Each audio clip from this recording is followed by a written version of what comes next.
like any of those grandstanding bullshit things. It's like it's a 2-hour episode and it's basically theatrics the whole time. I just don't like it. I don't like it. I just want to tell you that right now. Oh, okay. Yeah. I feel like there's a whole story with this. What's wrong with Matt Mercer? He makes too many sound effects with his mouth. I think it's really stupid. And then you open the door, and there's an old woman there. Hello. And, it's just like constant. He's doing this theatrical stuff, and I'm like, oh, my God. Like, you're my favorite. Okay. Yeah. And if he was on here right now, Matt Mercer, I'd tell him that. I'd say, hey, you're doing it for entertainment. I understand. That's a great audience, but it's not really playing a game session. So, anyways. He's playing to the audience, not to the players. You know what I mean? And the same thing, the players are acting out for the audience rather than for each other in the game environment. So okay, yeah, except for the fact that they do something that like their fan base hates and like everything implodes, and then my Twitter feed for like 3 days is just, oh my God, everybody's so toxic, and I hate everything. Well, see, there's another reason not to watch it, right, Libs? Sure. Isolation is the key to victory. Sure. So I had a couple of people give some tips on maps in Roll20 on a Pathfinder group that I'm in on Facebook. Ooh. Yeah, because this guy was like, this guy had posted map tips, trying to get maps into Roll20, mm-hmm. and I had commented and said, we're playing this exact session because he showed the front cover of Iron Gods. Oh, really? That's funny. Yeah. And I said, we're playing this in Roll20 right now. My GM has had a hell of a time with the maps in Roll20. Mm-hmm. So expect to spend hours getting the grid lines to line up. Yeah. And I had 2 people comment back. Yeah. One of them said, have him count the cells before saving out the map. Mm-hmm. Then horizontal and vertical. Make the page in Roll20 the same size. Before saving the interactive map, turn off the grid. Mm-hmm. Then you could export the picture with no grid and use the one on the Roll20 page. No alignment needed. That can be very interesting. Except that can be very interesting, except that the groups, the maps that are made for this, let me show you. Are you scanning them in, or are they digital PDFs? Oh, they're digital. So they're exactly as. I can't show you this on the screen, but I want you to know the way the maps are drawn by the creators of these maps. They don't line up where you can actually park your character in a square. Yeah, and multiple times there is a sliver of a little square. So like when you're moving along, I have to expand the boundaries of where you can move, where you can actually move into a wall, because otherwise you wouldn't ever be able to get your people through like passageways. Right. Like if it's like a boxed out map, it works somewhat, but even in those, like there are a lot of times where they build the map and it is one full square and then there's 1/4 of a sliver down a whole hallway, a straight hallway. Right. So do I cut it off to where you can only move in one pathway, or do I make it a 10-foot wide and try to make it where there's 2 squares there? That's where it's right. Difficult. Is the maps aren't created. Issue. They aren't created to fit in the grid that they're drawn out in other words. Right. So, and then another guy commented and said, always crop your maps so the edges of the image is on their grid lines. Then getting it to line up is a snap, pun intended. Drop your map. That is smart. Drop your map on the token layer first. The snap feature will ensure that your image lines up to the grid perfectly. I find it easier to drag it left to right first than top to bottom. If you drag it diagonally, it isn't as easy since you're trying to line up both sides at the same time. That's true. Yeah. So just a couple people will get. I'm like, okay. I don't know how he's doing it, but I'll let him know just in case. Yeah, I'm going where there aren't any grids on the map even to start with. So I'm just forming the. But there's an issue with one of these, by the way, that I saved. But we'll get to that later. There are numbers on it, and I don't like that. So I didn't save it correctly, and now I'm once again not paying $21.95 a month for Adobe Super Deluxe Premium. Doug, so you can always, if you need anything for Adobe, just send it to me because I have Creative But then Cloud. you see all the maps. I'm not going to remember your. I'm not going to remember your map. Libby, no.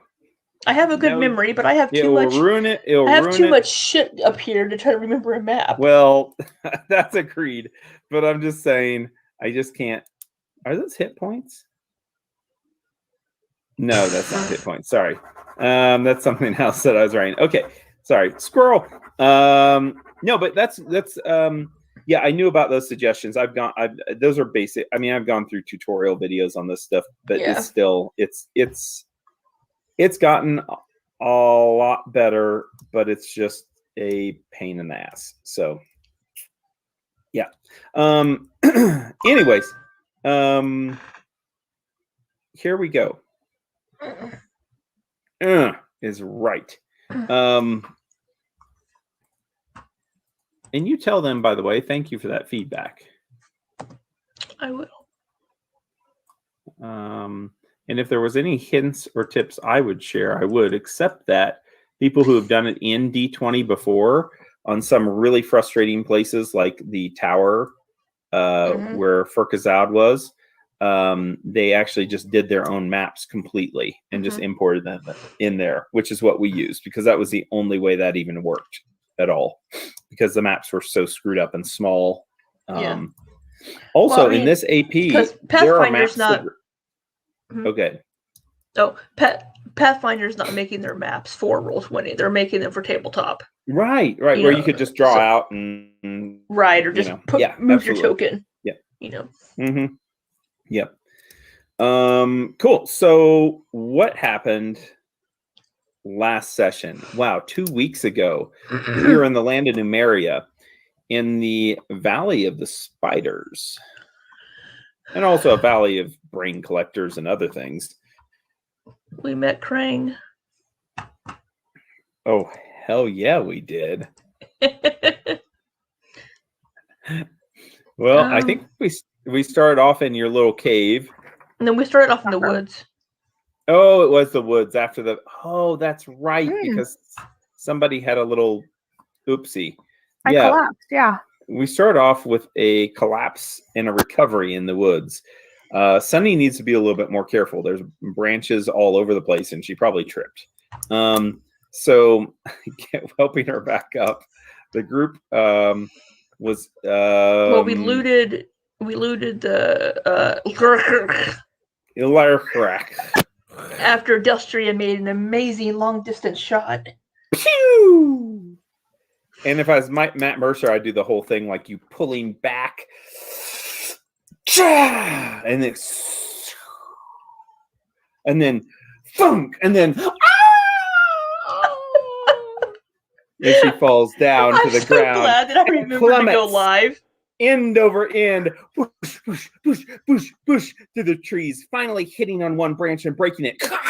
And as she falls, her spine snaps also over a rock. And she breathes out her last.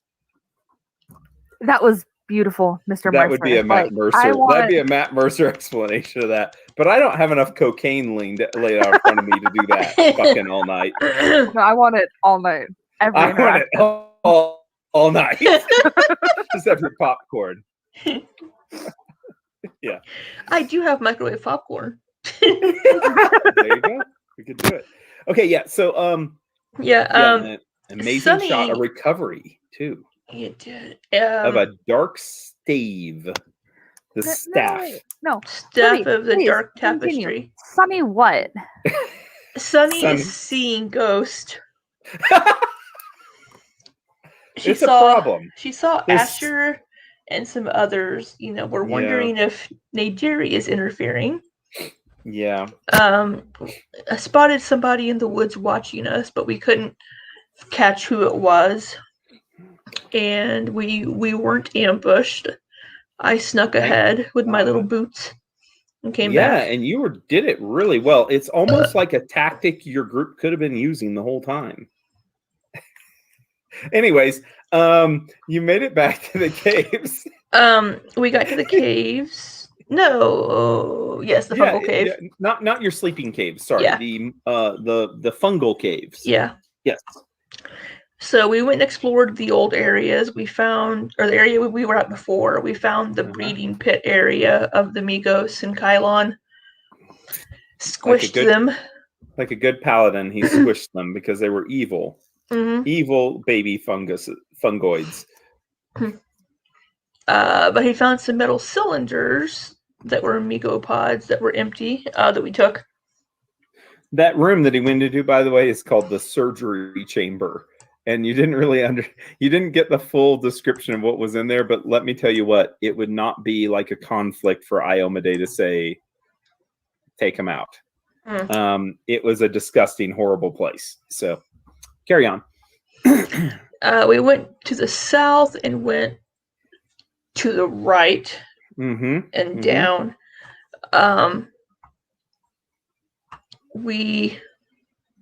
There was a pond. There was like a toxic pond area with a skeleton. I'm trying to remember.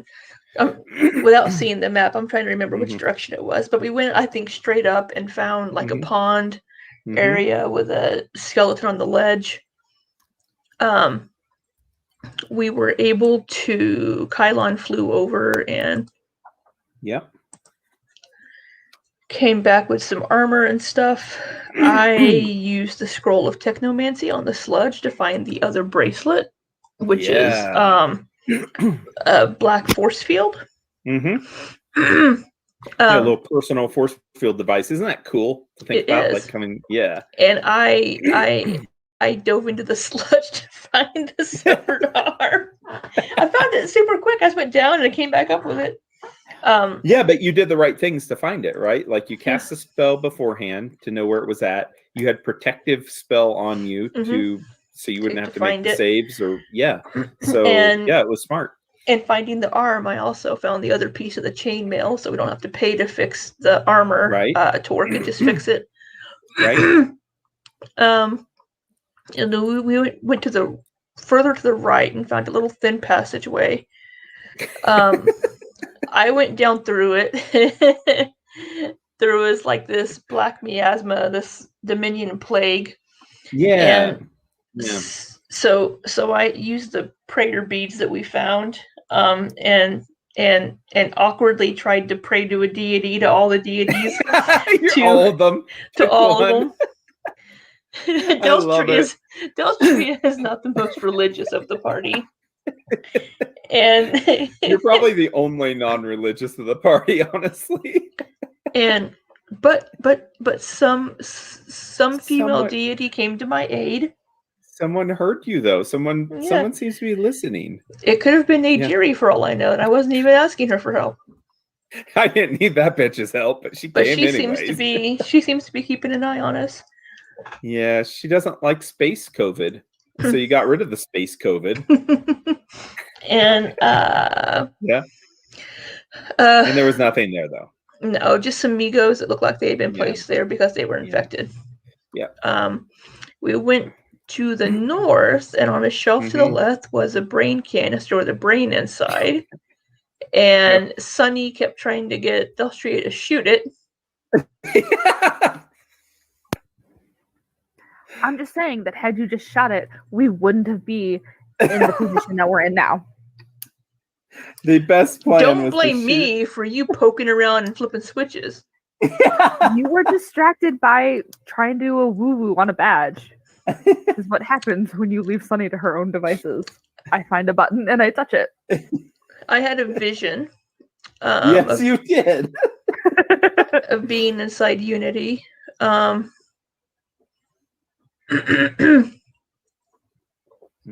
being inside the ship. I'm in front of Unity. The Divinity, We found some stuff. Yes, there was some more loot. Some Technic stuff, up. yeah. But then the switch was flipped. So Sunny flipped the switch on the brain canister. And Kylon promptly fell and got sucked a spinning inside. tunnel of white was opened, and Kylon got sucked into it.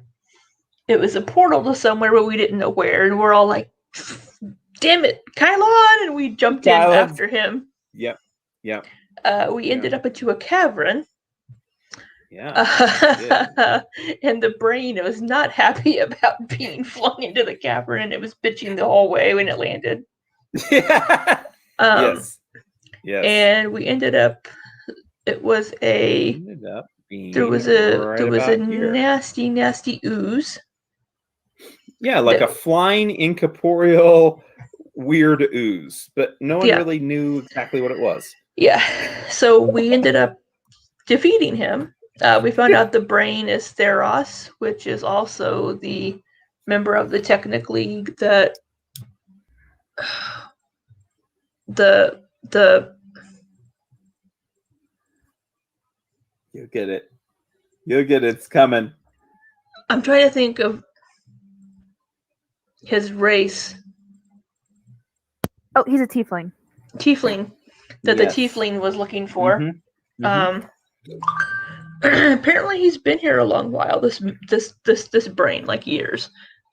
Years. And we've figured out that we are in the swamp area, and it appears that maybe we've killed what has been sucking the color and just life out of things. And Sunny's in the middle of a very long and involved conversation with this thing whenever we're just trying to want to figure out how to get out of this room we're in.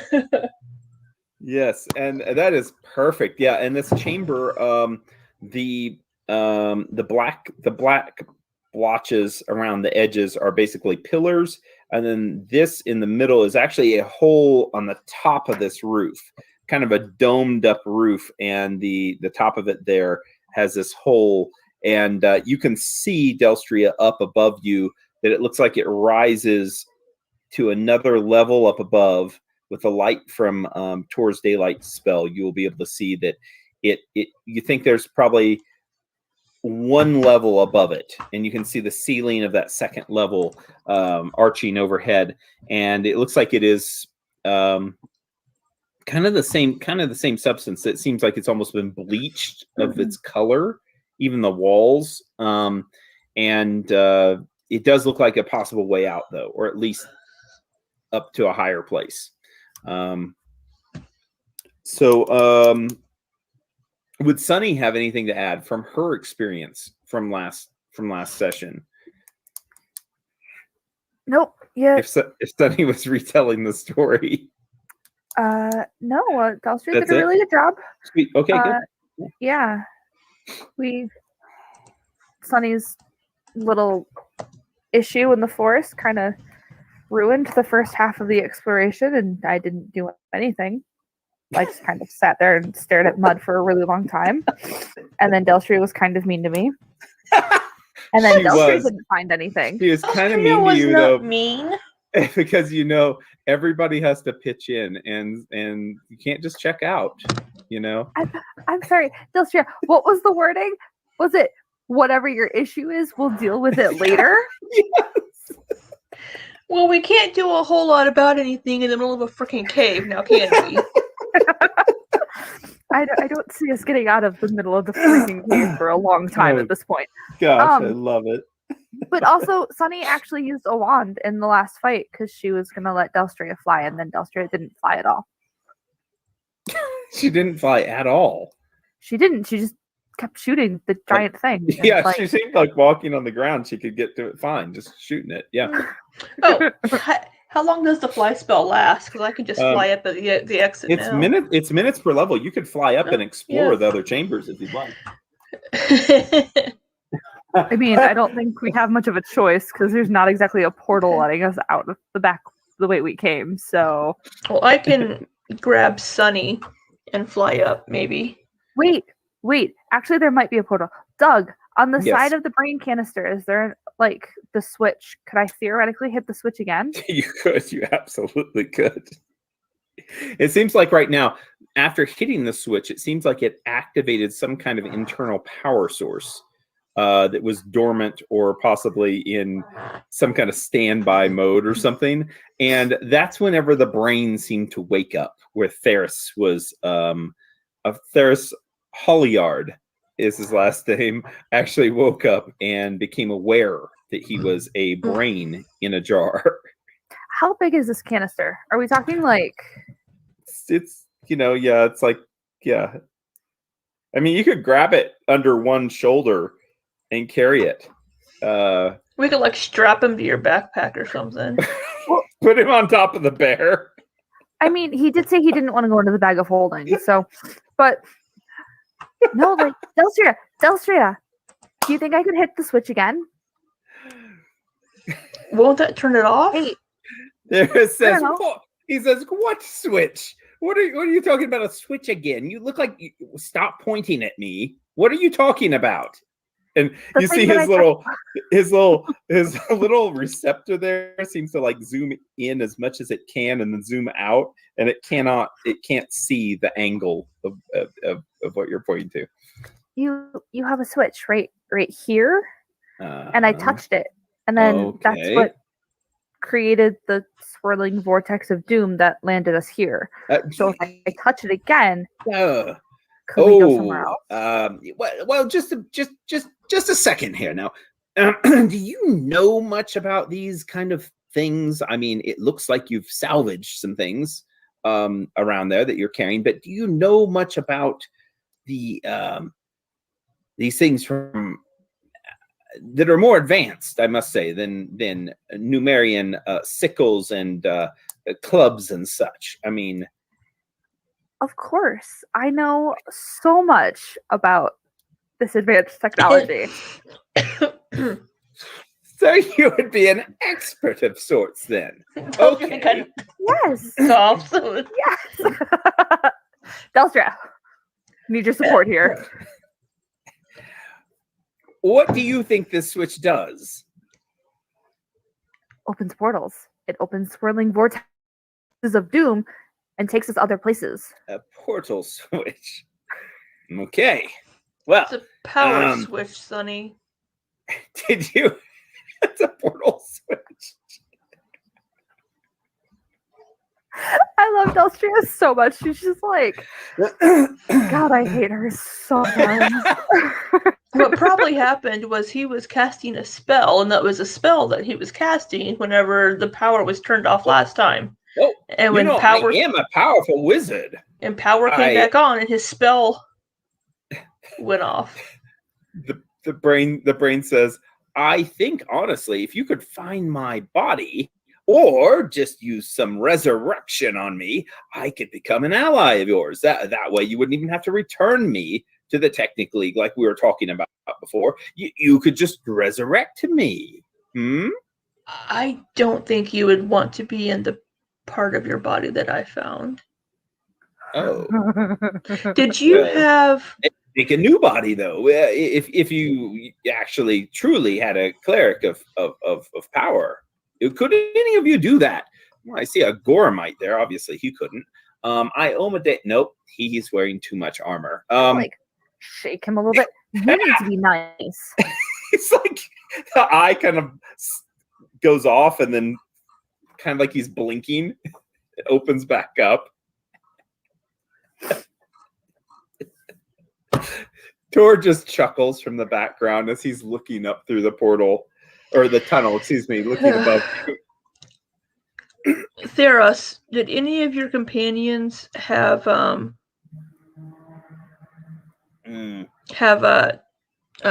their teeth replaced? Oh, yes. I'm trying to find the material here in my... He says, are you saying that more of us are around? Is this how you knew about me? You're coming to our rescue then? Or were you hired out by my companions? Platinum teeth. No. Hold on, I gotta see. Oh God. Okay, let's see here.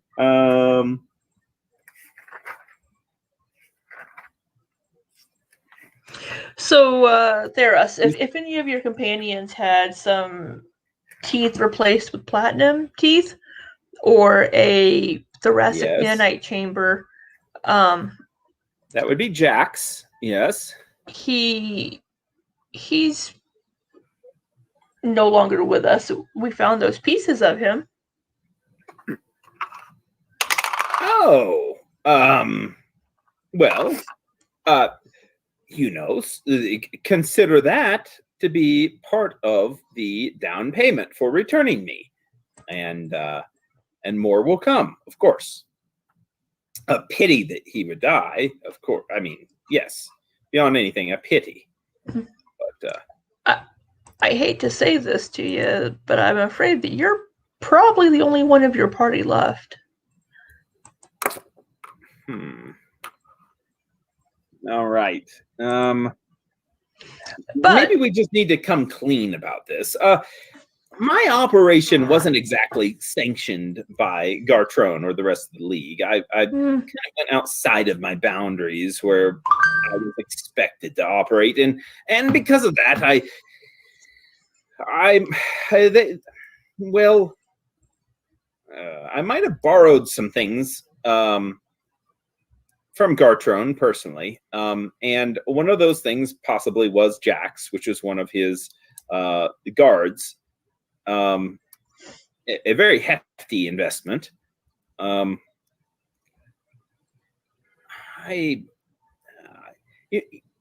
Maybe we could maybe I could help you in other ways, and we could look at maybe not returning me to the Technic League. Just so quickly, I mean, I want to complete my research and be able to return to them with more evidence to explain why I did what I did. I took those steps. From what I've heard of the Technic League, they're not the most forgiving bunch. Oh, well, I mean, if we bring enough back to them, possibly one of those Annihilator robots, we could jack into it and control it again and bring it back. That would be quite a prize. Well, we need to get out of here first. Oh, yes. Well, his eye kind of looks around and then looks up. I think there's a hole in the ceiling. Perhaps we could go that way. Yeah, there is.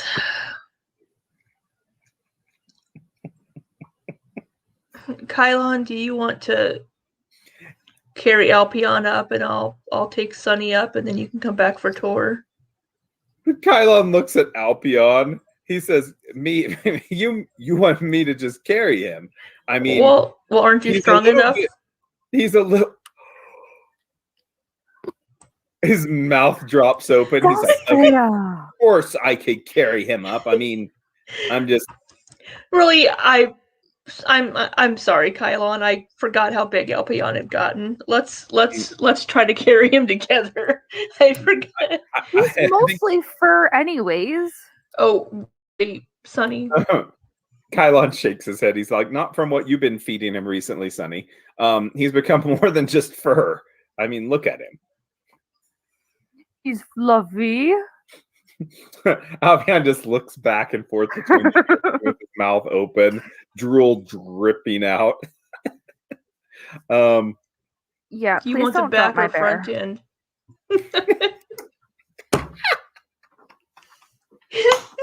He says, "I'll flip you a coin on it. How about that?" Does that work? Sure. Okay. How do you want to do this? Highs or lows? Highs, you get to highs. Yeah. Front. Highs, you get the front. Tails, you get the back. And highs will be heads. Oh my gosh, where did it go? Okay, he gets the back. Yep. He says, I just grin at Kylon and say, at that point, Alpion just sits. he just sits down and he looks over at you, Sunny, and you can tell in your mind he's confused, like what's happening. He's like, why are they talking about me? Alpion and Sunny will have a full conversation in very short words because he's not particularly smart, and she will explain that they're going to take him up. Yeah. I'm gonna rub Alpion on the head and say, "All right, buddy, we're gonna take you up to the next level." Tongue kind of hangs out, and you can tell he just like rubs up against you, and all of a sudden it's like he feels like he's safe. Yeah. So, it's bulky. It's definitely a bulky a bear, but you can travel with him. And honestly, Kylan could have done it by himself. But you make it up to the next level here, and I'm going to move your mini as you fly up with him. I gotta get more of these stupid maps. They're so big. Okay, there we go. So you're able to fly up to the next level with Alpion and with Kylan. And this is where you end up. So there's a description. All right, let's see. Several passageways meet in this large domed chamber. A few rock columns support the ceiling 20 feet overhead, but the strangest feature of the cave is a large oval patch of dusty gray gravel that shines with an indescribable color. At the center of the shallow gravel bed, a 10-foot diameter hole descends into the darkness, which you have just traveled from, and it's really not that dark down there with Tor lighting up the place. Other than that, it does not seem like there is any movement around. So the oval of gravel is this whole like kind of dark area. Right. Basically, this is all gravel at this point. Yeah. Okay. Yeah, and then other than that, some phospholuminescent fungus. It looks like it's been bleached out completely and like does not seem to be giving off any kind of light at all around on the walls. Yeah. All right. I'm going to pat Alpion and tell him we'll be right back, buddy. Yeah. I fly back down and you go back down into the hole, and who wants to get Sunny? Kylan says as he lands, he says, should we flip to see who gets Tor? Tor just shakes his head and he's like, come on. And he points up. I was like, come on now. He says, we need to be a little bit more jovial. I mean, this is actually really neat. We're able to fly now. Delstria and me. Both of us are able to fly. Just briefly. Hey. Can we not leave my poor bear by himself? Let's go. With that, Kylan says, I got Sunny, and he grabs Sunny and takes her up, which Sunny, you actually get up right about there. I'll grab Tor. Leaving Tor. And, oh, by the way, Sunny, do you have the brain in the jar? Do you have it? Or does someone else? I have it. Oh, my God, that's great. Okay. Oh, no, he's my bargaining chip because I'm definitely keeping him if he can get me to Gartrone. He's made it very clear that he is a high prize right now. He's a high prize. He is absolutely. Okay, so you land here with Tor's light. It helps to illuminate some of the area a little bit better than before.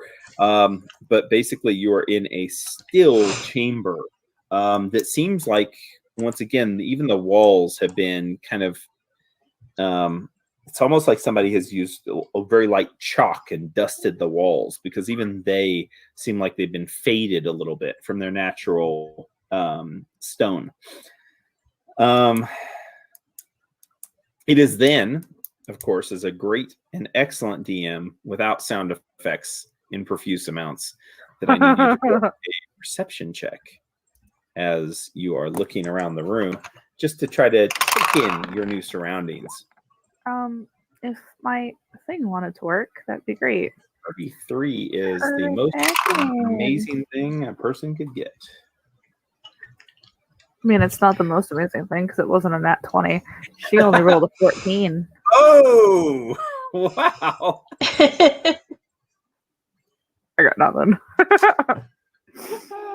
I love it.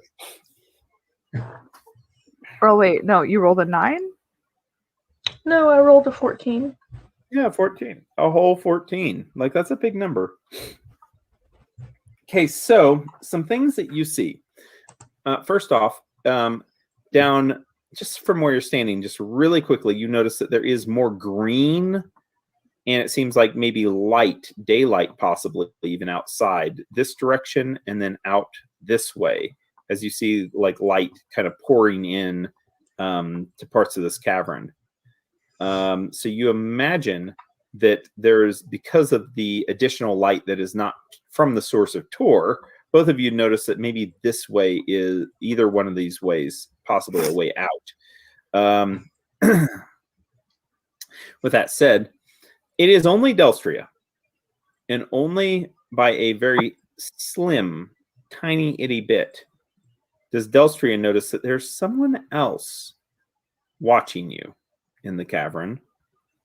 Someone else that seems to be very interested in your group and has indeed floated through a wall to come and get a better look at you. Fergus. Dude, we need to stop the goddamn incorporeal shit. Like, I fucking hate ghosts. I hate them. They are right up there with plant people right now. You don't like ghosts. What else do you like? I don't like She doesn't like robots. Does not like robots. robots. That's not true. I like robots. They hurt badly. Yeah, they do hurt, haven't they? Yeah. Okay, let's get a description here. What you see. Okay, I want to just be able to explain what this person looks like. I don't even think we have a description here.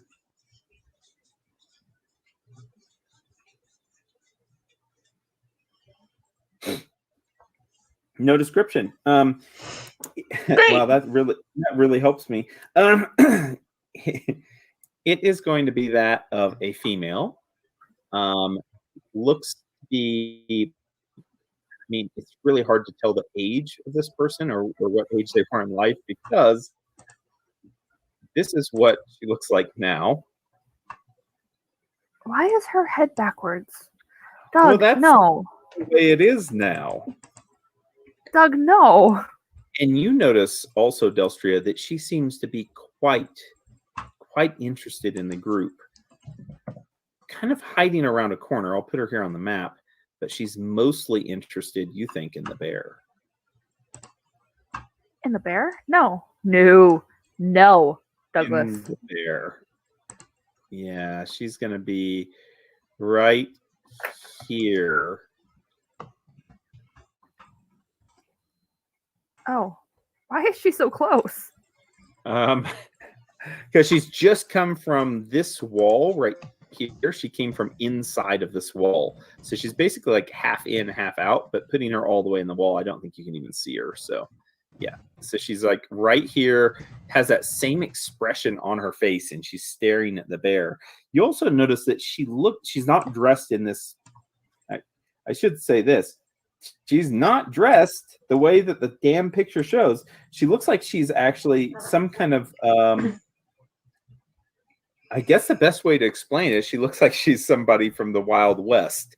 She looks like she has like a gun belt on, and she has a amulet, and she has like, like the dress of somebody that was from a different land. So it definitely does not look like Numerian in like the styling at all. She looks like she's kind of roughly dressed as if she herself would have been maybe some adventurer or explorer in her lifetime. And these things that are on her, the amulet especially, it seems to flicker as if it's even in the incorporeal form. It shows up and then it doesn't show. And she's just staring there at the bear with her mouth open, her body, well, her whole head turned on her body, looking the wrong direction. I'm going to say to her, I'm going to look at her and say, come no closer. Okay. Kylon's like, I wasn't going to come any closer to you. I was going to start going this other way. We need to split up a little bit. He turns. Who are you talking to? The bear says at that moment, Sonny, he says, someone's talking to me. Someone's in my mind. As Alpion needs to make a will save. Oh, come on, Doug. He has no will. Stop it. Alpion, darling. Oh my god, he literally has no will. Stupid fucking ooze. Oh, he nat 20s. Are you fucking kidding me? No, he got a nat 20. He literally got a nat 20. Oh my god. Albion kind of growls, and he turns as the rest of the group turns to see now this incorporeal, ghostly visage of this woman floating slightly over the ground, with it looks like some boots on, like big cowboy boots, and she is absolutely, without a doubt, she looks like she is a ghost. Obvious enough even for Kylon to notice it. And Alpion is not affected by her attempt to speak to him. As he kind of turns and he growls towards her. She now looks over to you, Delstria, and then looks over at Alpion again, and she says, he's not as friendly as he first appears. You said that he was all fur and fluff, but he looks like he has fangs also. He's friendly to those who are friendly to us. Who are you? She says, I'm Benevus. Excuse me? And who are you? Benevus. Benevus. Yeah, Benevess. Benevus. Say that again. Benev. ESS. ESS. Okay. Yes. Yeah, I'm gonna footstep over here so I can. Oh my god, I'm totally gonna fall down this hole. I can just into the feel it hole. in my own body. like right on the edge. Like walking over so I can put my hand on Alpion. Kylon says, what kind of ghost are you? As he steps forward. And what do you want from us? What are you doing here? She says, I live here. This is my place. Why are you here? And why won't he talk to me? As she looks over at Alpion again. He talks to me and me alone. And we apologize. We didn't mean to intrude into your home. She says, I don't think of it as an intrusion. Says, as a matter of fact, she says, you'd be welcome if you brought more like him. But any that come here, any that I call, always turn to dust. They don't last very long. He's the first one that I've seen make it in this far.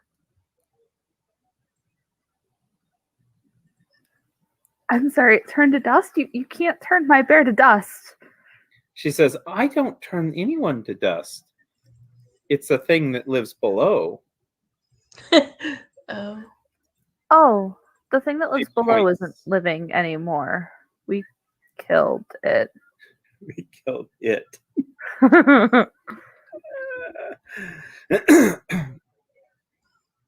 She says, oh, she says, then that's better. She says, maybe there are more then that will come close by. Could you bring me one? They don't get past the front usually because of the other creature there. The big one eats them if this one doesn't turn them to dust. What other creature? She says, the one that looks like a big frog. big frog. Big frog. Oh. Hello, Miss Piggy.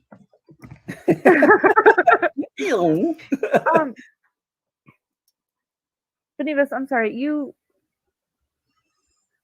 want a robot? I want him. As she Bear. reaches out towards Bear to try to touch him. And the bear just kind of, he slinks away. Alpion slinks away and like growls at her. You can't have him. She looks over at you with her backwards facing head and she says, I want him. He is mine. You cannot have him. Hey, maybe we can find you another pet and send it to the cave. She says, yes. She says, another one. She says, I could become like that. She says, I've never been a bear, though. I could become a bear. I'm sorry, what? Sunny just like realizing the absolute danger that Albion just managed to avoid. All right.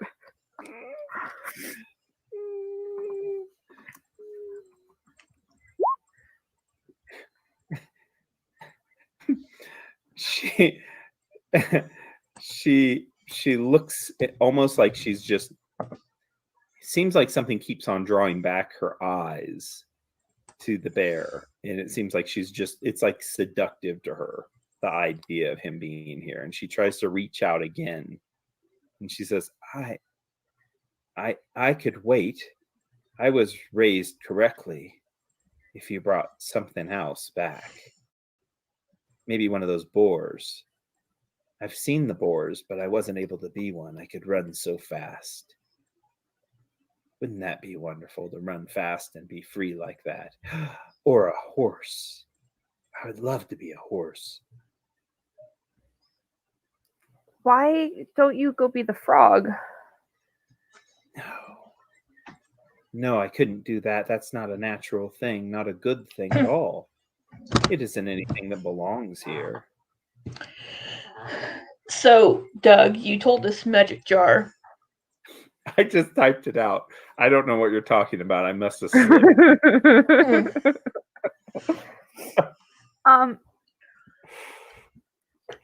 Must have slipped, Libby. I don't know what you're talking about. So have we figured this out? The brain at this point says, well, she looks like she's absolutely bonkers. I wouldn't trust her with anything. Zip it, brain boy. So Kylon looks over and he says, we have enough opinions as it is. Isn't that he says, truth? Where's that switch? Sunny, hit the switch. We're not touching the switch again. Delcia told me I'm not allowed to. Look at her. She's like, no. So, what happened to you? She says, well, I was here with my lover. We were exploring. We probably got in a little bit too deep. I might have gone looking ahead because I kind of wanted more of the prize, you know. Not that I wouldn't have brought some of it back to him, you know. If I got a little bit in my own pack and kind of stored it away, he wasn't going to notice. So I got myself in a little bit too deep, got strung up in some spider webs. And she points down this way. She says some big, nasty things. And I think they ate me. Matter of fact, I think I'm still over there. I just don't like looking, so I stay up at the other part of the cave. I stay up to the north. It's better up there. There's spiders and there's a giant frog. Why? You said you can't be the giant frog because he's not a natural creature? Mm-hmm. Something from not around here, and boy, he does have a bad attitude. It's probably one of the Dominion. Very angry. I mean, he can gobble up your bear. I believe he's so big. He's not going to gobble up my bear. Well, no, he won't, because the bear and I, we're gonna. And then I want you to make a will save for the bear. Will you stop it, Doug? Mm. He's gonna fail. I'm so scared. Oh my God.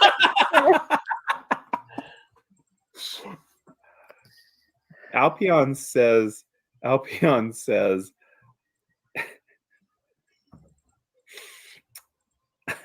that she's speaking to him now. So, should we make a spellcraft save to see if we can figure out magic jar?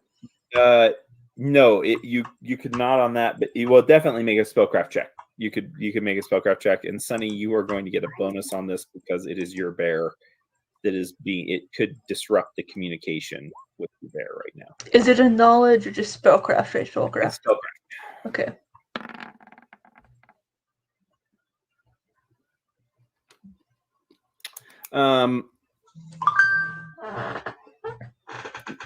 You don't know about the attempt that was made previously, Sunny, but you do have a feeling that she is interjecting herself in your bear's brain.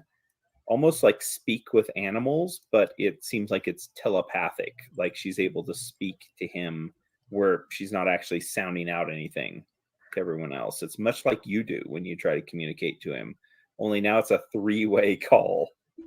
And she was not. It's a party line.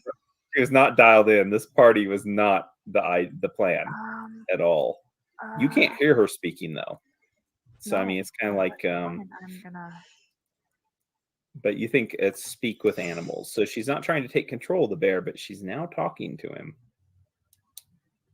And the bear, Alpion says basically that she's calling him a lovely, lovely bear. And that she wants to pet him. Okay. I'm gonna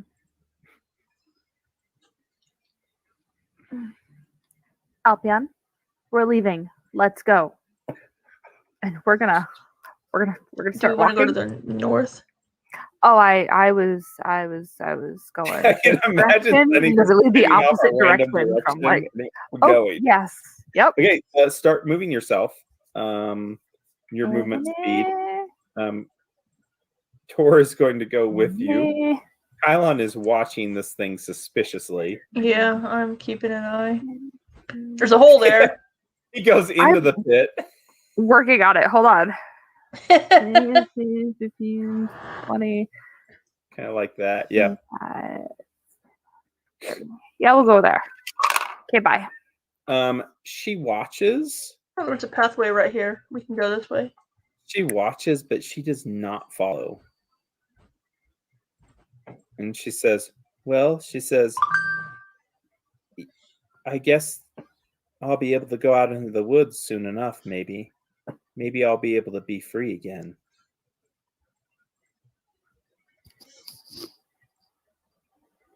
I'm torn, wondering if she's evil and bad and we should get rid of her. This is out of character. Or if we should just let her be. Kylon hasn't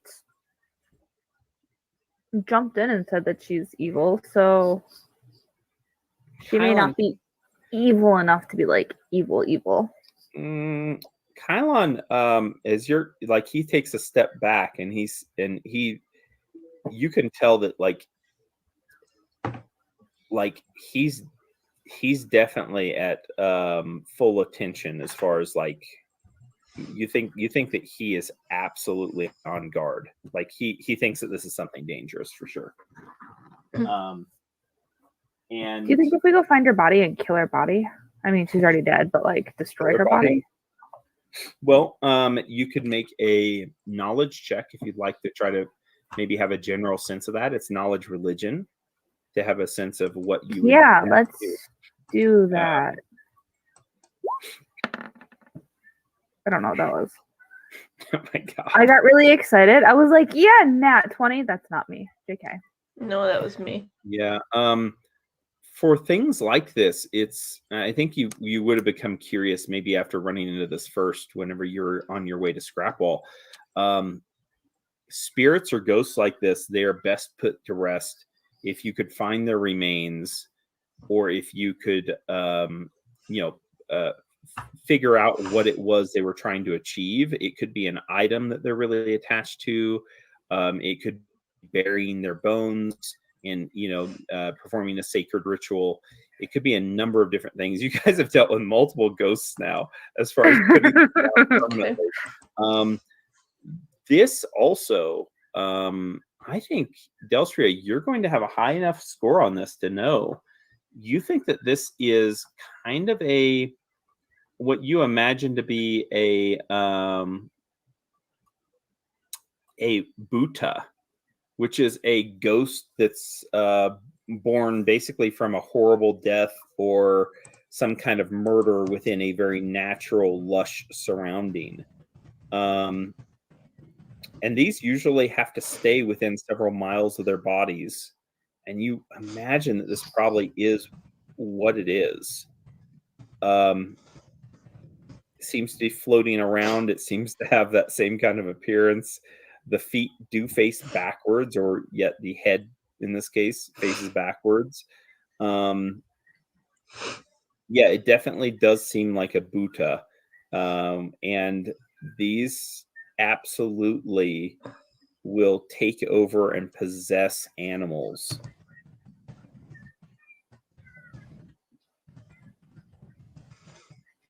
But something is probably holding her here that we need to get rid of.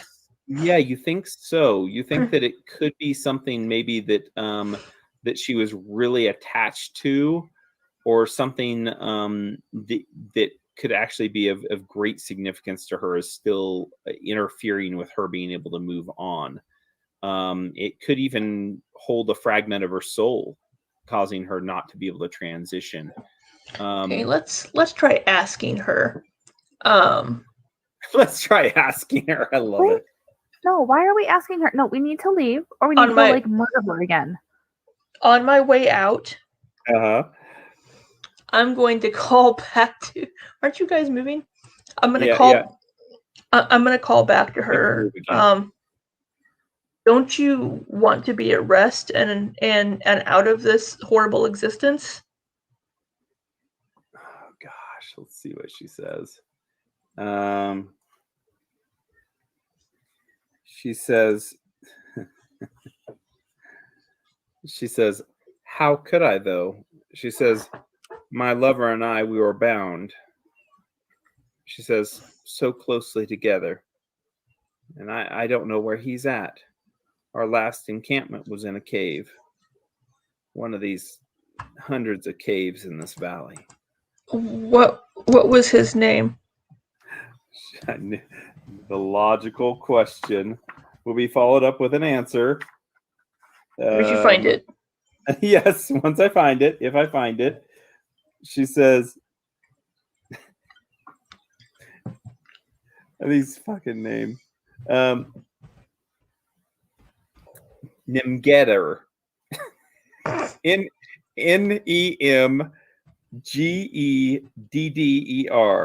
Nemgedder Vans. She says, hottest little thing to walk the prairie where I live. Took me away at an early age and introduced me to all the adventures of the world beyond. She says, you bring him back. She says, maybe to my side. You bring him back to my side. She says, maybe we can figure this last bit out that we had a problem with. I see. Kylon just is kind of standing there close to the hole, and he says, you need to stay here and go back in that rock where you came from. Otherwise, I'm going to chop you in half, and I'll get rid of you one way or the other. She said, we've been letting too many of these things go. I'm telling you, it's not good for us. Kylon, shut up and come on. Creature just kind of floats back into the rock now. I'm going to turn to Sunny and say, he probably didn't make it out alive. So if we find the body of this Nimgetter person, we should probably bring him here. And that'll put her at rest as well. Okay. Do we want to... Do you want to... The bear says she's still talking. Yeah, that was kind of what I was worried about, was I was going to take a moment to try and figure out how deep her, like, little claws got into my bear's brains. Because I'm not thrilled about this. Okay. You just tell Alpion to ignore her, though. Yeah. Okay. All right. Tell him to focus on me. You are a good bear, but don't listen to her. Alpion just kind of looks confused, like back and forth, like too many people are saying things in here, like it's just too much almost, but the further and further you get away, it seems like his head becomes more clear. You do see more like mold and fungus. I know you can't have enough of that, like this direction. And there does seem to be more light coming in from that way. You think that the outside world is not far after that. Is that the direction that you want Tor to start going? Well, while we're here, do we want to go ahead and try to clear out whatever Dominion is here, since we're already here? I mean, I feel like the big frog is probably at the exit of the cave. And if we're going to go try and find this lover, like, not exit the cave? Well, we could go this way. Well, what if she comes out of the wall again then and follows us again? Well, we can't really help that, but... Says, I'm going to deal with it next time. Kylon. He says, "What is it, Delstria? I mean, she was a ghost and reeking of evil, and obviously didn't want the best for Alpion. So, I mean, exactly. Why don't we just, This is why we don't talk to ghosts, right, Kylon? Well, yes. If we weren't talking to her, then we wouldn't have to deal with her, right? Exactly. Well, we did get some information from her. Well, what information? We got that there's a giant frog, and that she died from giant spiders. Yeah. Tor says good information. He says it's more than we had before. Oh my god, Tor, I don't need your help in this. Thank you, though. The brain in the jar now says, "Oh, I see what you were talking about before. Everyone has their own opinion in this group. Everyone." Clearly, you don't have a designated leader. Who is your captain here, anyways? Okay. We always had squad captains in the Technic League. It worked out just fine. Brain, focus, or you're going to go into the bag of holding. He says, "My name is Theris Holyard." We have enough babbling from Kylon. Please, Theris. Kylon says, "I don't babble whenever I pray. Oh, look, Sonny, there's a passageway over this way." As he's wandering this way. Oh, come on, Bear. My God. Tor's like, Tor points towards the exit. He's like, I thought we were leaving. And then he turns around and he comes back with the rest of the group. This is the direction that I was going to have us go anyway. I just look at Tor and I just shake my head. They're going to be the death of me, I swear. Oh, likely. Yes. Insubordinates. Hey. I can tell who's really in charge here. All right. Because Brainboy's not shutting up, I'm going to attach him very carefully to Alpion's like barding. Oh my God. I need to stop carrying him because I need. I totally need to commission a drawing of this. This right in the jar on top of Alpion, shaking back and forth as he walks. Yeah, so while Delstria and Tor are complaining about whatever, it might be a little dangerous for Brainboy though. Hey Delstria, how strong is this jar? I don't know. It's well, you could do a spellcraft, which is a knowledge check, and you get your bonus. Here, just strap him to my backpack. Just strap him to my backpack.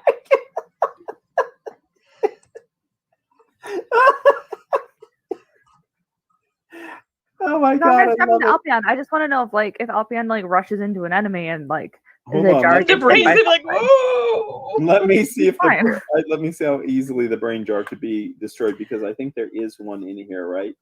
There's an empty one that you found.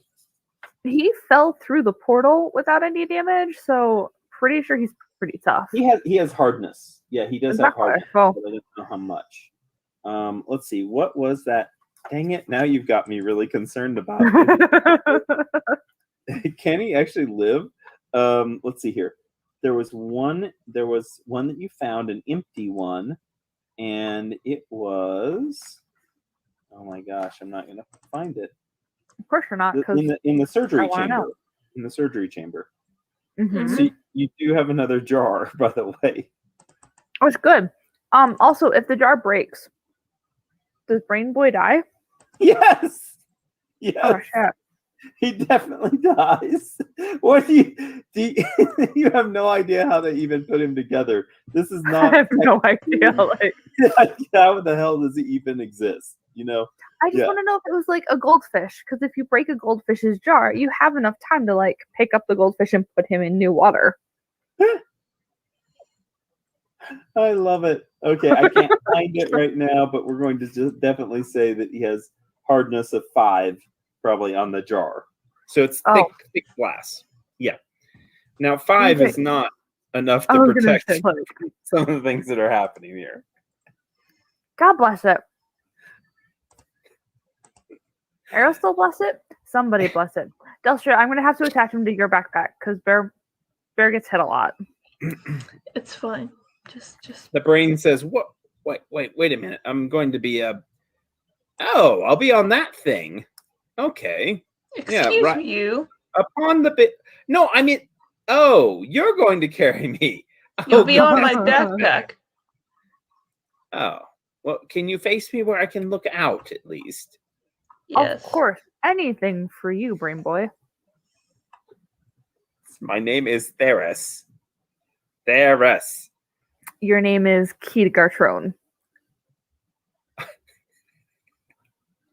can see you now putting lipstick on the outside of it. Big smiley face. I'm going to take a moment and tie him very tightly. Okay, yeah. Yeah, he's tied to the back of Delstria. The ghost is definitely not watching you from right here now. and talking to the bear. Okay, well, that's cool. All right, let's boogie on, man. Okay, I'm gonna go. All right. Kylan's like, no, wait. There's the ghost, and then you go on without him. The marching order has been fucked now. Delstria, you can't be in front anymore. You have to be in the back, because you have a very, very important piece of person attached to you now. Oh, so you should be up front? Yep. Because we know how well that works out. I will pay super close attention, okay? Oh, good. Do you want to go left or right? Oh God! Is Kylon in front of me? That's why I'm waiting right here. Kylon is staring at this ghost as the ghost continues to float up, and he said, "Get back, ghost! You need to get back and go home. Go in the wall." Oh, Kylon! Kylon. He turns. He says, "What is it, Delstria? I mean, Come this thing. on. I don't know. Why do we need to?" And then he goes in front. He says, "Tor, watch that thing. It's not up for any good." Okay, go to the left, Sonny. As you look to the left and right, you see basically empty tunnel. There's nothing here of note that you see initially. Well, then we go left. Okay, left it is. And I would like to Pay super close attention because I really like to not step into a trap. Okay. Are you stealth then? Are you doing stealth? No, we're not stealthing. I just want to be careful. Why are we being careful these days? All right, sure. Oh my gosh, I made you big. Oh my god. I need Kylon to move. All right. Yeah, Kylon moves up. The next thing that you see of note, Sunny, actually, is you can make a perception check whenever you enter this chamber. Yeah. Heck yeah, I can. Kylon will be here. And no, I can't. There. And Delstria, wherever you want to be. The ghost does not follow you around the corner, but the ghost does come through the wall to watch. Sunny, you're looking around as the ghost goes floating through the wall now, and it just startles seeing she's just looking over at the bear. And then she mutters to herself, she says, "What a cute little bear. What a cute little bear." Lady Bro, I really don't want to murder you again. I didn't kill you the first time, but like I don't want to have to like put you down and like put you to rest. I will find you another bear. Leave mine alone.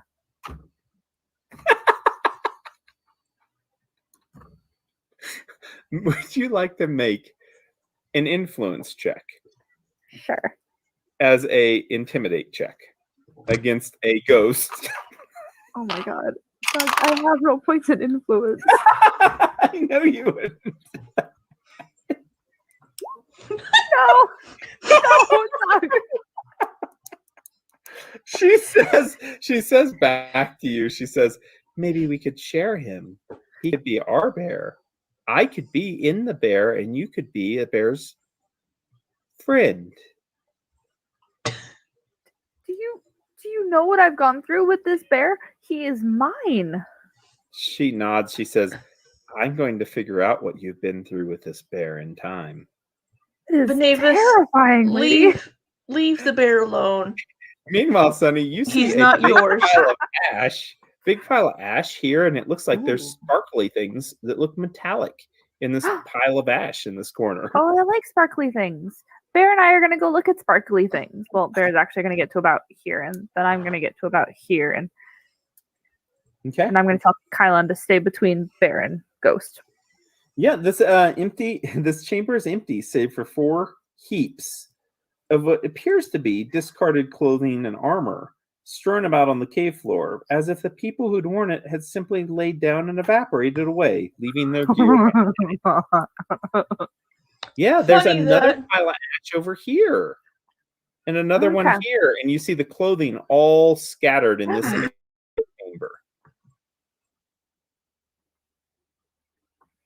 Is there anything of like value or interest? Yes. Wait a minute, I got to move our ghost.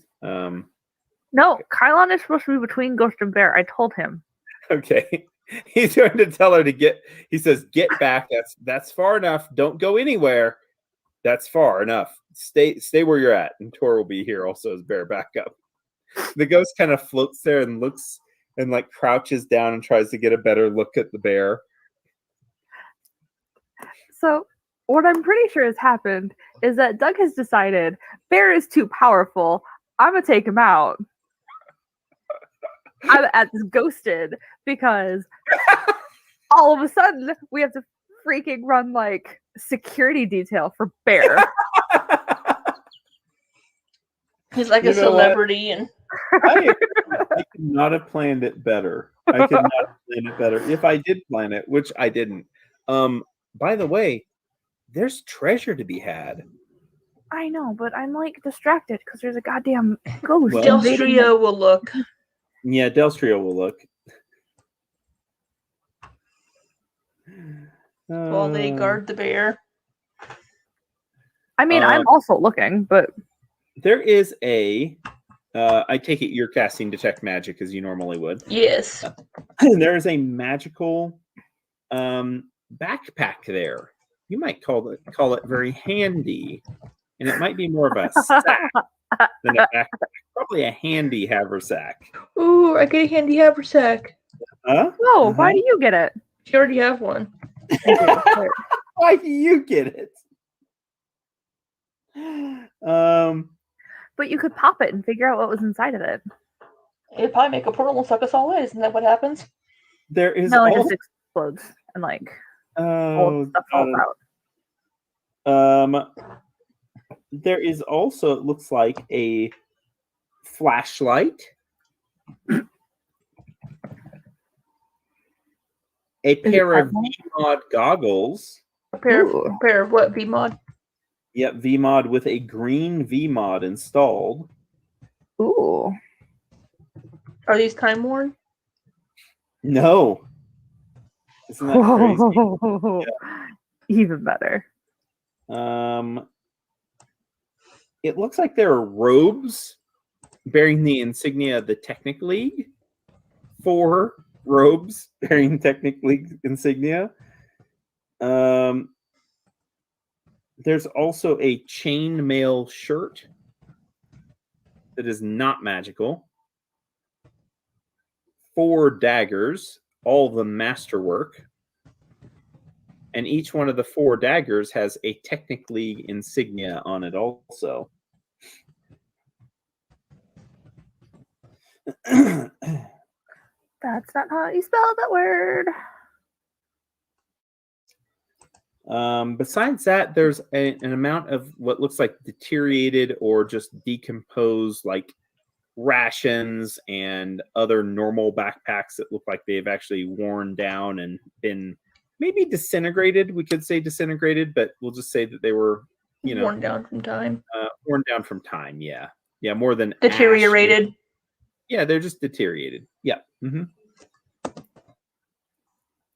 Okay.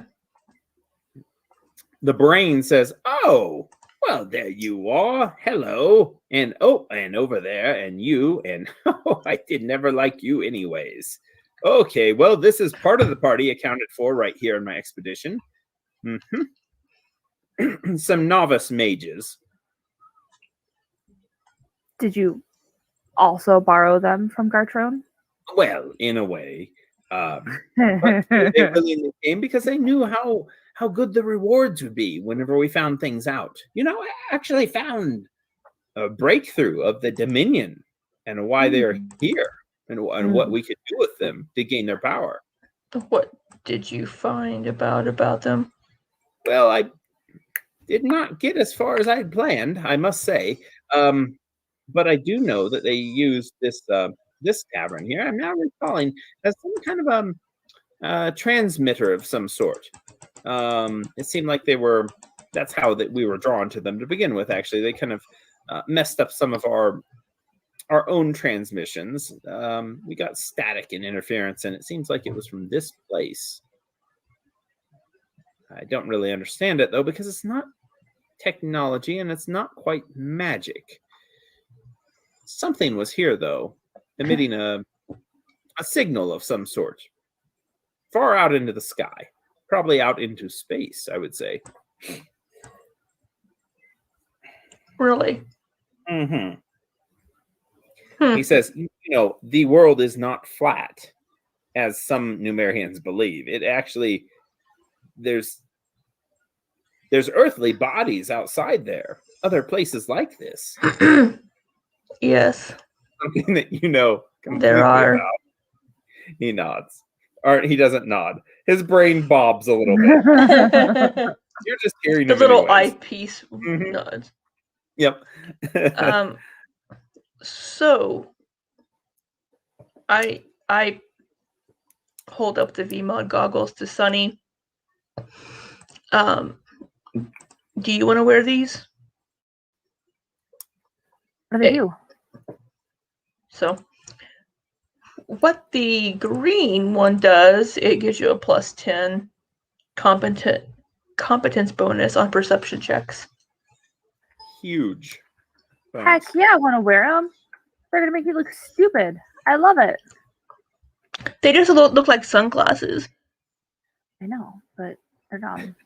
Whereas Delstria has on those goggles of minute seeing. Yes, little tiny. Yeah. Yes, I will totally wear the... Mm-hmm. Now, to activate that, though, it does take charges. Oh my god, batteries? I don't know where we're ever going to find batteries. Where we're going to get those.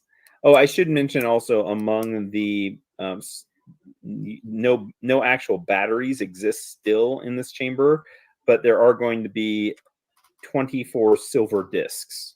Heck yeah. Oh, for the green one, it's 1 charge per day. So that's whatever. Cool. Yeah. So I'm gonna drop in a battery into it. You said 24 silver disc, Doug? Yeah, 24 silver discs. Where is my... There it is. Batteries. Kylon kind of I need to gives a update the list. Oh. The list. He gives a snort, Sonny, whenever you put on the goggles. He's like, oh, he says, okay, great. Yeah, there we go. Shut up, Kylon. Shakes his head. I'm sorry, Kylan, did you want the cool glasses? The ghost interjects by saying, such a pretty thing. So Oh my god. Bear growls. Yes, again. Sunny is a pretty thing, isn't she? Leave the bear alone. Hey, ghost lady, could you instead take over the brain? Like, could we compromise with the brain? No, what? No, that is no. I do not give my consent. I need a body. That thing does not need to come in and possess me. Delstria, you would know that the Bhutas only go after animals. Yeah, I Not even magical beasts or aberrations or anything. Yeah, they're I whispered to Sunny, she only possesses animals. Look, I tried, okay? I tried. Do you have any cold iron weapons, by the way, Delstria? Yes. You know that they are weak against cold iron. So in other words, it'll affect them as if it was a magical weapon. And not only a magical weapon, but a magical weapon with ghost touch. Cold iron will have full effect on them.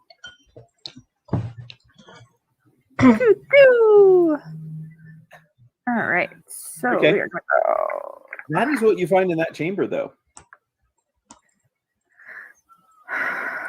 You want What's to over here? open? Do you want We to wanna open? Oh, the handy haversack? Yes, I mean, it's an extra dimensional space. Yeah. Anything could be in there. Is there anything in it? It could be a boat.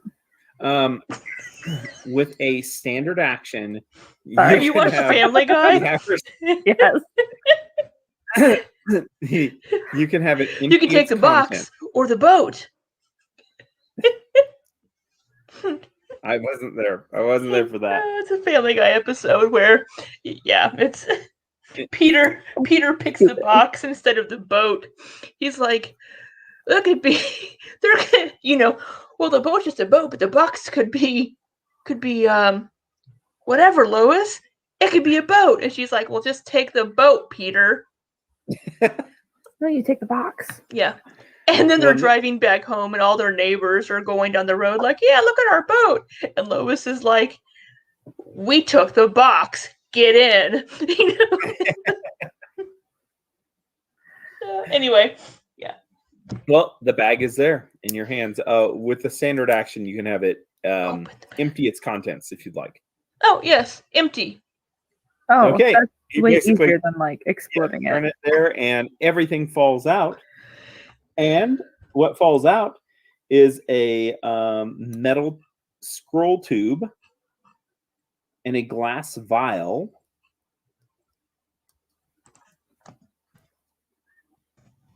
Holding God. some kind of liquid,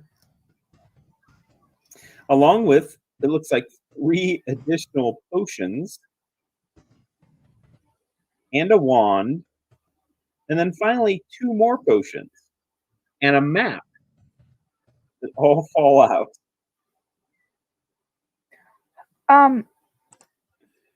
Yeah, I feel like we're running on a timer here. Can we maybe figure out what these, actually, they might be really important. All right, Delstria, do your thing. Check Do them. your thing.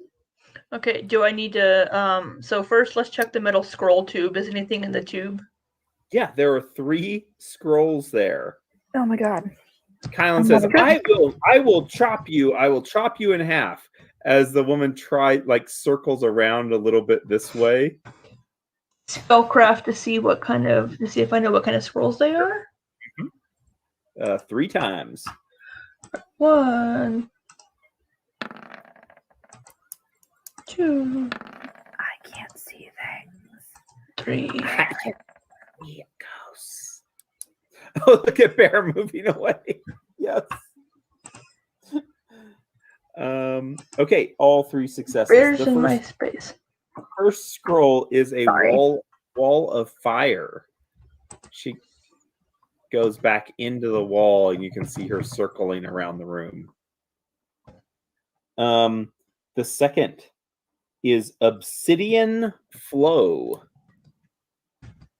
I've never used that spell, and I have no idea what. Doesn't that make the ground like a black glass? I think so. I know. One of my characters in Kingmaker has that spell. Yeah.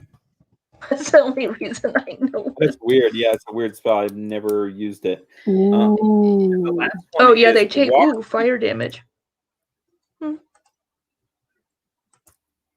What was the third one? Water breathing. Okay. And then you can make let's do 1, 2, 3 more spellcraft checks to be able to get everything else. First is the glass vial that looks like an elixir of some sort. It's radiating magic. Okay, 18. I think that is enough to get it. It is an elixir of copper dragon breath. You can drink it and breathe copper dragon breath. Gonna guess it's fire because everything else seems to be fire. I think it's acid, actually. I'm not sure. Maybe it's fire. Why you gotta be like that, Doug? Maybe it's cold. I don't know. Maybe it's jellyfish. Okay. 33. 33 is going to be very easy to find out that 3 of the potions are potions of cure moderate wounds. Okay. Let's see. Probably the wand is next here. The wand, yeah. 30. 30 is going to be a wand of displacement. See, doesn't that make you look like you're like 15 feet or 5 feet to the? Like you're constantly going back and shifting. forth. Yeah. How many charges? It only has 10 charges, though. Let me see. Whose spell list is that on? That's on Alchemist. Oh, it's on the Bard list. Yeah. So I can use that. 10 charges. Meanwhile, the and ghost then continues. Potions. The last potions. 18. Those are cure serious wound potions. Bear's like, "Urgh!" Stomps away. And what's the map of? The map looks like it is a map of the Scar of the Spider. Perfect. Yeah, I know. Isn't that weird? Now you can officially have the map with the Scar of the Spider. Awesome.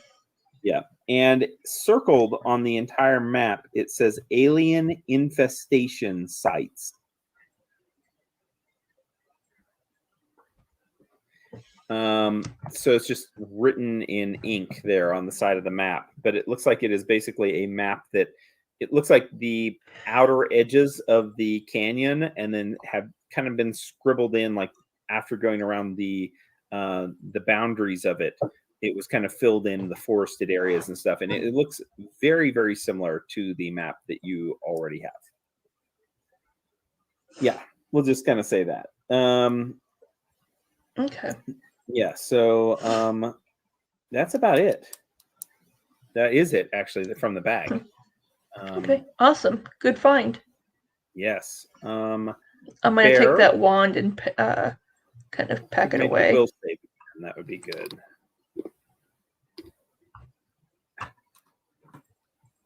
God. Delcia, are we done here? Bear, Yeah, there's a passageway down here, I think. make a will save. God damn it, Doug. Stop it.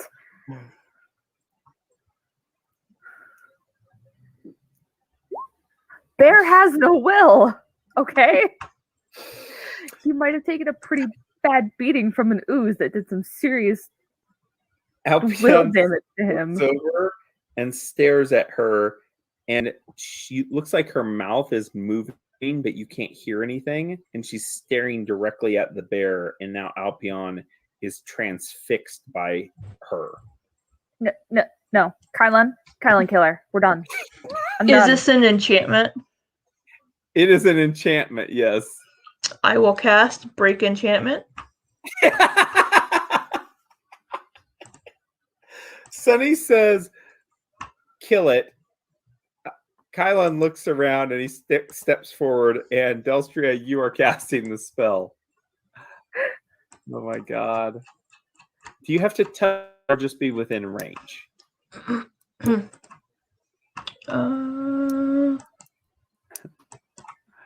And if you'd like to do a spellcraft to know what it is, that actually probably would be the best way to know what kind of spell it is. I can do that. Let me You said spellcraft? I've been making those for like the last 5 minutes. Yeah, I know, right? So many more. 27. Okay, it is animal trance. So for as long as the ghost concentrates, the animal is just going to be compelled to just stare at her and watch her.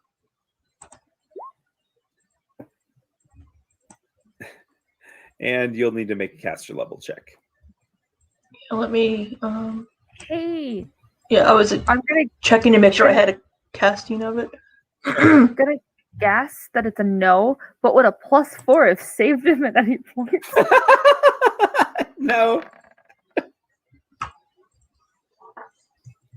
Caster level check 22. You beat it. Woo. You sever the enchantment spell on Alpion, and this, as you cast Break Enchantment, like you can see visibly, like there's energy disrupted around him, and there's a link between the two of them that gets severed enough that she kind of jerks her head and she looks around, kind of confused as what was happening, and she just stares back at the bear. But you can tell that she's not saying anything. Her lips aren't moving. She's just looking at him again. We told you to leave the bear alone. Kylan says, maybe we should just, deal with her. She looks over to you, Sunny, the ghost, and she says, I can't control it. It's just that he's there, and look how powerful and beautiful that little bear is. And his fur is just perfect. And he's got that little nose, and look at the tail. It's like, don't you want to be a bear? Don't you want to be just like him? Yes, honestly, if I could be an animal, it'd probably be a bear. But you can't be my bear. She starts to sob. She says, He didn't want me to be the bear either. He didn't want me to be the bear. She starts crying. And Kyle's like, well, now we have an evil crying ghost. Now look what we've done. She starts. He didn't accept me. She goes floating off into the wall now. I hate this place so much. Can we go back to Torch? Torch was so much easier. Torch, I understood our enemies. Well, maybe that's what she needed to hear. I mean, she can't just go about trying to force herself on people. That's not right. On animals. She says, or animals, or anything really. It's just not. That's not good. Are we going? Are we Is done? anything over here done? I'll be on. Oh yeah, Delstria, as you're looking, there's a passageway to the south. Oh, Delstria is moving off again on her own. I love it when she does this. Delstria, you are carrying my very expensive brain. come back here, please. Kylon and everyone else comes over to rescue Delphria. No, Kylon. He's like, what is it? I can't let her go first because Delphria will get herself killed.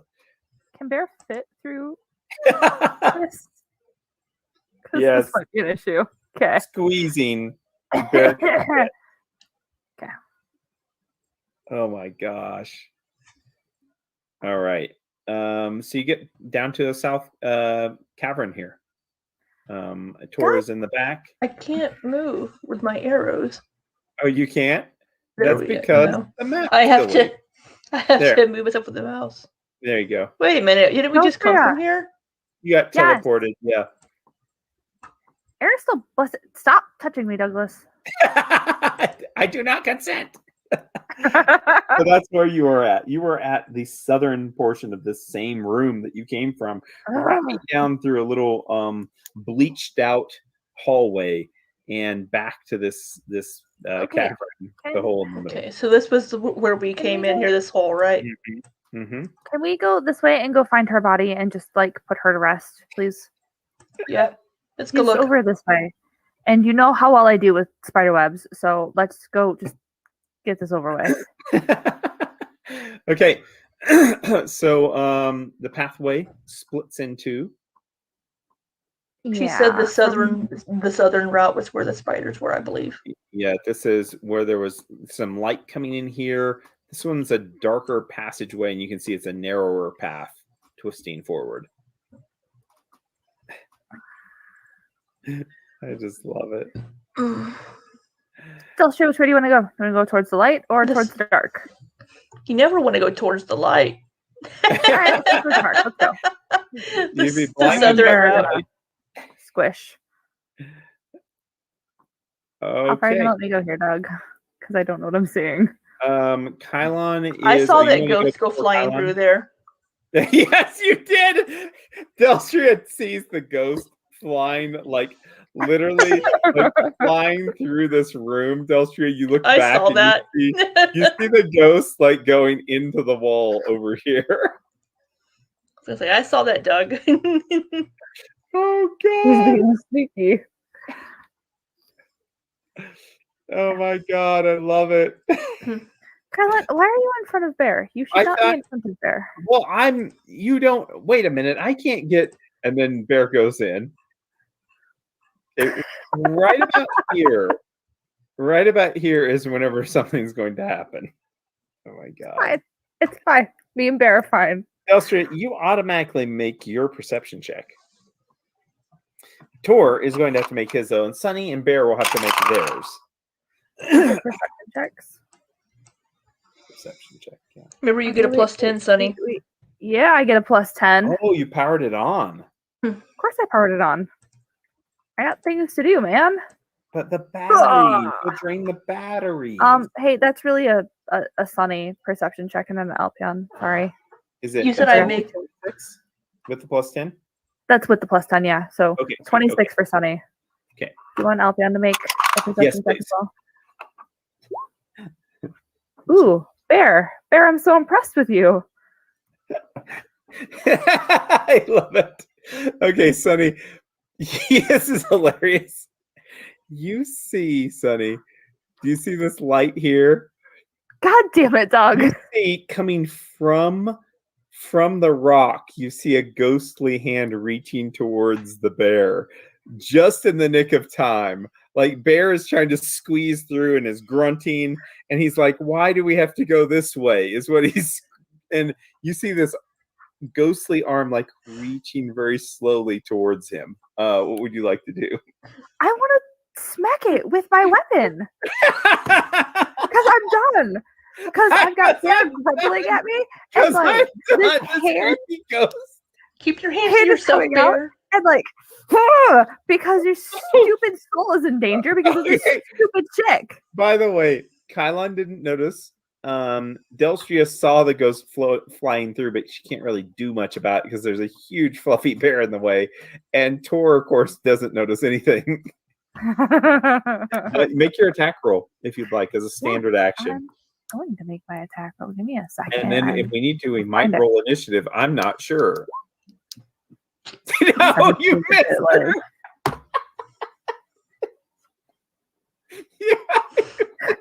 It's a very tight corridor. Okay, Doug. You swing it, and the ghost hand's out, like reaching, and you swing, and she jerks her hand back into the rock. Leave the bear alone, you stupid bitch.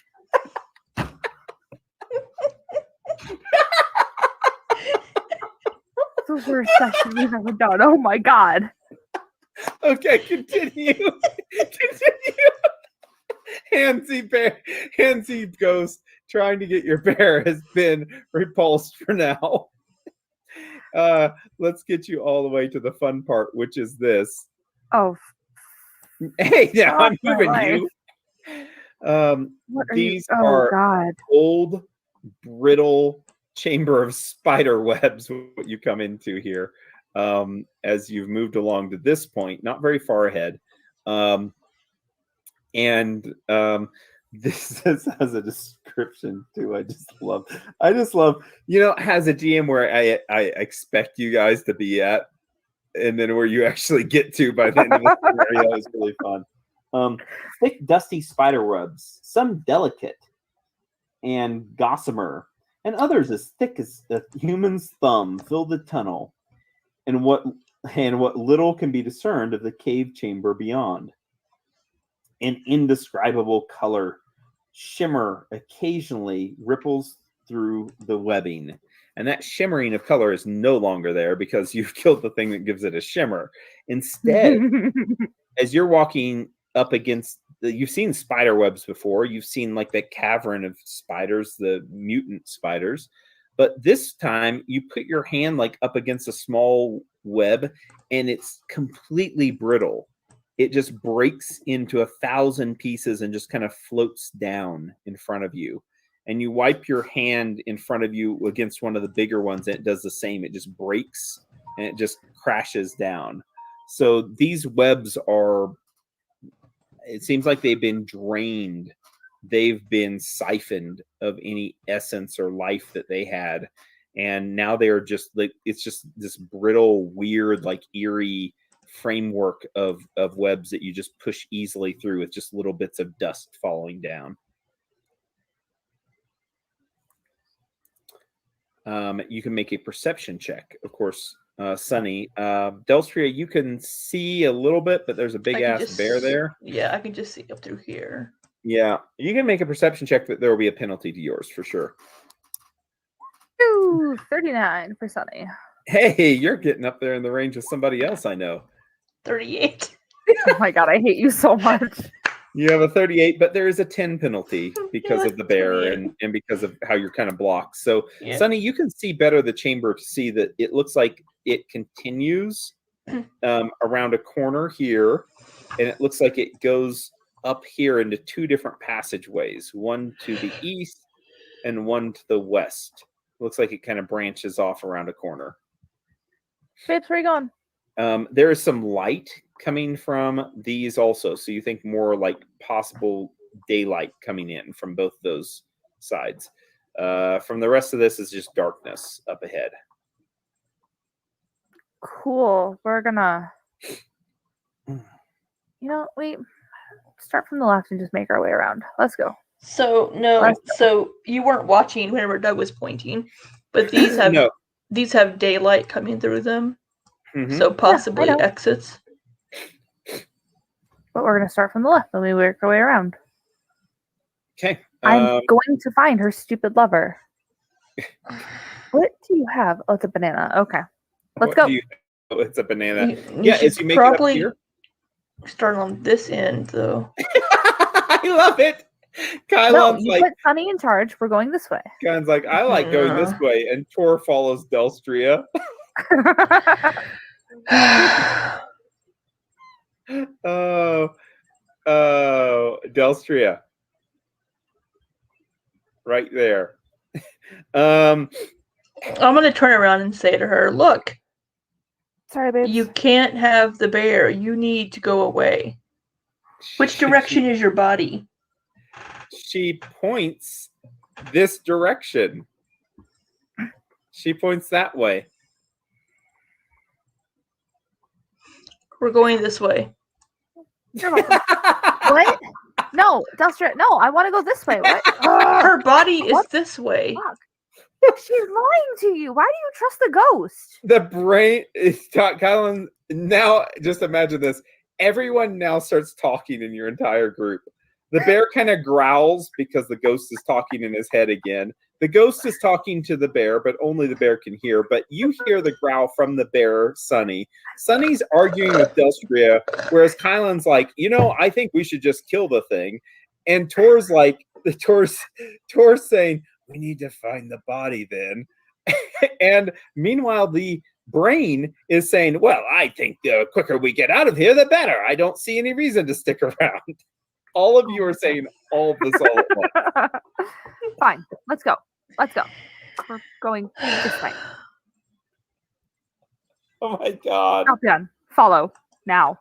Okay. When you get to this point, you see that there are several shriveled up remains of pale white bodies of these ogre spiders.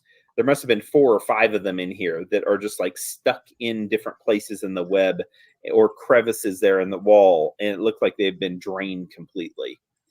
As you make it for Kylan, you got to come with everybody. Kylan's gonna be walking beside Sunny now because he doesn't, he doesn't like her marching off at random directions. But Sunny, your marching does prove fruitful because right about you're in a wall. Right about there. Right about there, you can see around the corner and see a body up here. And it looks like a body that is kind of attached to some of the webs and has been, well, it looks like it's been dead for a while, obviously. And it looks very much like this Benevis that you've been talking with and you've been scolding for the inappropriate contact with the bear. And there, it looks like there is a robe wrapped around her, almost like she's crumpled down, like going into a final sleep with all the webs strung around her. And the robe looks like it is brand new from the shop, this darkened purple robe that is wrapped around her. Delcia, this is weird. Can I go touch it? Can't I go? You've never asked my permission before. Yeah, and do you see where we ended up? Can you cast detect magic on it? Can I cast detect magic? No, I don't have detect magic. Oh, well, hold on. Let me come up there. Because why would a ranger need detect magic? I just love it. Yeah, why would we do that? This body is going to be right about like, I'm doing bad with shapes. I need to do like a stick figure body or some sort, huh? What's the range on detect magic? Close, I believe. 60 feet. Oh, okay. Whatever. Oh, that's a beautiful body, Doug. Yeah. I was like, why does it only have 3 limbs? Because you weren't done yet. Okay. Oh, no, I messed up. Anyways, that's the body. Is it a bug? I know it's a human. Whatever. Okay, there it is. Okay. Delcia, are you done detecting things? Can I go touch it? Because I'm gonna Detect this magic, by the way. Huh? And you can make a spellcraft check. It is magical. And if you maintain 3 rounds there of looking at it, you can see what it is. 21. It is a robe of arcane heritage.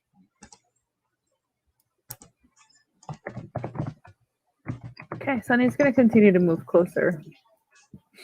Okay. As you Excuse do so, a ghost appears once again out of a wall right there to watch.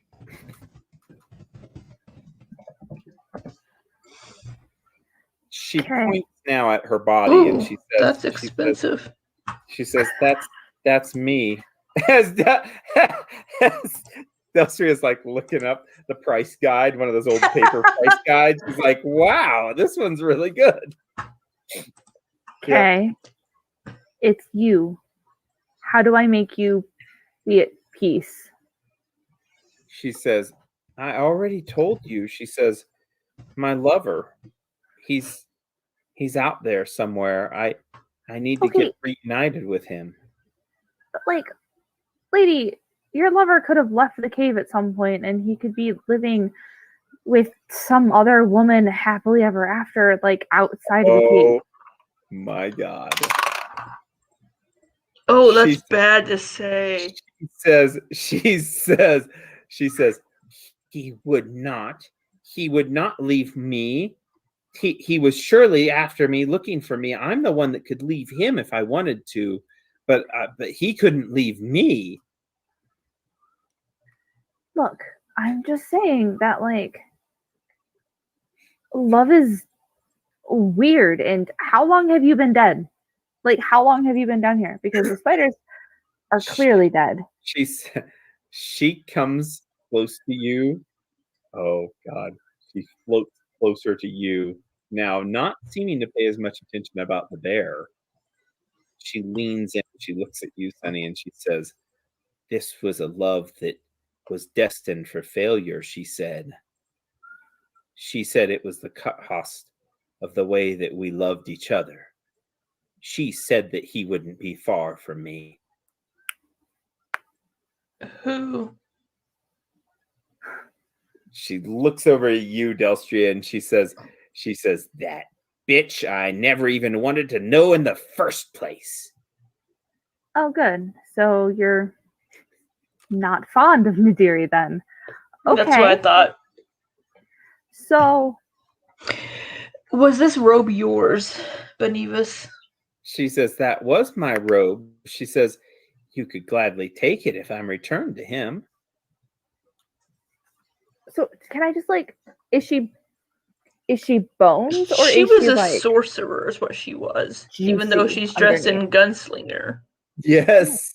In her body, it looks like, strangely enough, on her body, it looks like she's basically dressed up kind of like that, like she appeared, the gunslinger.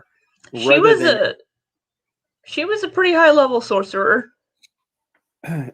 She might be somebody that used sorcery with gun magic. Pew pew. There's certain archetypes for that, and that's what she was. So, anyways, is she bones or is she like mummied?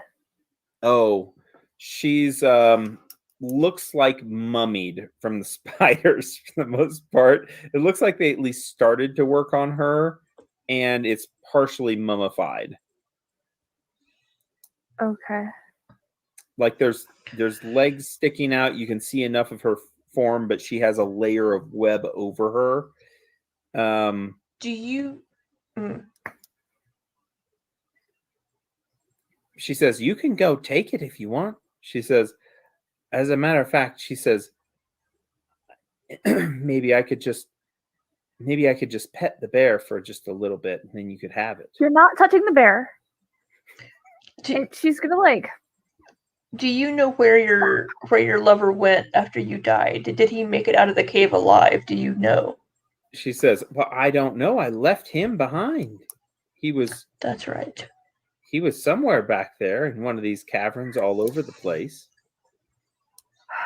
Spiders crawling everywhere. Oh my God. Sunny, who is getting she looks extremely frustrated. She says, little Missy, I don't know why you're so upset.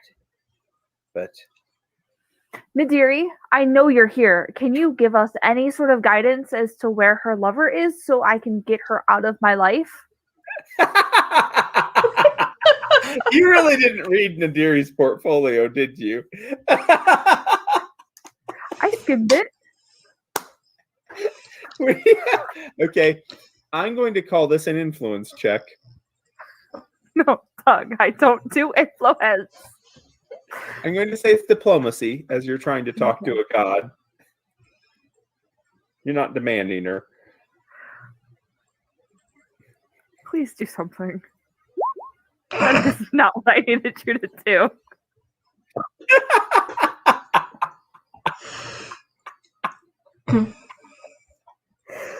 There's no response. There's no response except for a from Tor back in the other side of the cavern. Look. As he's heard your prayer, but he just doesn't think that goddess is the right one to follow or trust on. Tor, look. She said that I didn't know what love was. Maybe Ghost Woman here is supposed to show me what love is. Although I kind of feel like if it was true love, they'd be like dead together. So can we just take her body and like go find her lover? Because it was true love. You know nothing of the sort. You're right. I don't know anything of the sort, except I know that I love my bear and you cannot have him.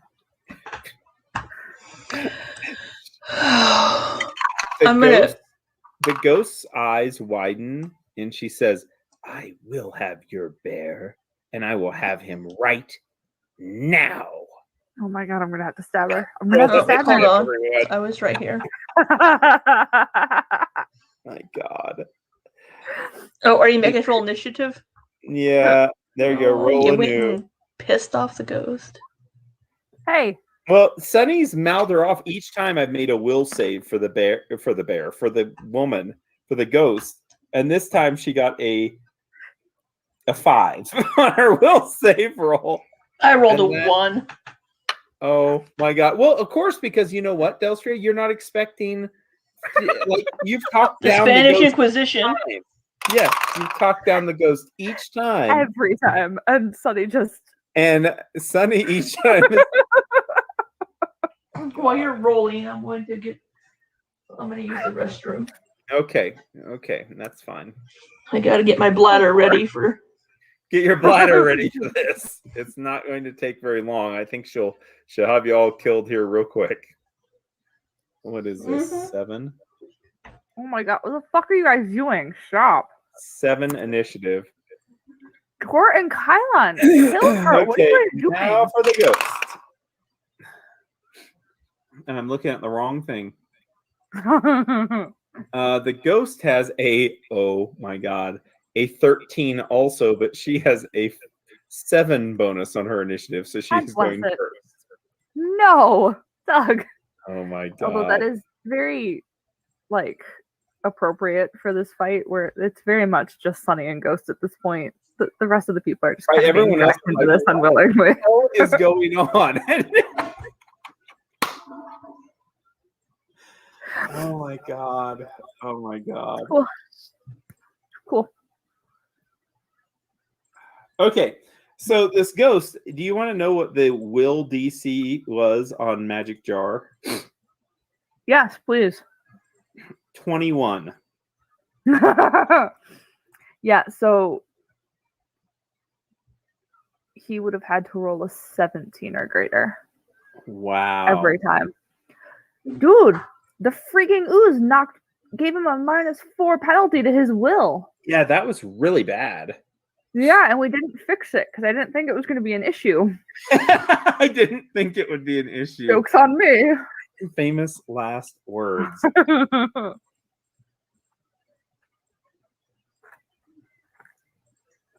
Okay. The good thing is this is the first opponent that you're going against that actually has.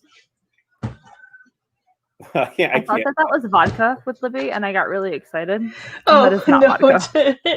Oh, you were just getting jealous. No, it's a bottle of Coke. I mean, I have a bottle of vodka on my desk. 2 liter of Coke. Not really jealous. Well, I might need some. I might need some rum to get through this night.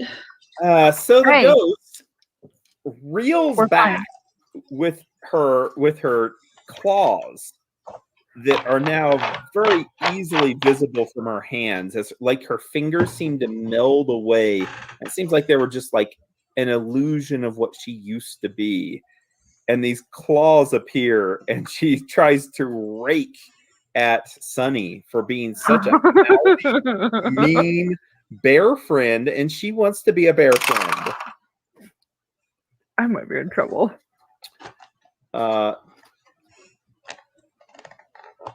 I have a 23 to hit you. Is that a touch or? Well, It is a touch attack. Of course it is. And then a 29 to touch attack. Oh. Yeah, both of those hit. Shocking. Okay. Well, why were you so shocked? Of course they were going to hit. Miss Facetious. Why will you not work? God bless you.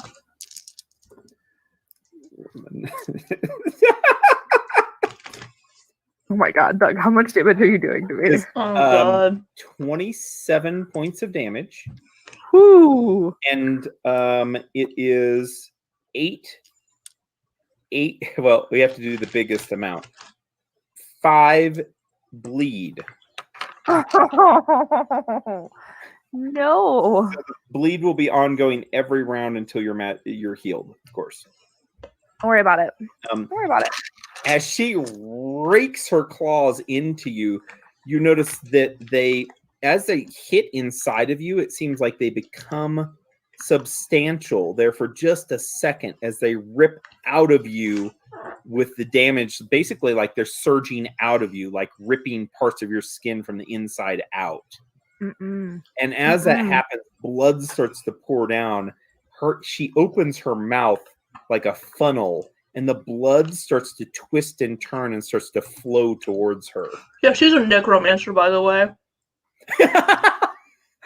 And with that, she's going to go. No, she's not. She is going to go into the wall. Oh, fucking.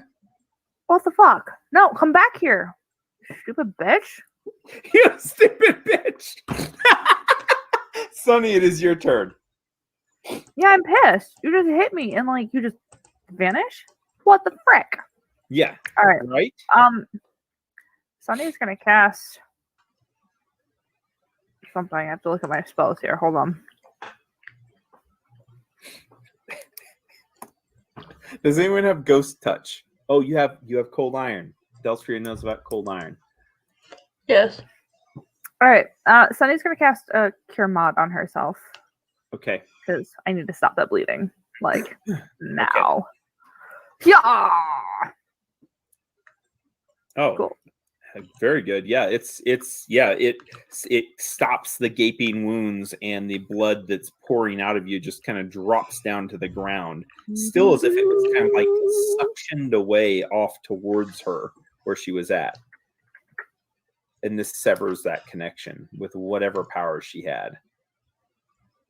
By the way, guys, she's a necromancer. I love that.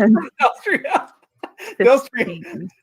What do you want to do with Bear, by the way, before Delstria's turn? Hold on, because I'm moving. 5, 10, okay. 15. All right, Sunny's gonna move over here.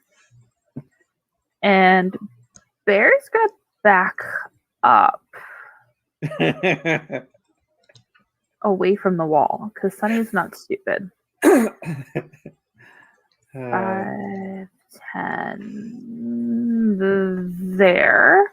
What's and this ready in an the attack. room? Oh, that is a pillar. That is a pillar that goes from floor to ceiling. I wasn't sure if it was a pillar or a pile of dirt because I can see through it. Yeah, absolutely. Yeah, it wasn't outlined as I should have. I should have outlined this little one and then this big one, and I forgot to outline them. So you're absolutely right. You know what? We can do that real quick. Are you done with your turn, by the way? Yes, Bear's moving and holding a claw attack for when she gets close. Okay, got it. Yeah, he lets out this growl, threatening her to come any closer than what she already is, which he has no idea where she's at. You know how confusing the world is to Bear? Like, all this shit happening without him knowing exactly what's going on. All right, Delstria, you're up. What do you want to do? I'm gonna 5-foot step. Okay. And I'm gonna ready an action to attack her, to shoot her with a cold iron arrow. Okay. Kylon, seeing what you're doing in the direction that she was at. I'm going to say cold iron or ghost touch or magical weapon. Ooh. Let's see what he can do. Technically, I think we all have magical weapons at this point. We all have magic weapons. we don't have Ghost Touch though. Kylon is going to take a 5-foot step here, and he is going to pray to Iomedae, and his sword lights up with a holy fire. So now he has a holy weapon quality on his weapon. And beyond that, he is going to be done. Tor, knowing that the ghost is after Bear, is going to take a 5-foot step and just ready to attack any enemies that are going to come after Bear. He's going to be Bear Buddy right now. Okay. We're back to the top of the round already. Oh my gosh, I love it. And then, just as someone would maybe expect, a ghost comes flying out of the wall and across this hallway, triggering any readied actions that people have. Attack of opportunity. Right there, the ghost can be attacked by arrows. So this will just be a single attack. Just a single one. Just a single shocking gravity. Just in case some electricity. Shocking gravity. Yes, with a cold iron arrow. Electricity will have effect on her. Wow. She's a ghost for sure. You'd hope that she'd have ghost armor on or something, but oh god, no. She gets hit by it. 28. I mean, if she was a sorceress, then she wouldn't be wearing armor at all. Right, absolutely. It seems to have full partial effect in that part of it is have, but yeah.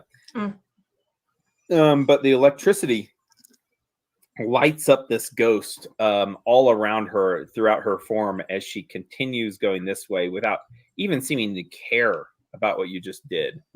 Excuse me. Oh my god. I was impressed with what I did. She can fly so fast. Okay. I can fly too. She's going to go here. And then she's going to go into Delstria's face. Probably and that out. will provoke an attack of opportunity. She's flying through Delstria. And she'll end up on this side of Delstria. Sunny's gonna smack her in the face. And then she goes there. Sunny's gonna smack her in the face. That misses! Damn it. Did Kylon hit his? Take a swing. Oh my god, and misses. Oh my god. And Why? Tor has a readied attack. And he hits her. God. Glad one of us did. Shit, She's on man. a beeline towards I hit her Bear. too. She's on a beeline towards Bear. She's going to continue going. And this will provoke an attack of opportunity from Tor.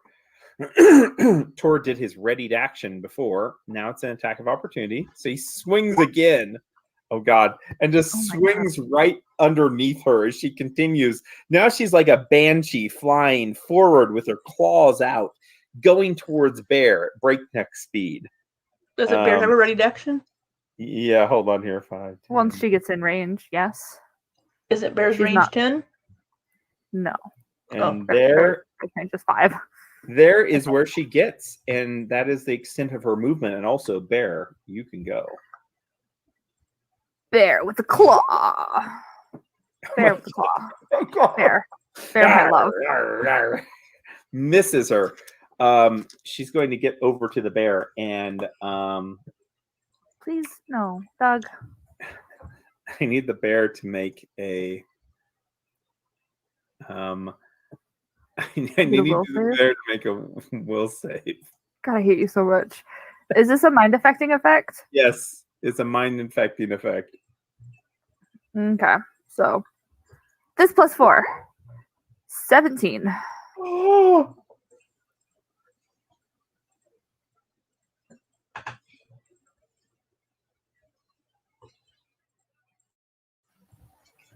Yeah, Bear's not having any of this. Bear's all done at this point. Like, so she flies towards your bear and she starts to like motion for him, and he is Come here, bear. And he's like, come on, let's be friends. She's basically, and you can hear like she's whispering to him in his head, like how sweet of a bear he is and how they should be together forever. And as she gets there, he fights as much as he can from being controlled mentally, and he somehow beats her. He pushes her out of his mind, and that is her turn. Okay. Go get her, Sonny. I'm going to. Can I? Excuse me. 5, 10. 5, 10. Yeah. Sonny's going to attack her. Okay, yeah. And oh my God, Sonny. Oh, Sonny, you missed. You go in and you swing, and she dives out of the way, and her head spins around to look at you. Do I technically get a flanking bonus? I know that she's incorporeal. Does that count? Because bear can hurt her. Yeah. So that's actually a 23 to hit. It still misses. Still misses, but hey, it's a 23 to hit. It still misses. Yes. I'm Oh my trying so gosh. hard. Okay, whatever. Second attack. No. Yes. Yes. No, because it's not a full No, attack. you Just moved. kidding. Yeah. Just Wrong kidding. system. Wrong system. Just kidding. I know. All right. Well, it's okay. Bear's Because gonna bear kill has her, so. attacks, Bear has lots of attacks. and they're all magical. They're all magical.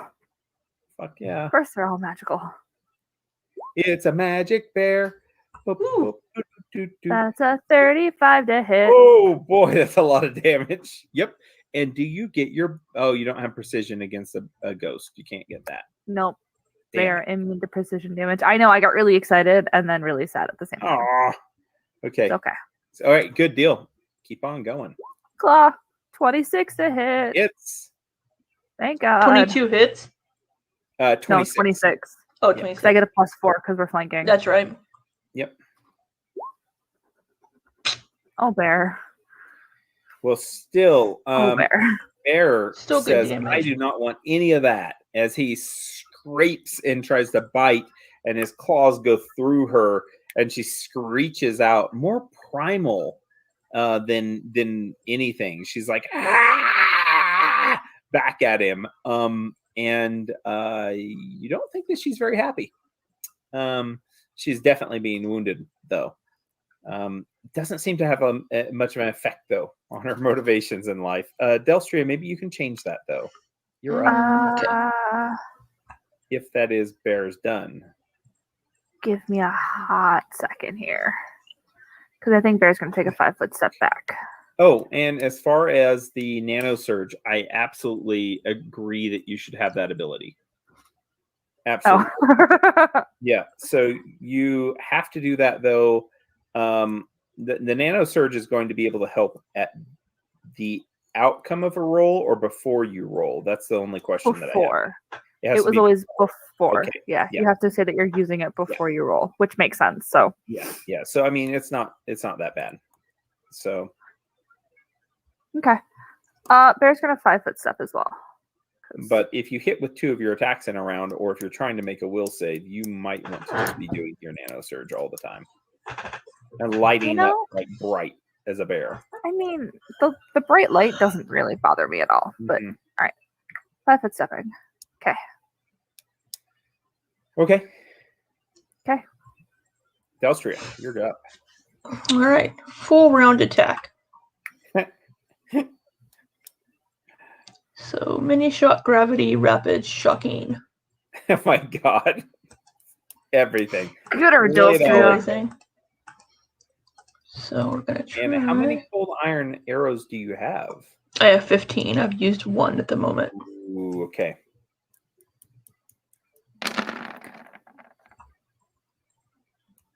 Holy crap balls. Wow, Delstria, that is What in the beautiful. hell?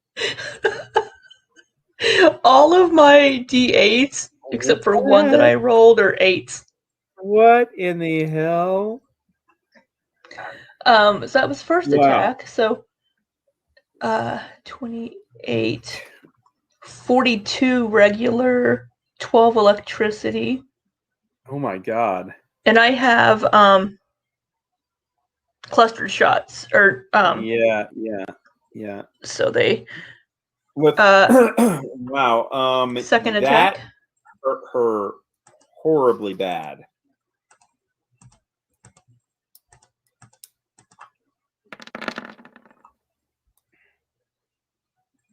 Holy crap. Really?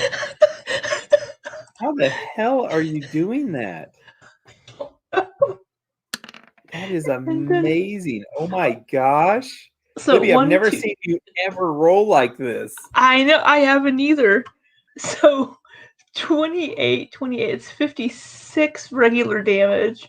Holy crap. I got it. And 15 electricity. Oh my gosh. Okay. Maximum damage with all 4 arrows. That's awesome. So you basically turn around and oh my god, I cannot explain it. The arrows almost have like this explosive impact.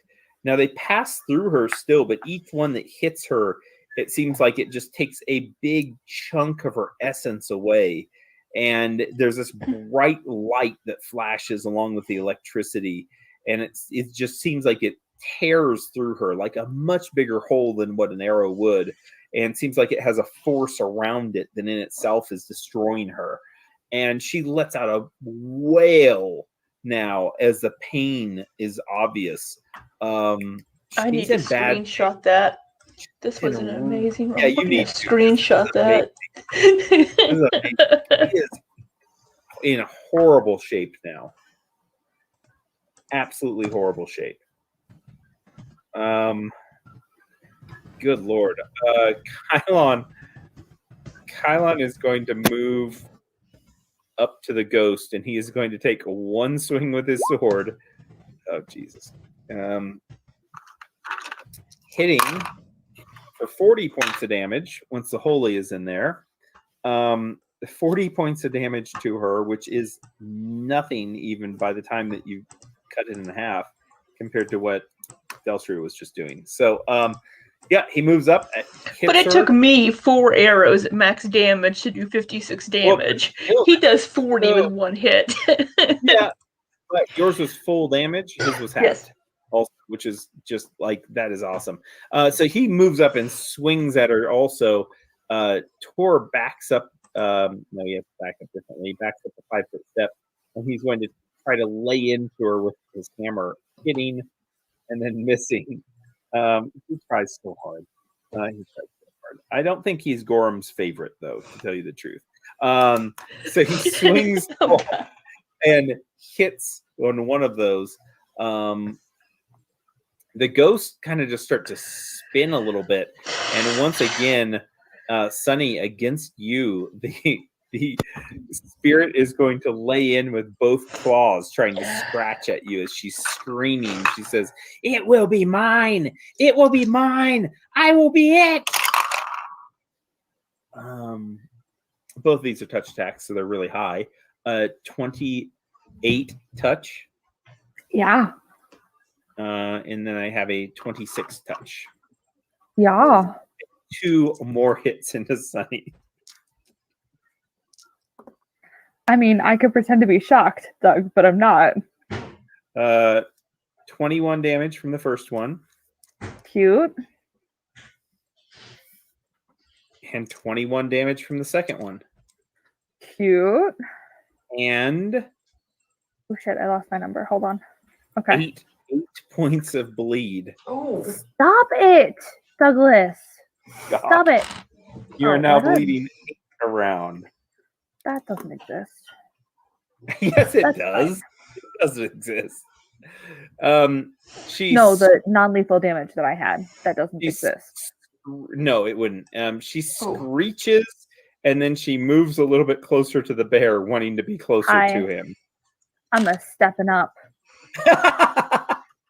And if you give me just one more level with feats, I will be able to step up and attack. And strike. Okay, that's her turn.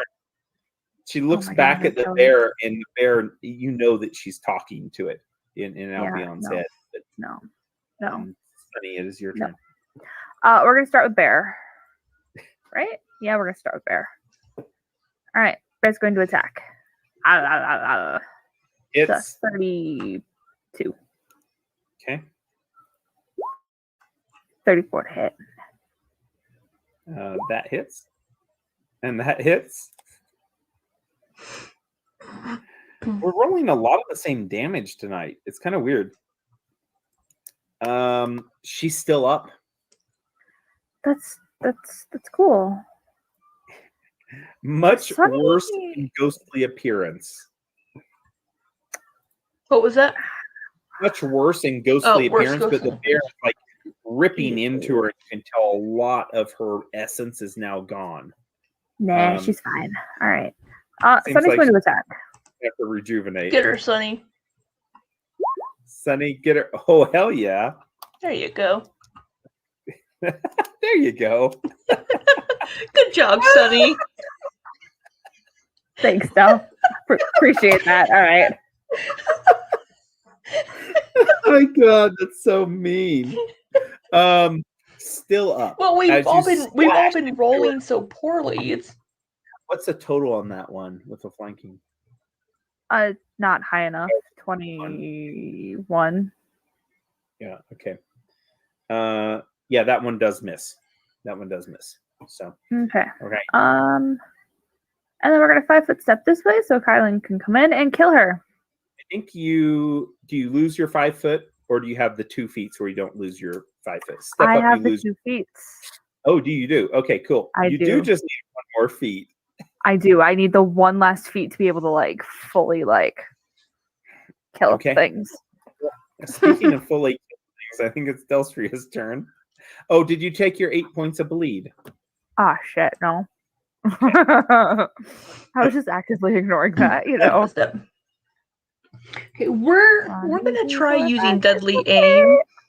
Uh-oh. See how that works out. We'll have to do the -3 to the attack after I roll because I don't have it in the macros. That's okay. So that's okay, yeah. And we're gonna use luck to negate that. Yeah. Because your luck is a +3 now? Mm-hmm. Or plus. Okay, yeah, awesome. +3. Luck has turned out to be pretty cool whenever you need to use it. So 27. The first one's a hit. The first one. So +6 to damage for that's 23. And 2 electricity. And second attack. Yeah. And then we have, wait a minute, 6, okay, 4, 7. Okay, I'm ready. Okay, second attack. Oh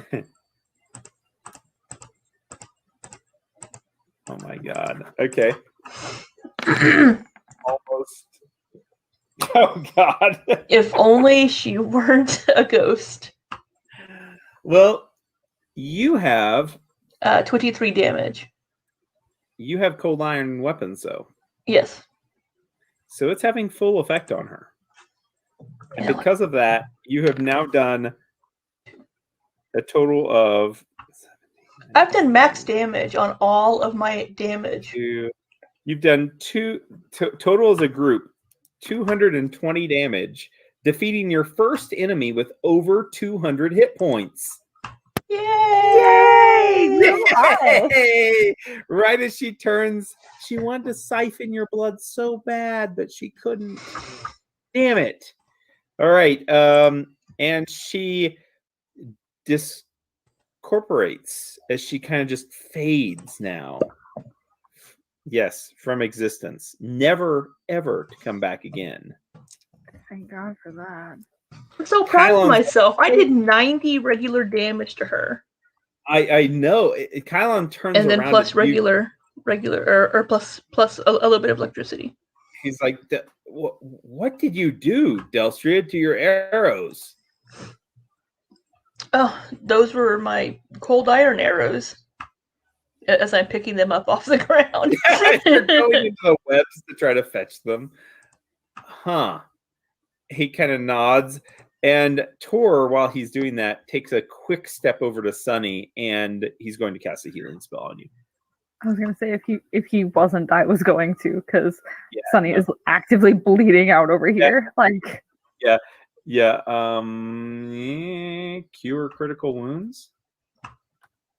Yeah, cure critical wounds. Yeah. Kylon starts to talk with you, Delstria, as he goes to pick up the arrows, with you and try to find them in the webs and stuff. He's like, I've never. He says, like, have it. He says, that's really good, Delstria. It's really good. I can tell that you were just messing with that ghost. I guess you were talking to it, but you didn't. You knew that you could handle it, huh? Well, we did it as a team. He nods. He says, yeah, I mean, of course we did it as a team. Of course. 31 healing to you, Sunny. As Tor casts the spell that stops your bleeding. You're probably still looking pretty bad, though, huh? Yeah, I'm a little bit in rough shape, It'll take a few rounds for Delstria and him to find the arrows, so another cure critical wounds on you. I was gonna say that I could do a cure light, a couple of cure lights if you don't need a huge amount. Oh, you're fine. 28 more healed up. All right, that puts me up at full there. So, Kylon looks at one of the arrows and just kind of marvels at the arrow, like the tip of it, the cold iron tip, and he hands it back to you as he finds one. Bear kind of shakes his head, like trying to get out that last bit of the voice. And then he comes over to you, Sunny, and just kind of bumps up against you as he looks at you deeply, like in your mind you can hear she's gone. Hey, I got you, bud. I won't let anything happen to you. There's a wagging of his tail that disrupts all the webs around it as he wags and webs get broken. What do you guys do as you kind of go back into here to out of her body? That sounds really weird. Go take things off of her body. You say that was really weird. Going to what? Don't worry about it, all right? We're going to go steal stuff. It's not really stealing. Okay, it's not really stealing. She told us we could have it. Right? Yeah, she actually did say we could have it. So the only thing that you find of substance there is the robe of arcane heritage. Which I don't think any of us would. The firearms or anything else in her gear is mysteriously gone. Yeah. I bet her true love took it. Her true love definitely killed her. Like, there's no like. I think the spiders killed her. Oh my god, I love it. I'm pretty sure that he like led her into this area, and even if the spiders killed her, he totally set it up and then like robbed her and like GTFO to go live with somebody else. I could check and see. Go ahead, tell me, dog. She starts to.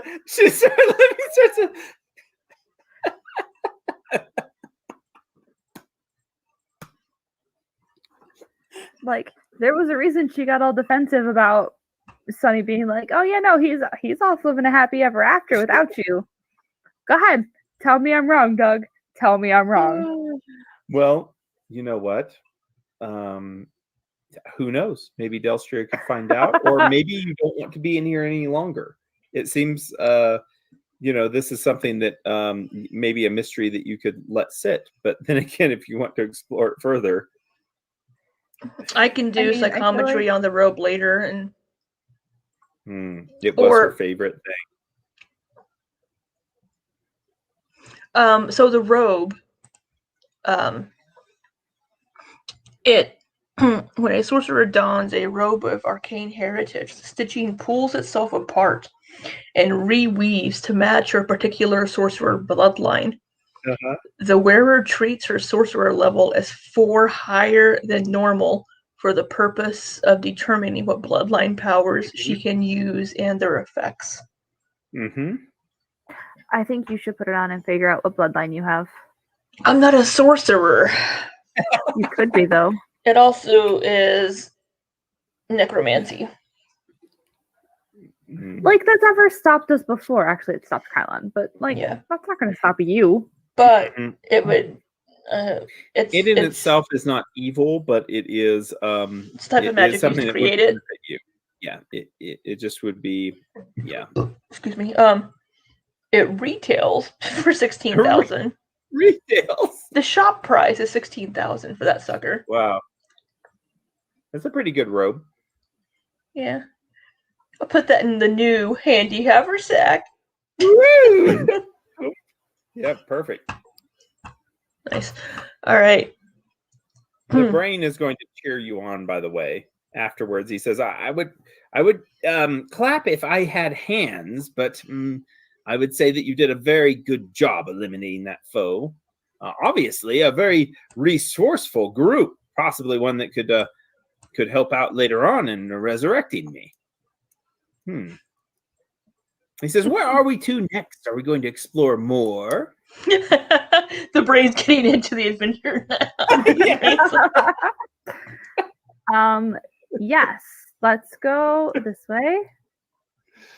Alphion is following me. I'm just not moving it with me. Okay, and that's then, fine. Are we going left or right, y'all? Kylan quickly behind you. He kind of shrugs. He says, "Yeah, I think I see sun this way and this way." He says, "Either way." He says, "Let's go to the right." Wait, before we do, can I hear? Like, is there movement coming from either tunnel? Make a perception check. Oh. And you can too, Delstria. You're up there. Close you enough. You have a plus 10 now, Sonny, so you should be good. Yeah, as long as you're charged up there with your batteries.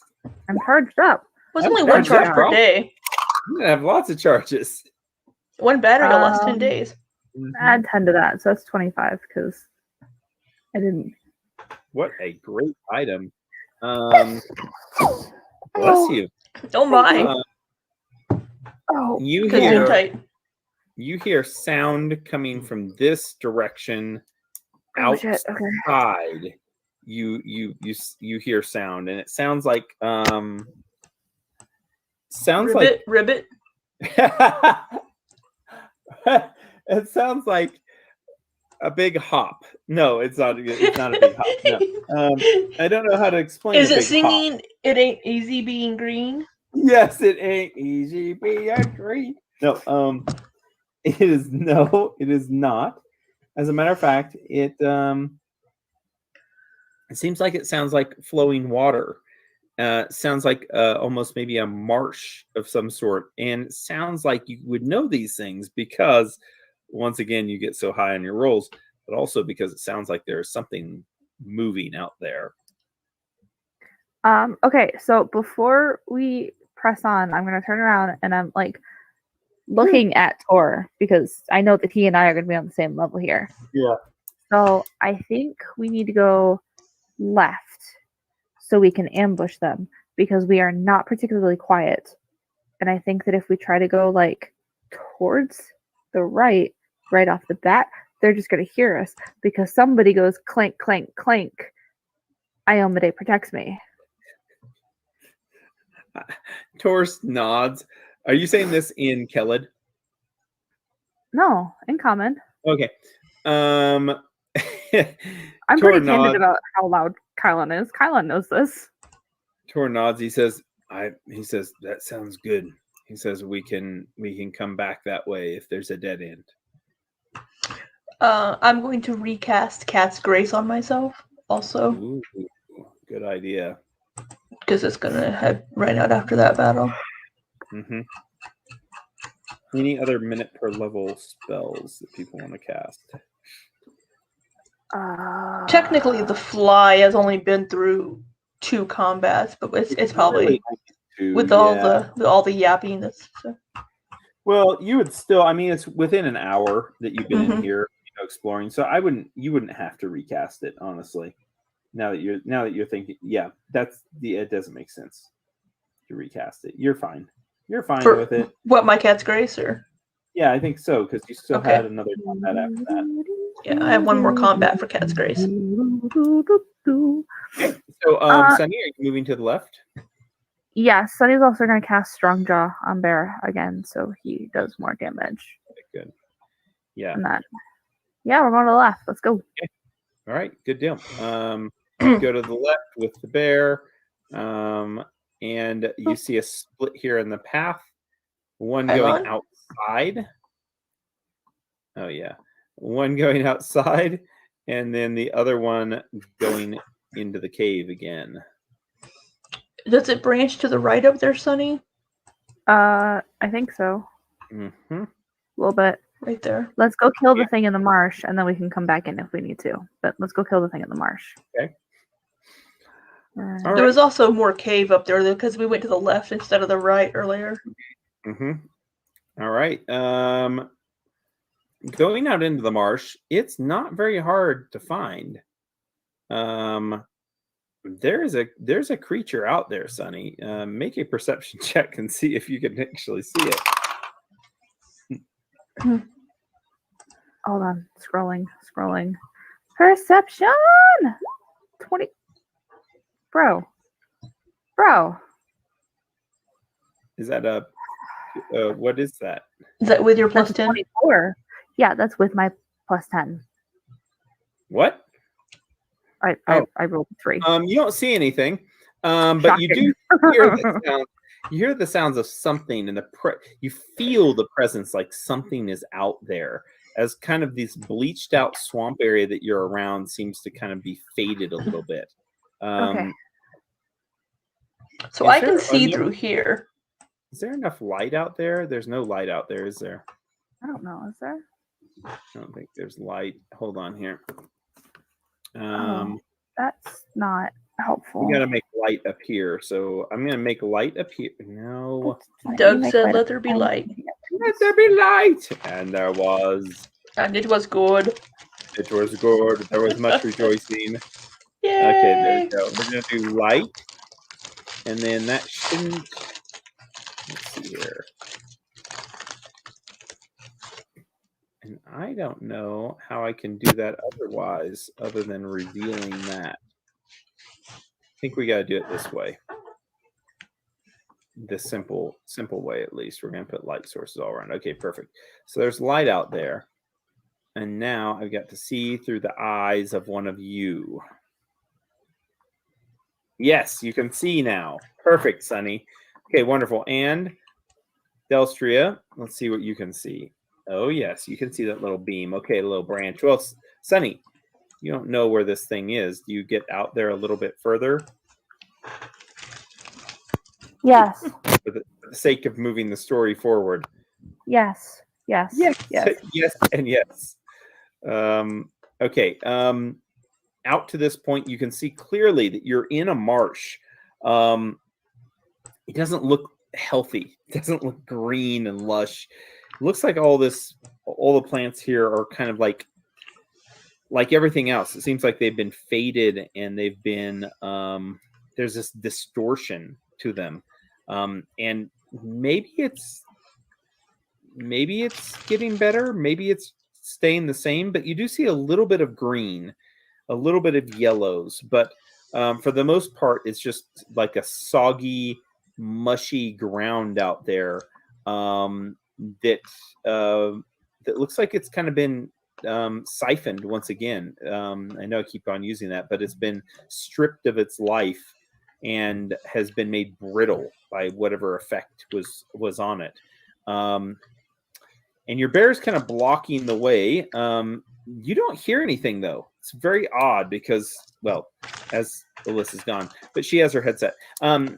As she gets out there, there is definitely the presence of something, but she can't see anything and cannot tell what is out there. It's like whatever it is must be blending in or possibly unable to be seen even to start with. Well, once people move, I can get up there and look. Sure. I'll wait to hear from her what she's going to do.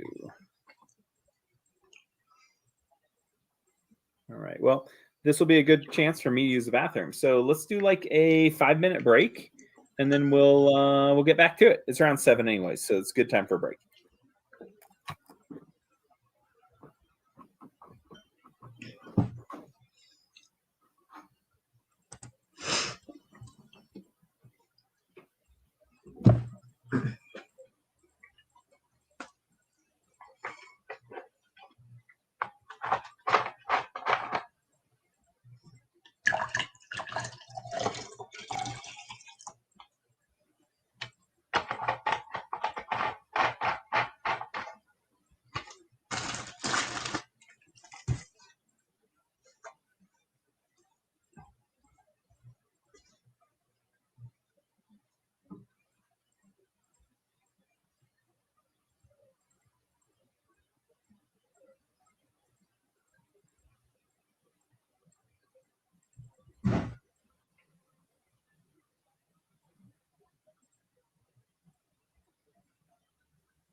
Mm.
Are you cold, Doug? I am cold. Went outside to get the mail, and it's ridiculous. It's very chilly. It's back to like 34 degrees or lower here tonight. Ew. It was 72 here today. It's 61 now. Yeah. Got some snow yesterday. Seriously? Yeah, it's just like, typical Colorado. We'll get snow still in May. So yeah, it's fine. You know it's not fine? That thing out there in the swamp. All right, well, let's go kill it then. Well, So you don't really know. you went away, so we haven't progressed yet. So we were gonna move a little bit so we could all kind of look outside. Move yourself a little bit to get other people with eyes out there if you'd like. There's this bare ass still there. Hey, And you know what? Bare ass and I are doing just fine, okay? I love it how Sunny's now the one going forward first all the time. This is really good. There. Bear and I have moved forward. There. Perfect. And by the way, you get out to about this point in Delstria, you can move up. Oops, sorry. Move up wherever you need to. You get out to this area and you can tell looking up that you are in the cavern, or in the valley again. Because you can see the walls of it extending up. You can see the sun high up in the sky, beaming down through the clouds. And the rain that was present throughout the area, and the rain clouds have evaporated. They've moved on. They're no longer there. So you haven't gone very far. You're still in the same locale that you were in before, just a different part of the valley. So that's confirmed.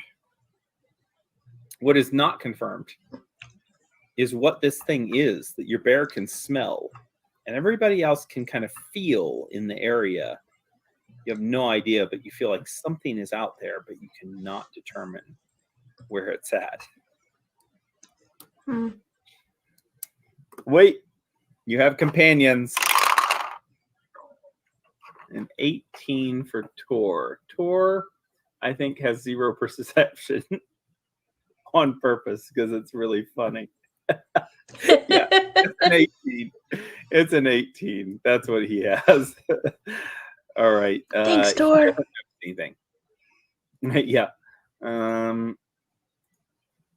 So I guess you're pretty much free to leave, right? You guys can just head on out if you'd like. Well, we were going to explore the rest of the cavern, but we wanted to kill this frog first. We wanted to kill a frog first. Yeah, we're gonna kill the frog first. Doug, is there like, I don't know, a rock or something I can pick up and throw? Yeah. I'm sure there's rock. I mean, remember the soil is definitely moist here. It definitely looks like it's more swamp-like. It's just kind of devoid of a lot of color. There is some green still, kind of marshy looking ground, but a lot of it is dried up and just, as you see, kind of like a grayish brown. You can pick up a rock though, and you can throw a rock, I'm sure.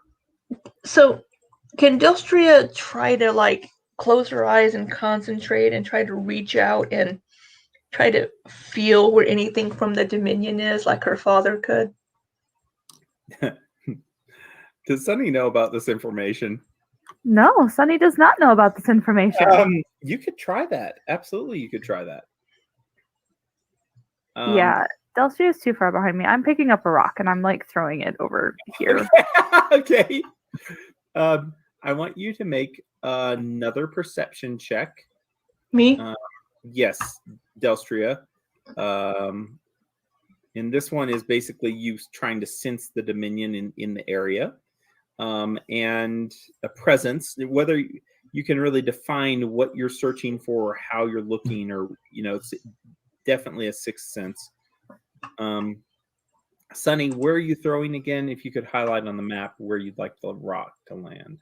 Hold on, I lost it. Oh, it's over here. Like over here. Okay, yeah, sure. Not very far away. Yeah, go ahead. All right. First off, because Delstria is going to take a little bit longer, Sunny, you pick up a rock, a good hand size. You pop it in your hand a few times, and then you go ahead and you reel back and you throw it. And you toss the rock, and make an attack roll if you could, a ranged attack roll. Oh yeah, you hit. You hit that ground good. It goes punk, punk, punk, bounce. Hey, I used to go skipping stones with Hawk. Like, I got this. Yeah, you got this. Yeah, it lands exactly where you planned for it to land. Everyone kind of tenses up. Nothing happens. And yes, Sunny does know this because back whenever What's-Her-Face was telling us about the ship, she said that she thought the navigator could sense. Mm-hmm. She did mention that, yeah. Okay, yeah, Sunny did not put that together with the fact that Delstria could do that. So, well, Delstria maybe can't. Delstria, you can't sense any Dominion close by. You reach out there and you try to make this connection, almost like kind of like a sonar, trying to ping with your mind just to try to get a sense of life forces in your proximity. And you cannot feel any Dominion anywhere close by. So if this thing is out there, either it's not Dominion, or maybe you don't really know exactly how to activate that or use that gift. But you feel like you are searching and scanning. You feel like you are sending your psyche to kind of an astral plane in a way. You're trying to see about the tethers that interact there with the astral plane and trying to have an idea if it's out there, anything that would respond, and nothing comes back. Colin's like, well, I guess whatever it is gone, so we can just go inside. Why don't we like walk this way. He looks at you suspiciously. He's like, I go first. Shouldn't I be going first this whole time? Delstria, tell her I need to go first. She'll get herself into a trap. Sonny Kylon needs to go first. Delstria, I've done so well today. He says, I knew I needed to go first. Okay, well, Slowpoke, let's go. He starts walking over to that area.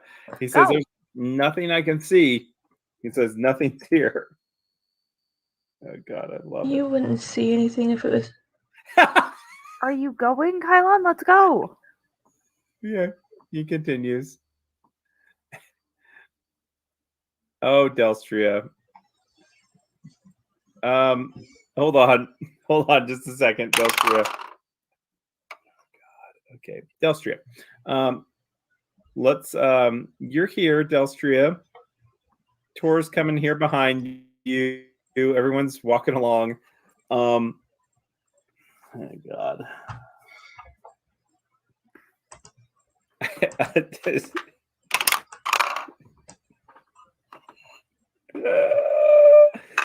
A tongue.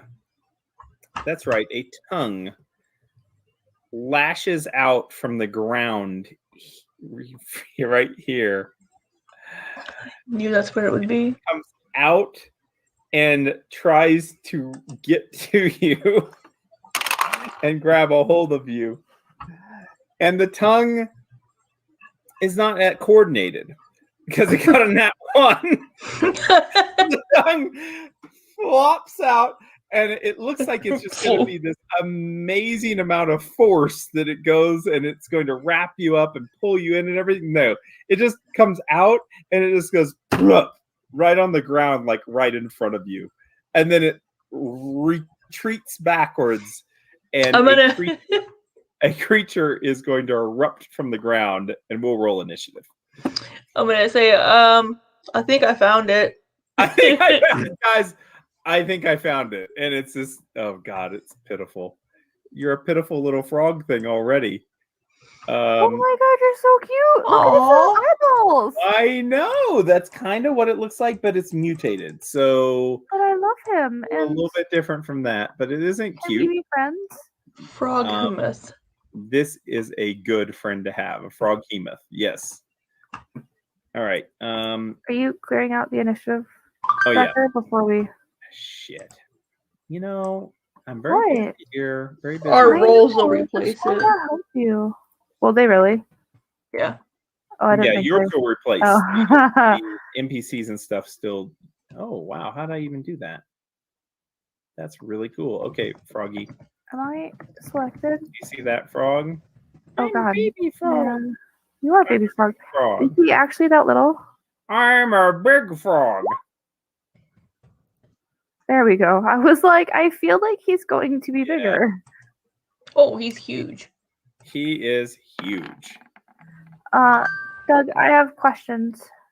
Yeah, I just don't have any answers. I'm so sorry. Okay. No, it's fine.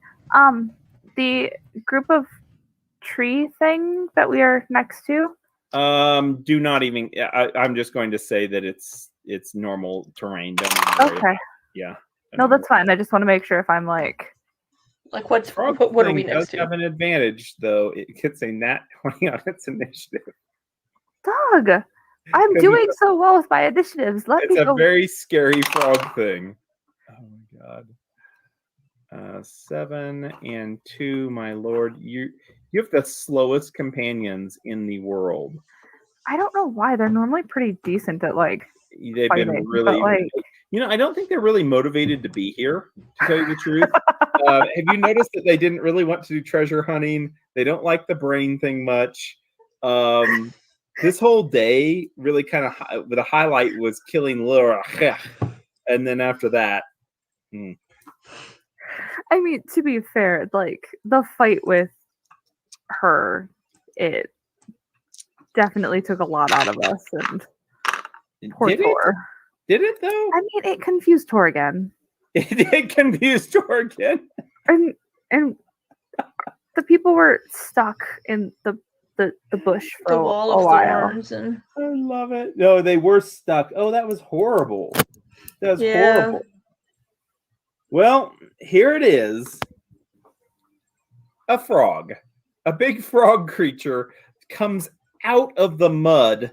I would say the full amount of it. I would say just basically where the tentacles are there and a mouth and its eye stalk, which was actually right there the whole time. Its eye stalk, but it was covered with mud and it was looking at you, watching you the whole time. There you go. Surprise. So this thing now is able to be attacked, of course, but just keep in mind about half of it is still submerged. You don't really see the feet or anything, but this massive creature comes out of the dirt, and it gets out there really, really quickly. My God, it's a mean thing. I'm going to tell you that right now.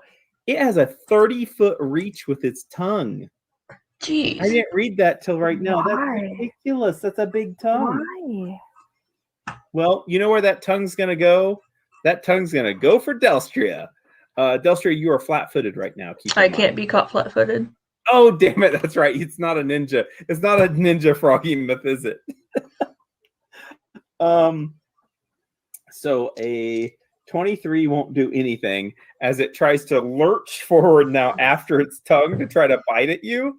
And then tentacles come whipping around trying to grab a hold of you and Tor. Two of them on Delstria. One's a nat 20 to hit. At what? At me? Yeah, followed up by a nat 1. Stupid tentacle. A 20 would not confirm a critical hit against you, would it? No. No, I didn't think so. All right. And let's do the ones with Tor. My God, it's got so many freaking attacks. It hits Tor with both tentacles. Okay. Okay, here we go. Delstria, the one that could have been a critical hit but wasn't. A tentacle slaps up against you and wraps around one of your legs. 9 points of damage. And it's going to try to grab a hold of you.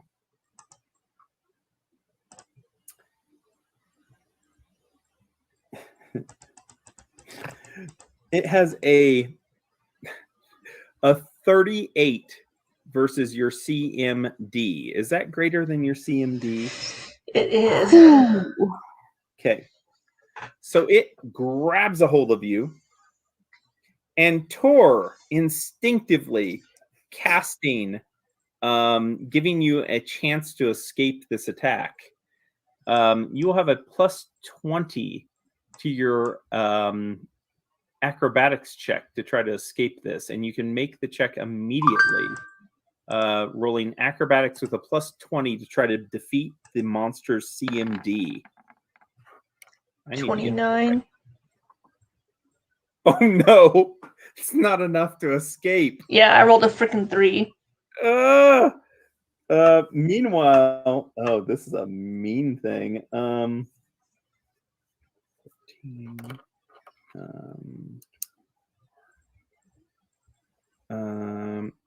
27 points of damage to Tor as the creature hits with 2 tentacles against Tor and also grapples Tor. So both you and Tor are grappled with a tentacle wrapped around your waist, basically, not stopping you completely. And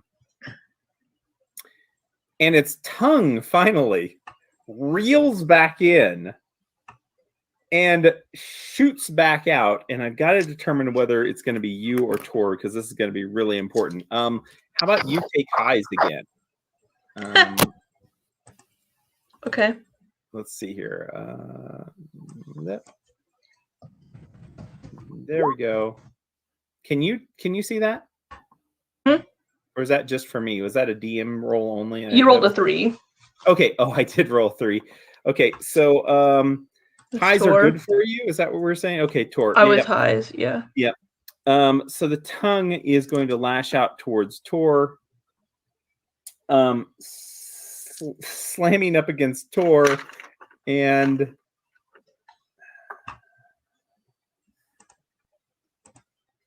doing 8 points of damage to him. Okay. That is a big frog creature. If you'd like to make checks on it, this is a good time to make a boy, what is it going to be? It is going to be a nature check that you'd make to understand what this frog creature is. Sunny, oh my god, this is thing that burst from the mud, and it's got both of your companions, and it's got extra tentacles and shit. 26. Like, this is your strong suit. What are you doing? Oh my gosh. This is not very good either. Delstria, this creature, as massive as it is, looks like it is now opening its mouth, and it is trying to reach to grab to pull you guys into its mouth. And you think that it's going to eat you. As a matter of fact, it might eat both of you, you think. Which Sunny knows about this. Sunny has had nightmares because she's reincarnated from other characters, of course. Sunny's had this happen before. Never with this thing though. This is new. You don't think it's very intelligent. It's definitely it definitely looks like it's something that could be from this swamp area or even from Numeria. But Delstria, you don't know much of what this is. This is extremely rare, whatever it is. It looks like some mutated creature though, because it slightly glows on the top of its eye stalk and onto the top of its head. It looks like it's glowing, almost like it's radiated. Great. And I'm sorry, you didn't even make the check, honestly, with a 26. All good. It's a frog. Yeah, it is a frog. Going on to your turn, you are grappled now. And do we know everything about grappled still? I do not. Let me see. It's the best thing ever. It's literally the worst. Grappling is terrible. And wait, I have your bow right now. Ow, my foot is asleep. I'm dying. Oh no. You cannot use your bow. Let's see here. I'll read the whole thing. I don't want to read the whole thing. I have it here in front of me. There you go. Okay, I'm going to have to make a concentration check, but I'm going to try to cast Thundering Drums. Wait a minute. Is this something that's going to knock over the frog? It can knock it prone. That would be hilarious if that worked.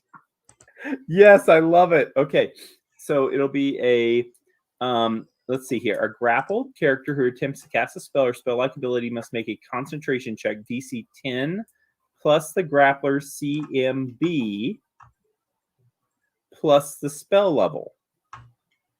You're grabbed really tight, by the way. Really tight. So I'm sorry, say that again. It's a what do I? You'll make a concentration check. Which is going to be a D20 plus your level plus your primary stat. Okay. Yeah, I just rolled it. Got it. Perfect. The difficulty is 10 plus the grappler's CMB plus the spell level of the spell. So what spell level is that? 3. A 3? Okay, got it. Okay. 15. It fails. It fails. You are not able to concentrate well enough as you're trying to say the somatic components, or verbal components. You're trying to work the gestures. This tentacle wrapping around you pulls you tight and squeezes air out of you, and you lose the spell. So I lose a spell. Damn it! That would be so much fun. It would be. Don't worry about it, Delstria. I got you. So that was what did you say? I said, don't worry about it, Delstria. I got her. I'll come rescue her. Do I still have a move action? You have a move action, yes. And you can still grab things out if you would like, if you have anything in your pack or anything like that even. Obviously you can't move though. You're restrained in that place. Oh, shit. Oh shit! What was it? I have fucking ripped boots. Ah! I totally see Delstria like try to cast a She spell. says that. I'm like looking around and being like, "Ah, She fuck." looks down at her boots. She looks down at her boots.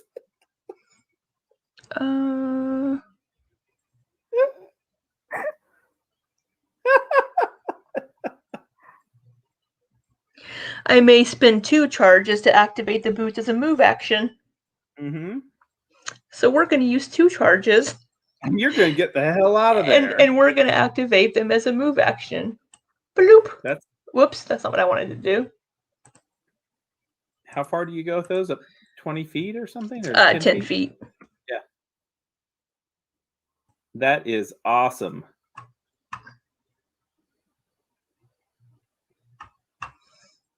Let me mark off my current charge on that. Keeping track of the charges I have on it. Yeah, I'm like, all right, we're gonna knock them over, and then I'm like, oh, fuck it. I'll just activate my boots. You look down, you're like, damn it, and you kind of click your heels together, and poof, and off you go. Tor is not that lucky. Seems like he's having a little bit of problems. Anything else for that round? No, that's all I can do. Right. Moving on is Sunny's go. Yeah, Sunny's gonna go kill this thing. Although one of the tentacles is now free, which makes things slightly. Yes, 2 tentacles free in a tongue and a mouth. That's fine. Yeah. Okay. Oh my god, this is great. All right, this is 5, 10. Bear's coming in. Attack of opportunity. That's fine. A tentacle slaps out at the bear. Oh my god. I swear to God, if you say nat 20, I'm red gonna like die, you stupid red die. No, it's probably gonna be a critical miss. It's a 23 to hit. No, that misses. That is a critical miss. Oh. Thing. God. Okay, let's see what it does to itself, and then Bear's going to go eat it. All right, 27. Bears never had frog legs. No, whoa. Yeah, the bear's like, I hear it's a delicacy in these parts. Okay, oh my gosh. Okay, so what happens? This sucks. It's called Twisted. It has to spend a standard action to free itself. It is now entangled in its own, like, slaps itself around, and it wraps around its own body, and it pulls tight, and now it is actually bound up itself. It is entangled.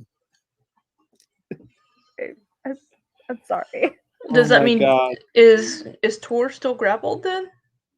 Yeah, that tentacle can't be used though because it's entangling its own body. Okay.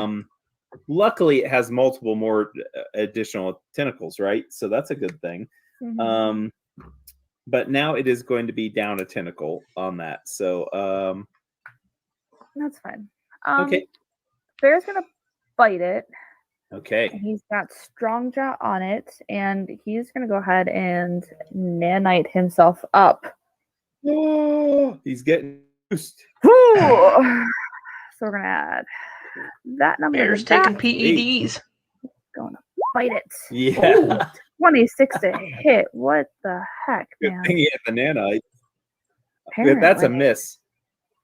I'm really angry it's about entangled. Wait a minute, it's entangled. I think it's entangled. The entangled will affect it. Hold on. -4 to Dex. -2 penalty on attack rolls, -4 penalty on Dex. That would be a -2 then. Oh my god, you hit it. Yes. Between nanite surge and it entangling itself, you hit. Hey, I will take whatever oh my god, that's I can awesome. get here. Okay, cool. That's a good bite. Okay. What do you do, Sunny?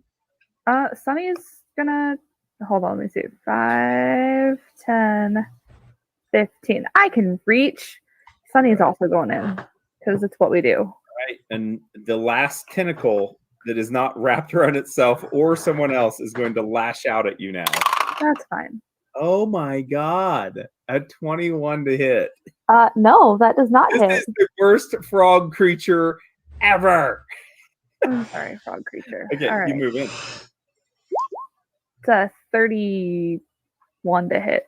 Yeah, that hits. Nice. You go in and you chop into its rubbery flesh. We woke him up. He was sleeping. Yes, God yes. damn it. And 1 precision damage. Why? Why? So he like pokes it with the tip of her machete, like, I love it. Okay, perfect. That is awesome. Oh my gosh, good job. Okay, Tor is and he's grappled. He's going to try to escape the grapple. No. He's going to use his spell as an immediate action again, second time that he's done this, to give himself an escape attempt. Let's see how many level 1 spells he has. He has enough to do it. So he is going to where the heck did half of his spell list go? all of his spell somebody deleted Tor's spells. Well, anyways, they're there. I know what it is. Liberating command. 36. He is going to break free. So he breaks free from the grab, and he is going to move in now. Oh my God. And that is going to get him. Does it have any tentacles left? It has a tongue.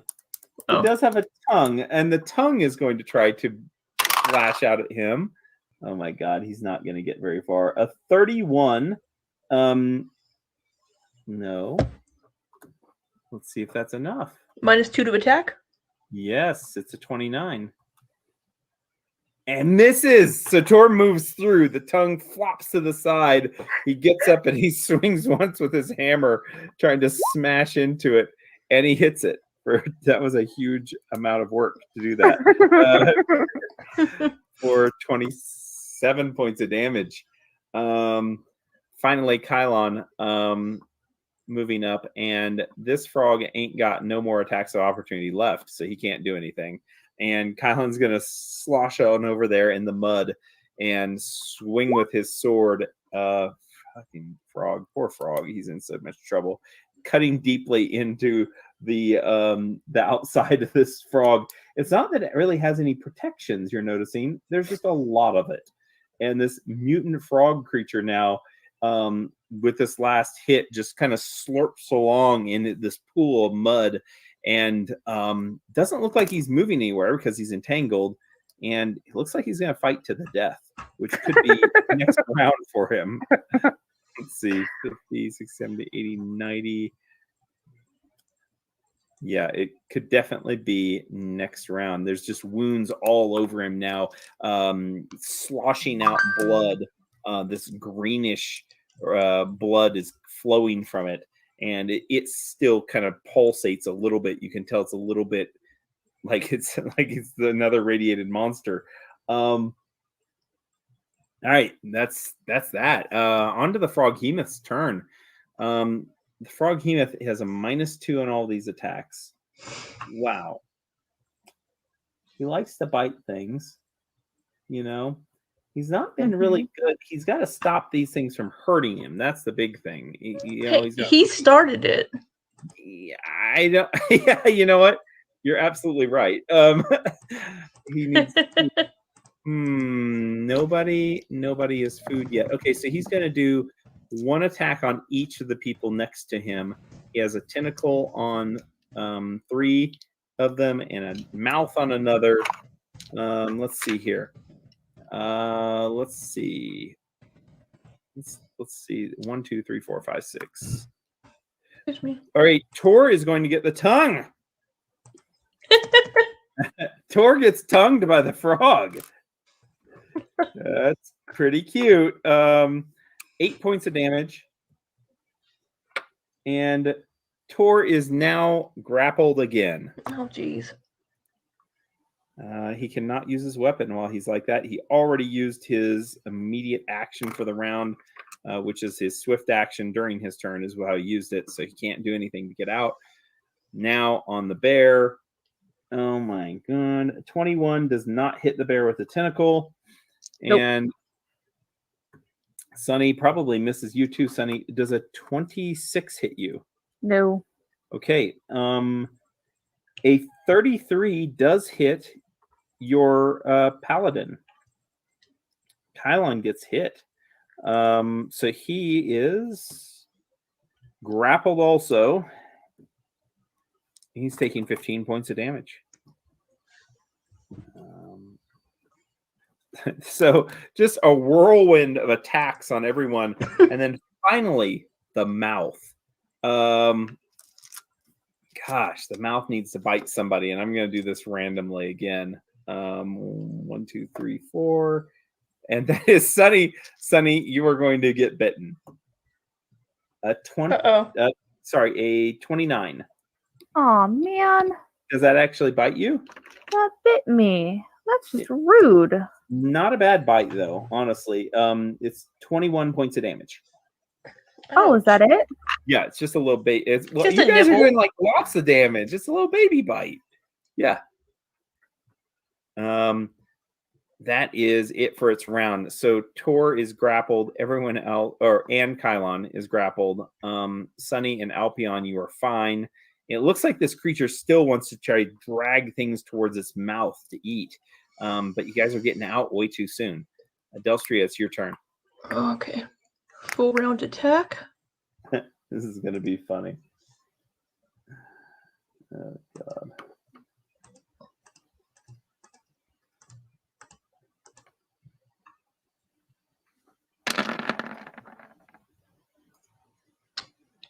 $21, I'm sure misses.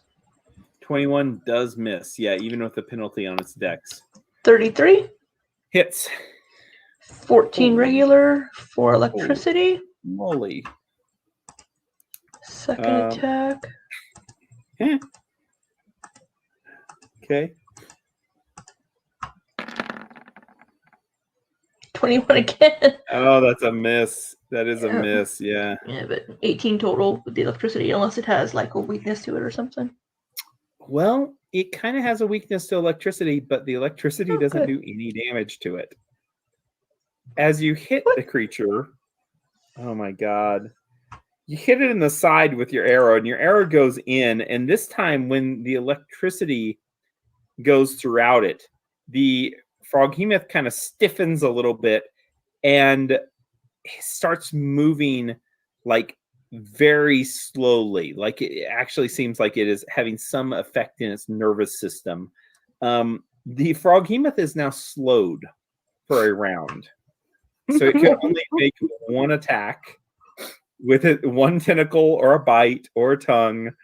And it is it's in bad shape because of that. The electricity ripples throughout it, and it seems like there's just a sheen of like light zipping through it. And it is it's in bad shape. It's a very slow frog. It does not like electricity. It does not like electrical impulses.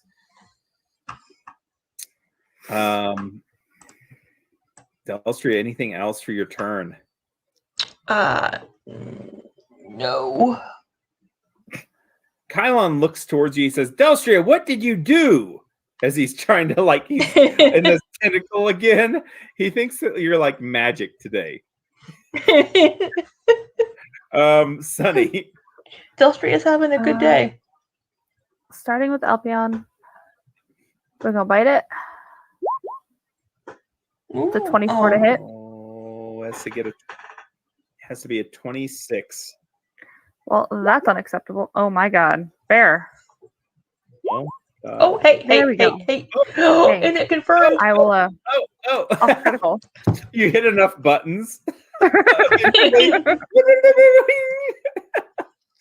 Okay, that is a confirmed critical against the Froghemoth. Oh my God. Okay. Let's see what happens. This is number 3. Number 3. Which I don't even have pulled up the right deck. I have the other one. Oh boy, Is that look, a slashing? There's chase cards. Yes. Also, yes, chase cards, but it's slashing. Ooh. Hack and slash. Double damage and all critical threats against the target automatically confirm for the next 3 rounds. Oh, fun. Hey. Holy shit. Are you ready? Because Alpion confirmed a critical hit. Sunny gets an attack of opportunity. Oh! Well, what's the damage on Alpion's crit? I don't know. 48. 48? Why is it Double 48? damage. Yeah. Oh, the 48. Because Well, right as Sunny pulls up her machete to The frog attack, falls the over. frog goes, "Wonk," and falls down as Sunny's goes, yeah, and jumps into it. Blood sprays up. Kylon looks over. He's like, "Was that even necessary?" As if let's go of him now. yes, it was necessary, Kylon. It's what happens when you work as a team. Things happen at one time. My God. The bear gets his mouth away from. I imagine the bear like grabbing a hold of the eye stalk and just grabbing it and ripping it off completely is what the bear did. Gross. Yeah, with his But yes. Yeah, hack and slash is pretty gross to begin with too.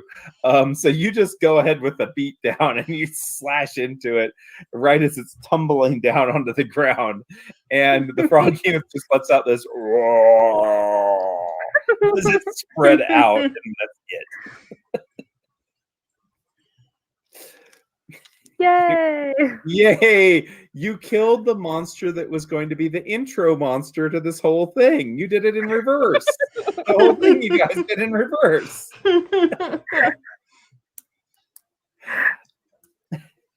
Well, Go on. back inside. Okay. I will speed this up for you guys. There's nothing else inside. Wait, hold on. Is there a lover inside? Is there a dead body of the lover? There's no dead body of a lover. Fuck, I knew it. No Justin, more- you're gonna have to do the woo woo. No more well, he could have disintegrated. There's no dead body of a lover. Okay, yeah, but you're still gonna woo woo. It appears as if those ash piles were the Technic League, but this creature that you fought down below, it did have a disintegration like ray thing that it used, and so I mean it could have disintegrated the lover right on his way to rescue her, because definitely that's what was going on. The Froghemoth is the last of the creatures in this area, so you can fully explore and shoot yourselves around wherever you'd like to go on the map, because otherwise it's empty. It's a very empty map. It's actually kind of one of those maps that you're like, why weren't they a little bit more creative with like how they designed it? But it's a very empty map. So there were only like 3 creatures, and it's a huge map, and there's only 3 creatures, and we did them in reverse. Yeah. So we beat the big baddie first. Yes. Well, yes, you're welcome. It's okay. Which is fine because we were, Yes. Well, you guys are doing amazing amounts of damage and stuff too. Even like my rolls. This will never happen again for my rolls. Just Delstria has had a good day of battle today. She got the lurker with that distant shot. And it really has been, honestly, probably like for your characters, like you've done a lot of the damage, the portion of the damage, and have been like really heavy hitters, like each combat, which is awesome. So yeah, both of you guys, Bear is doing like so much damage now. It's crazy whenever he's getting up there. So yeah, awesome job. Awesome job. Yeah. So there's nothing. There's nothing. There's nothing. You can move around. It is. I just don't want to spend 15 or 20 minutes exploring it just because there's nothing. There's nothing on the map. There's nothing on the map. Yeah. So if we pop back out to the big map, let's do it. Let's pop on out to that big map. And this would be a good time, by the way, too. if your characters, if you wanted to take a couple months off, you could go to Tor and Torch and kind of like recharge and everything. Might be a good time. Nothing bad would happen in the meantime. You guys actually are right here. This is where you are at in the big map. Wait, hold on. Oh dear God! Wait, what? Oh God. Okay. That's where you went. So our horses are that up was here. a crazy like portal, man. Yeah. Well. Yeah. You're okay. Miles and miles away from your horses, and your horses. Oh my God! I should roll to see if your horses get eaten. Wouldn't that be fun? Please don't kill Winston. Like, no. Him. Well, you kind of explored a lot of that area, and the only thing that could happen for your horses is that they would maybe get taken by somebody that was watching you enter this cave. Uh-huh. But they wouldn't be eaten. No, that individual does not eat horses. Strictly non-horse. Kidnapped is not exactly great either. Horse snappers. Horse snappers. They even horse snappers. Okay, so yeah, you are in completely unexplored swampland territory, but this is a fated swamp, and it's had a lot of its creatures that were natural creatures called to a ghost in a cave, and they've been eaten or disintegrated before she could even get to them. So there's really not. It's kind of a swamp without a lot of fun in it. I wish it was more of a fun swamp. Can anybody cast a portal? I can hit a switch. No, do not do that. No, I could make a portal if I was brought back to my physical being. Well, we can't really do that at the moment now, can we? Well, I don't know. It seems like you have great prowess in battle and are able to take care of things much more handedly than any of my companions and the wretched hirelings that I brought with me. Maybe we could team up. I could be part of your group. You could explore a little. You could bring me back to my physical being. It would be a perfect marriage of competency. Yeah, I don't do marriage. But thanks for the offer. I looked at you and he's like, sure you don't. We've seen that. Look, I already turned down 2 of them. Okay. What? What? Tor groans again in the background, and Colin's like, well, Tor, we can't just ignore that everywhere she goes, there's star-crossed lovers wanting to... Shakes his head. He's like, you just need to pick one of them and get married. I mean, it would be easier for us all, I think, if you just got married to someone. And don't you say me, because I know it won't be me. Just... But, Kylon, we would make such beautiful babies. Starts stomping through the swamp. He's like, why am I walking when I can fly? Iomedae gave me these wings. And he takes off now. Oh yeah, Sunny still has that wand to fly. We could fly faster than we can walk. And faster. Can't fly be divided? Not that one. Wand on all of us. Yeah, not that one. Had like a jillion things. I had 13 charges, so it's now at 12. So, do you want me to smack everybody so we can fly? We can fly. That's fine. Before you could have somebody that's really strong or really big, bear, fly, and then everyone can like hold on, and then that person could fly along with everybody. We could all ride the bear. The never-ending story. Yes. Only it's a bear. Yes. Totally on this. That's what I was imagining. It's like, God. Look, Bear has been through a lot today, okay? I'm not sure that... Well, we can We can You walk. along a swamp for the rest of the day, kind of, if you'd like. You'll be making about a pace of about 2 miles an hour. So Okay. I mean, it wouldn't be too bad because it's kind of a dried swamp.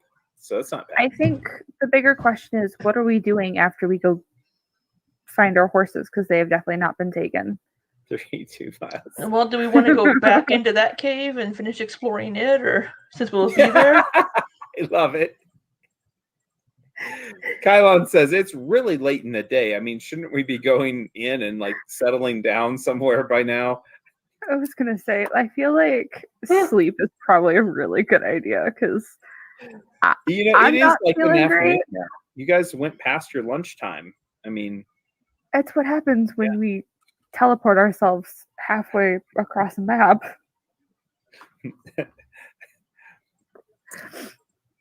Yeah, it's your decision. What do you guys want to do? Well, we definitely need to go back at least to the entrance of the cave to get our horses. Deal. Yes, no, let's go collect our horses, and then I think that we need to return. I'm guessing that this is going to take probably about 4 hours for you to get back there. I mean, it is what it is. Maybe 5 hours, I'm guessing, from the 500-foot. No, we'll be walking at as brisk of a pace as we can, or running. Yeah. So we'll say it's not quite nightfall by the time you get back to the caves. And your horses are gone. No. But you can easily see their tracks and their trail. Their trail is heading back to the south, to the southwest. It seems like along this cavern wall. So they were like parked up here, and it seems like they're like all, one by one. It looks like they were walked off. So they weren't walking like different directions. They look like they were possibly even tied up to each other in leads, so the horses are actually kind of walking in tandem. In other words, one person could even steal all these horses. I don't think Doug could hint any harder that the person who was watching us in the forest took our horses. Yes.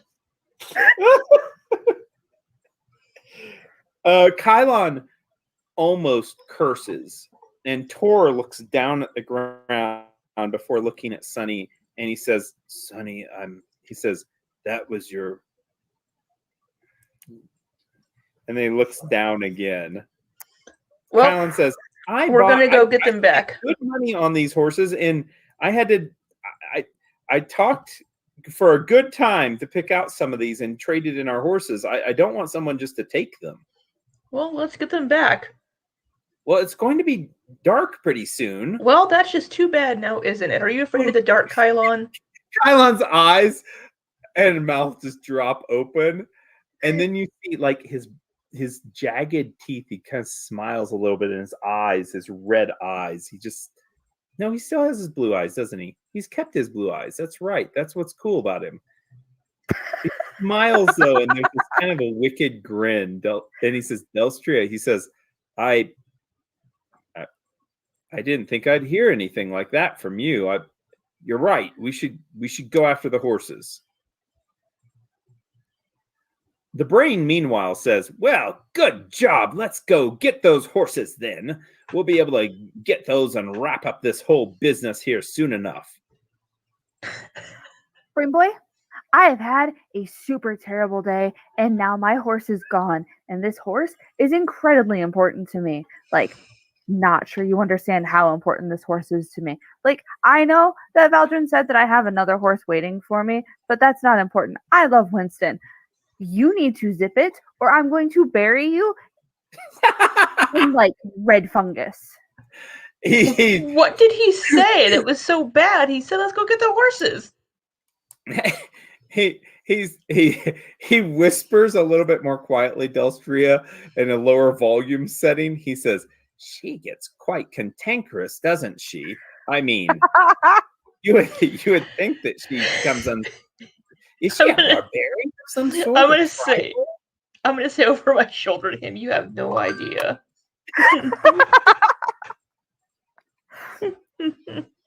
He's like, I can tell that you're the learned one here. I can tell just even by the way you walk and you place your feet upon the mud and you leap over the rocks in the river. I'll tell you what, you and I, we'll work together on this. I'll tell you anything that I have learned in the past.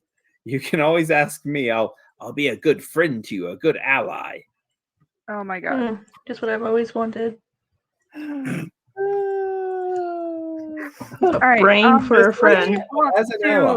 As an ally, he is now available to ask a number of different questions, which he does have a slew of. All of his skills are written out, like how many ranks he has in each skill.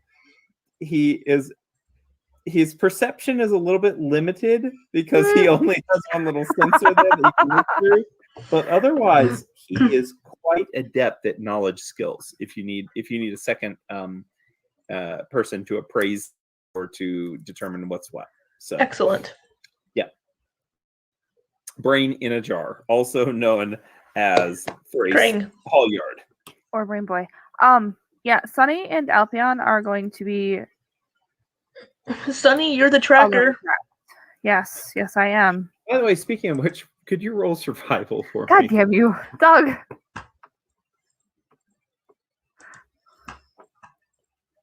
Then now's the nat one coming up. I can feel it. Doug, you jinxed us. Hey, Will. Fuck you. Hey, bro. So there's a problem. Is like exceptionally upset right now. These rolling dry hills that you're in. There's so many different crevices and you'd think that the horses would make more imprints in this terrain, but you lose track of which way they go. No. Can more of us check as well? If we're all kind of like we're all kind of walking around looking.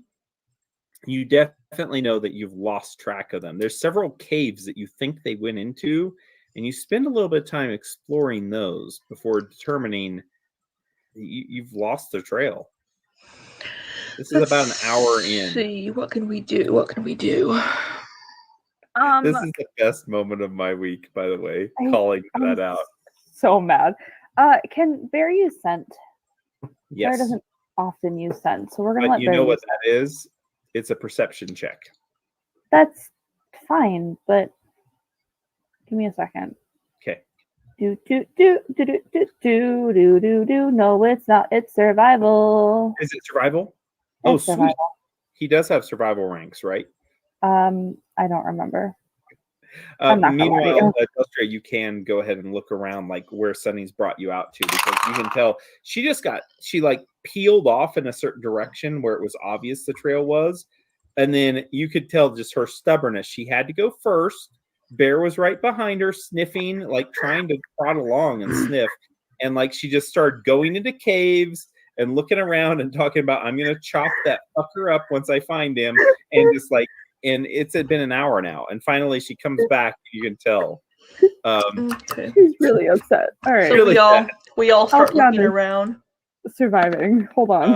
Tor gets a 4. Survival for Bear. It's not. I got a 19. You can't follow their tracks. You do not know where the horses went. There were 4 horses and you've lost them. Maybe we can try again in daylight. Of course, we have a daylight spell right now, but yeah. Oh my god. I'm about to cry. Like, oh my god. Have been horse snapped, and you can't smell them, you can't see them, you can't even track them. Do we have any And it's about 1 hour now from nighttime. Let me see my. No, frick this. Sunny standing out in the middle, like looking around, feeling utterly distressed. Dude, you took my horse. Please bring it back. You're saying that to the sky? Yes. Okay. Hold on. there is not an immediate response, but you do hear far, far outside of the canyon.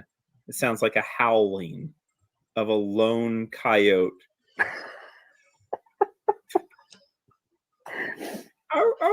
Is there far away? Is there a specific medal that would be on the horses or a gem? Well, here's what you guys have told me about your horses. You basically take the stuff off the horses and store it. Mm-hmm. Okay, right. Okay. So your stuff is safe, right? It's in the cavern, in the cave. So you take your horses out just with just the saddlebags on and just their saddle and their reins. I mean, there'd be a little tiny bit of metal, I'm sure throughout they would have horseshoe. No, they really wouldn't have horseshoes probably because they're barbarian horses even. So, but there would be enough metal on them that you could try to maybe look for the metal on maybe their bits and bridle and that little bits. I mean, not with these walking tanks next to me. Oh yeah, no. If it's made from the same, I couldn't use dowsing rod. Oh my god, that would be hilarious. I would say it probably would be too similar to things that they would have on them.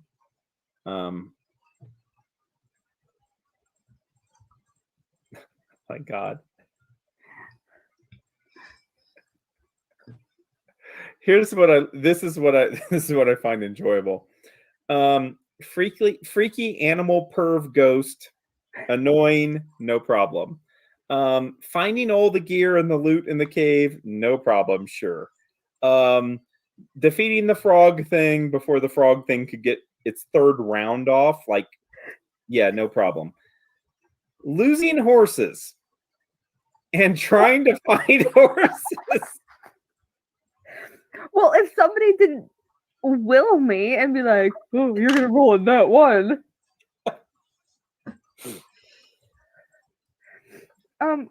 So say this. If you want to continue to travel through the nighttime, I would allow you to make another survival check to get back on course, to retrace your steps. But you will know that you're traveling throughout nighttime, trying to follow where the horses are.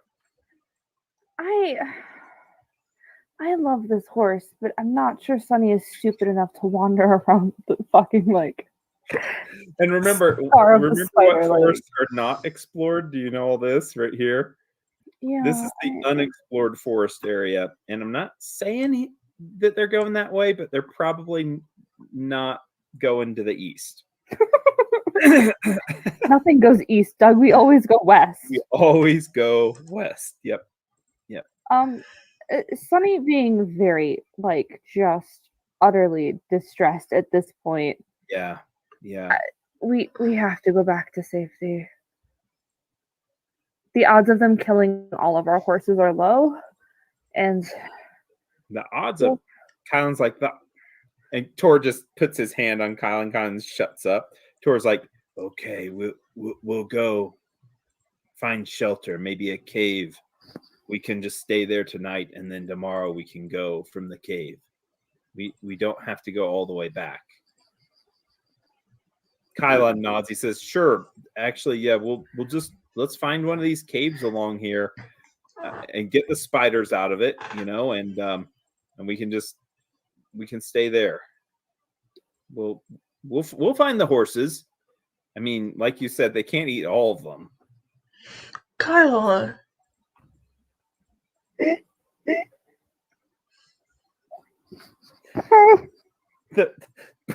The brain chimes in by saying, "Well, I've known some giants to be able to rip a horse in half." But... sorry. I mean, we will find the horses. I'll have a look out here if we, the way that I'm positioned here on this back. I'll look out for us. Okay. Sadly, the brain in a jar pointing backwards has a better perception check than Tor, actively looking for things. It's more likely to see someone sneaking up on you than Tor ever would be. And the brain in the jar can do guard duty. With Bear. With Bear put him on top of Bear, and the two of them can do guard duty. All right, let's go find a cave so we can rest, because I'm... Make another survival check, please. Oh, you already did. Sorry, you're 12. That was Alpion's That's tracking. Alpion. Oh, that was Alpion's sniff check. Okay, then make a new one for Sunny, please. Survival! Bam! Oh my god. I don't know why I put points into things when I'm gonna roll like 3s and 4s on everything. Now you know what a Froghemoth feels like. The Froghemoth had a plus 21 on his attacks. Oh my. I was rolling 2s the whole time. I'm like, never mind. Okay. So you find a cave. It takes a little bit of looking. You're pretty sure there's no animals living inside of it. No creatures in there. The bad thing is that it's basically it only juts back about 20 feet deep, like a lot of these caves do, and it doesn't look like it's going to be it's very rocky. It doesn't look like it's going to be really comfortable to like sleep there, but you can at least get the whole group like in there, and you will have basically one entrance to the cave where something might be able to come and eat you. So it's the best that you can find. I mean, it's not going to be where you can actually get ventilation for a fire unless you go outside of the cave. And then in that case, the fire can be seen from a much, much further distance away. Who needs a fire? We're fine. Which is so you are going to be in not an extreme weather situation, but you do not have your sleeping supplies with you or your blankies. Also, Kylon does not have his sleeping armor. Oh no. He is not going to change out of his armor, and he is going to be fatigued for the next day. No, Kylon. Just take off the armor, Kylon. He's like, I'm not going to take off my armor. It's not prudent. Wait, what if something came in and wanted to attack, and then here I am naked? No, he says, I'll just lean up here and I'll try to get some sleep. We have extra armor that we just found. You could put some of it on. He looks disgustedly at you. He says, "What? Why would I wear any of that? I mean, well, wait a minute. What kind of armor is it? What do you have with you, by the way? He might change into a lighter armor." So we found That was a chain shirt. a Staunching chain shirt. Oh, he would wear that. And a chainmail shirt as well. Yeah. He would wear that. He will wear the Staunching chain shirt then. As long as everyone turns away whenever he's getting stripped down. Yeah, you hurt your eyes. Bear puts his paws like on his nose. And he goes ahead and he changes. Otherwise, you are all going to be able to sleep through the night. There is plenty of food because guess what? Magic is still with you, and Tor can cast the create food and water again. Yeah, he can. Yeah.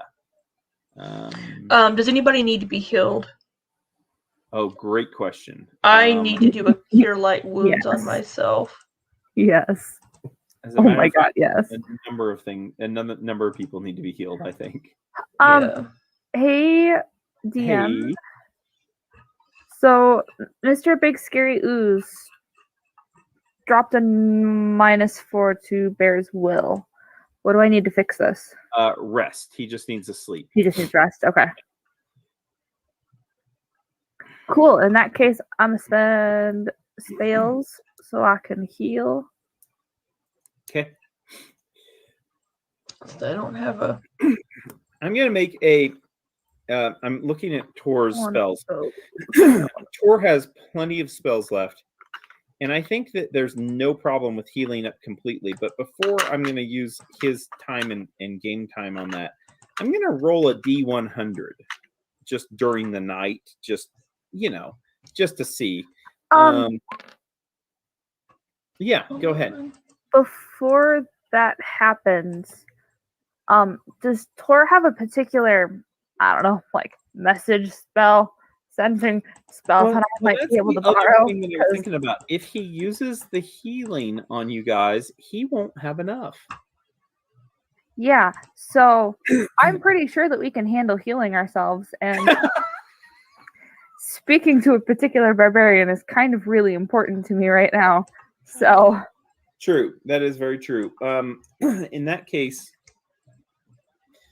so I still have 5 castings of Cure Light.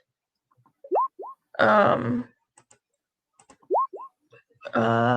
see, level 2.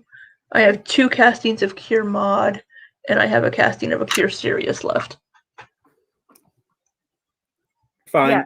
Hand waving it. You guys are going to be able to, you'll have a total of 3 sending spells that can be used to talk. So if you want to make that note. And the rest of the healing is ample to get everyone healed of hit point damage. So no problems there. So nothing comes during the night. Cool. So does he have, you said he had 3 castings of sending spells? Yes. Dude, I will fight you for those spells. What do you think you're doing? To your mom. Yeah. That's a great idea. See how things are in Marshfield. I would like to do that outside of game 2 because I actually was thinking about that, and she might have a certain response. Because I was going to look up how that spell worked as to how she would get a response back to me. It's a really quick response that she can give you, basically 25 words, and it can be anywhere. So you just have to send it to the person, not the location, which is great. So if she's out doing shopping or whatever, it doesn't matter. And I think it would be a really good thing also because Delstria's mother is pretty close to that southern trade route. She's basically lives right on it. And also close to Torch. So she could be giving you pretty good updates as far as the latest news on Torch and what's going on there. So that's actually a really good idea. Real smart. Let's do that outside of game, but let's see here. Well, you know what? I'm not going to say Tor is going to use all of his 5th level spells, but I would say that still you'd be able to do your message with your mom and then also barbarian messages to Valdrin, the same number. Same number for Valdrin? Yeah, same number, yeah. Okay. Delstria, do you want a second spell for your mom? Because these spells are short. Just 1 will suffice. Just 1. Just keep it real brief. Mom keeps talking and talking. She gets cut off. Yeah. Okay. Nope, that's fine. I can. Sweet. I will do 3 then. Back in the old days, with the payphones, the operator would come on with a message that you're running out of time. Yes. You have 1 minute left. Yeah, insert more change. Yep. And then you go back to where you could talk to your person for like just that last, minute. So yeah. Anyways, yeah. Okay, cool. Yeah. I think that's really great because we can do that stuff outside of game. But for our purposes right now, we're gonna say, the night goes well. As a matter of fact, everyone is going to be able to sleep. Bear sleeps off his mental fatigue, and Kylon is able to actually sleep with that chain shirt on. Feels a little bit underdressed, but it's better than nothing. He'll live. Yeah, he'll live. Tor does not mention to Kylon that he can cast instant armor at this point. Tor strips down completely naked, and it not completely naked, has undergarments on, but he takes off all the armor and stuff. Just lays it out, of course, make sure that it's manicured as far as shined and oiled as much as he can. He doesn't have much oil on him though, and his cleaning stuff is back. So it kind of just, disrupts his normal routine. But everything else goes well. You guys will send your messages, of course, and we'll we'll get to that. But other than that, is there anything else that you're going to be doing in the nighttime? There is a brain in a jar still. There's really nothing else I can think of, I guess, other than if you want to, do anything with him. Honestly, I'm good other than messages, but yeah, no, we're held up. We're good. All right, cool. Awesome. Sounds good. Morning comes. We can find our horsies. Morning comes. The horses are out there somewhere. Sunny just like jerks up from her sleeping position, eyes open, like she is ready to find the horses. And everyone gets their armor on. Quick prayers. Tor brings some food to you and water. And thanks Gorm for giving strength for the battle ahead. And don't have my coffee pot with me. And you have no coffee or coffee. Yes, this could be bad. Think of this in real life. Delstria might be a little irritable in the morning. Yeah, a little bit more irritable. I love it. Okay, cool. The Thrace seems to like to be positioned like towards everyone, of course. He keeps pretty quiet just watching, because every single time he starts babbling on, people just silence him. Kylon is tired of him already and wants to bury him somewhere. Is fine with doing that and thinks that would still be fine for him. Since he is a technical league agent, that's probably what he deserves. Meanwhile, after doing prayers and everything, you're set to go out of your little hidden cavern that you found the night before, and going on outside, you start the search again for the horses. Where could have they gone? Sunny, do you know? Why don't you? I do know. I do know. I am feeling confident. Yes. And I've got this. You've got this. And I am sure that all of the messages are really good, and so she's in a good mental state. She's in a good mental state. Yeah, she's in a good mental state. Yeah. Yep. She's in a better mental state than she was last night, so absolutely. Yeah, you know that you have to forge on ahead. That the time is running short. Got to find this Cassandra or whatever. Got to figure out what she's good for. You got to find the horses though more than her. I mean, honestly, the horses are more of the mission now than her. And you're able to do some pathfinding. You get your machete out and you start cutting into the woods here as you're going through the woods, because you do get to the woods. You didn't get very far last night. You got to about here with your little hole up, and you make it down to the woods, and you're cutting through, and you're following the path, and you're, the whole time, you're going to catch these horses, and make another survival check if you could. And Delstria, you can make a perception check if you'd like. Of course I can make another survival. Oh my god. Fuck everything. I quit. I'm done. I'm done. And suddenly you say to yourself, the horses, they've disappeared. As you look down and the trail seems to be gone. Delstria. Why? Delstria.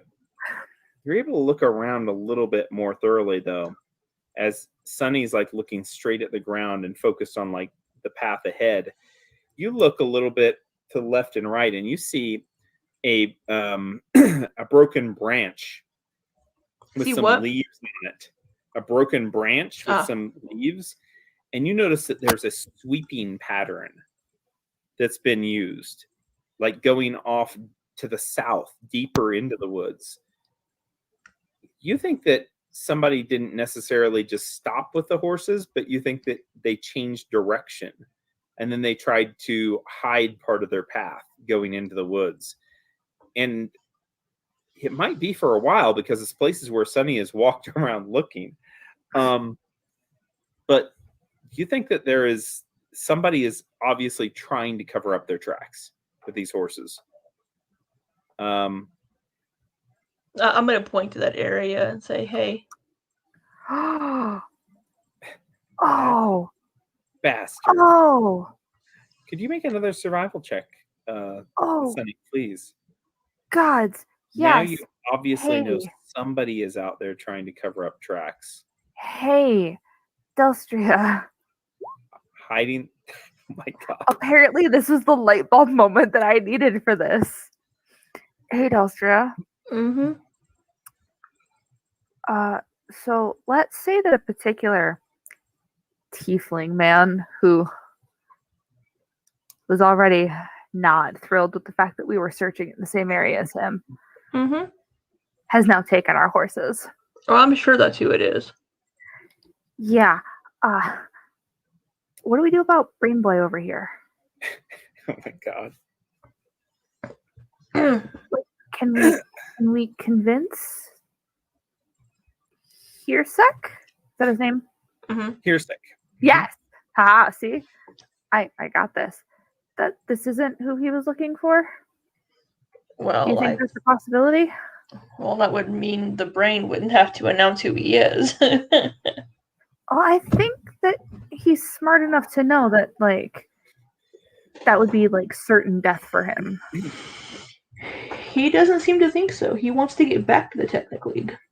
No, he doesn't. He wants to work with us. He doesn't want to go back to the Technic League because he borrowed things from... You both turn around and you see the brain, which you put down for the moment, of course, to have this kind of conversation. You're walked away from where the brain in the jar is. And you hear Kylon say to him, I really don't care about your education. I don't care. If you're a bad person, you're a bad person. You probably belong in that jar. And no, I'm not going to resurrect you or ask Iomade. Okay. Good. But you think Good chat. that the brain probably is not certain of its fate.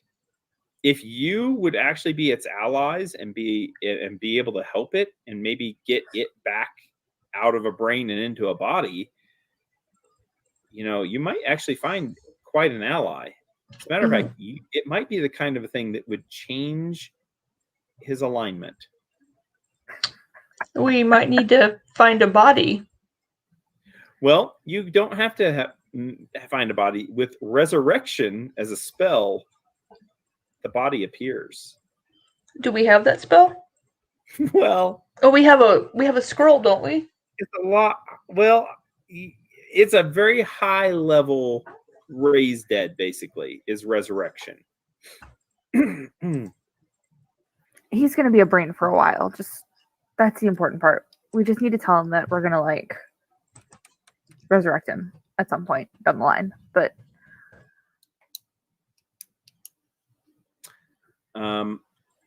Sunny, you had a natural 20. I did have a nat 20.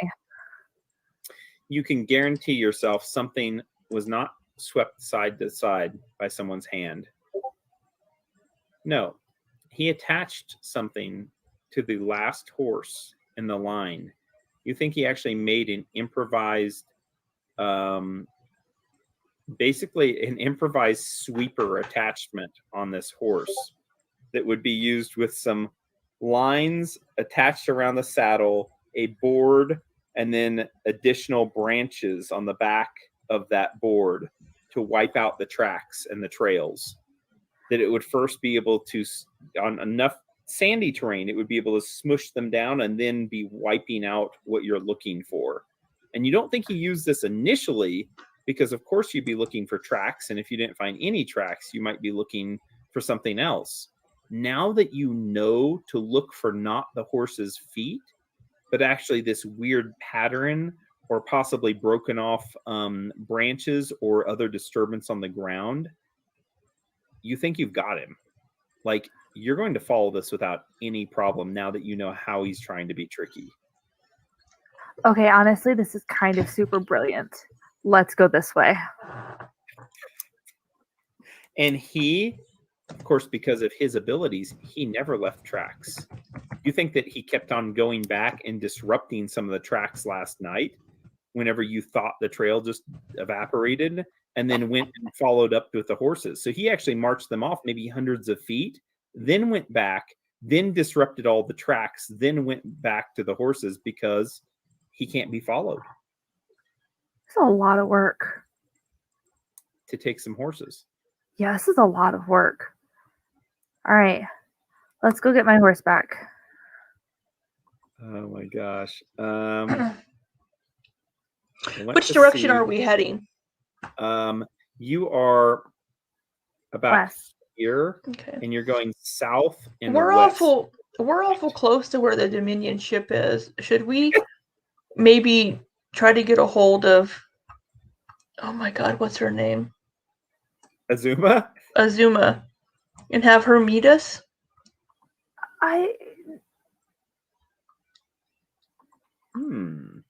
We can. Honestly, I was just kind of focused on horses. I wasn't really thinking about anything else, so. I was just thinking about the horses. I love it.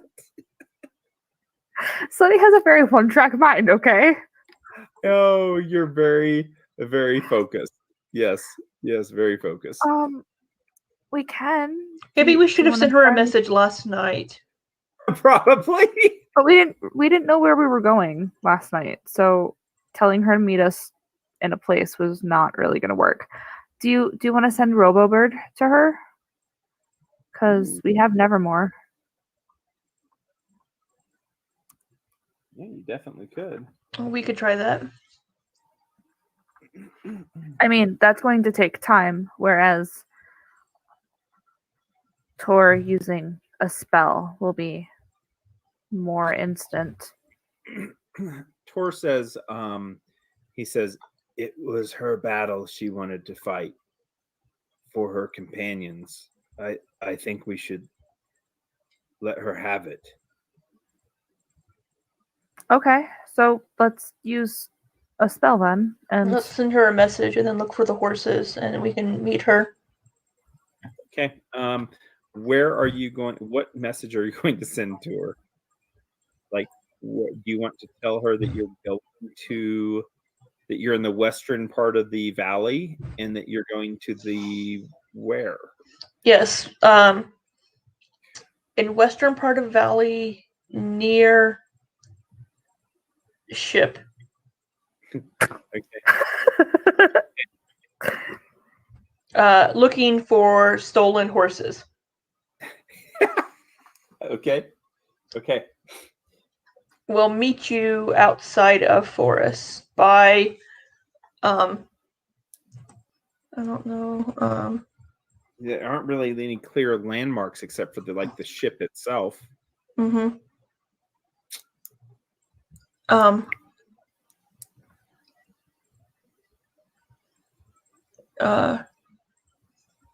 We'll meet you outside of Forest.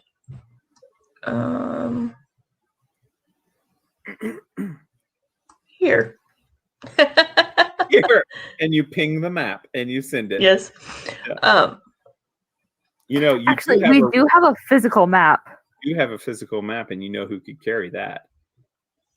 The bird. Useful. Oh my god. This is a bird that I definitely traded away my very expensive gun for. Yes. That I've used once. Yes. Okay. Well, we could find a landmark like to the west of the fungal cave. The what would you call this? You can't see my mouse. Yeah, this should be like fungal caves. What would you call like this? The butt. The butt.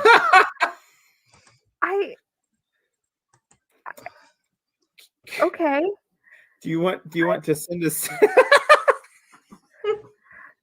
I'm going to tell you right now. This last 30 minutes has been the most confusing for a long time. Would you like to send her a picture of a butt and then point and say that's the butt and then send it? Or would you like to use this, maybe send Nevermore? Let's send Nevermore with the map. We can send Nevermore. The bird can fly pretty quick.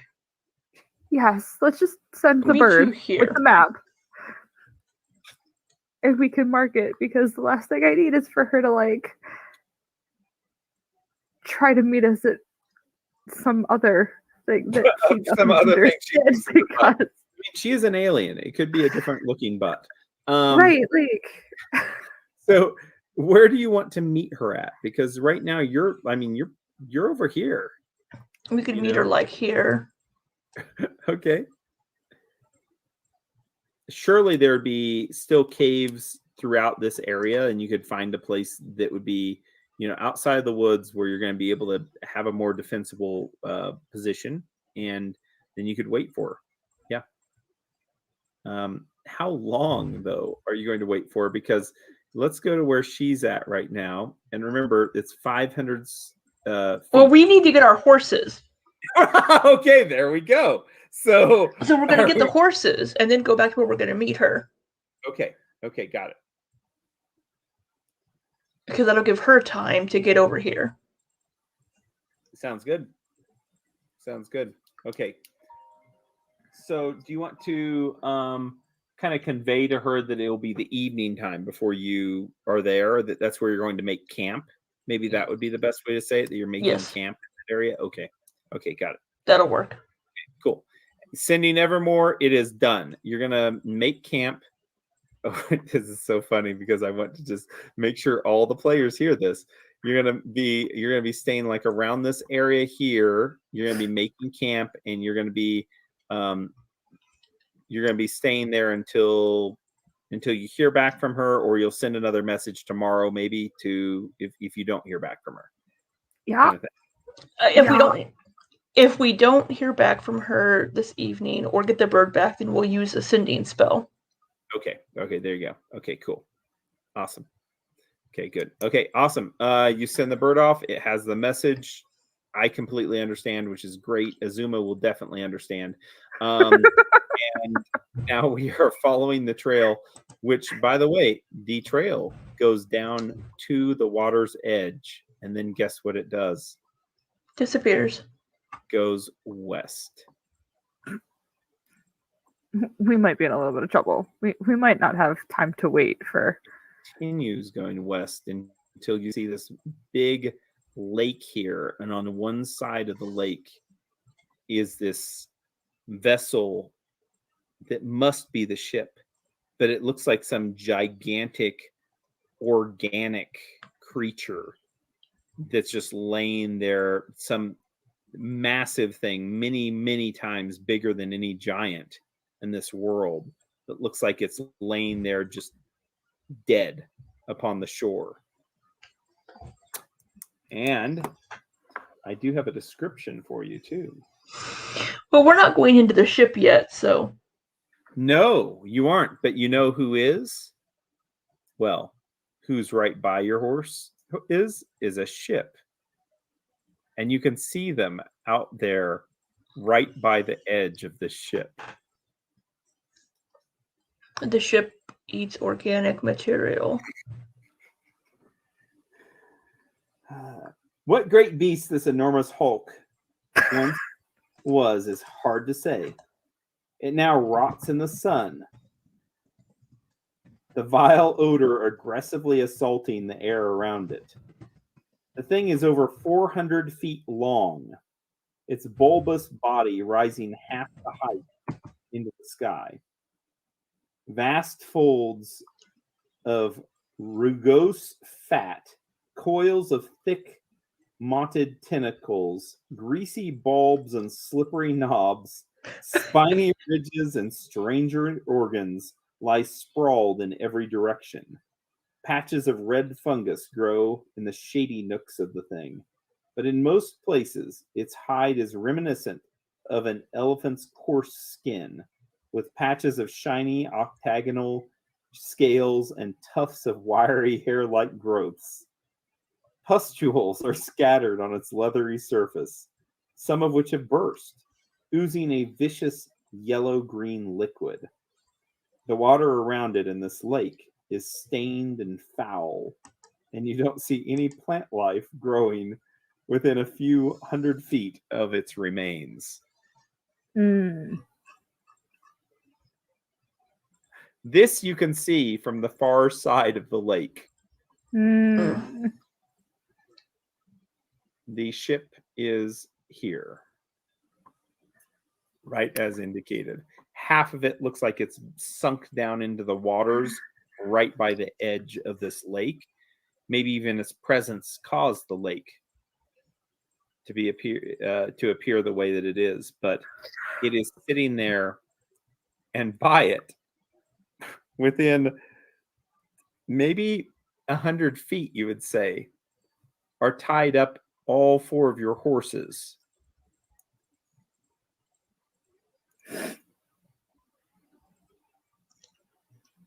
You are a long ways away.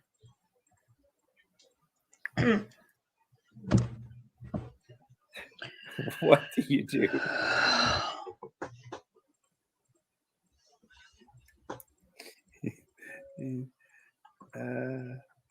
Delstra, we're gonna go get them.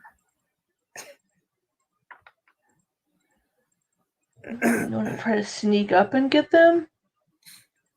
Kylon says, maybe we could swim through the lake after them.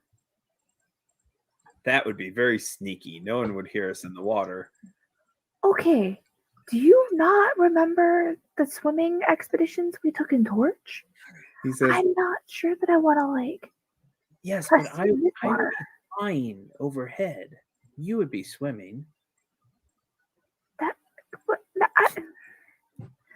I would do it very quietly. I'd stealthily fly overhead, and then you could swim along more quietly.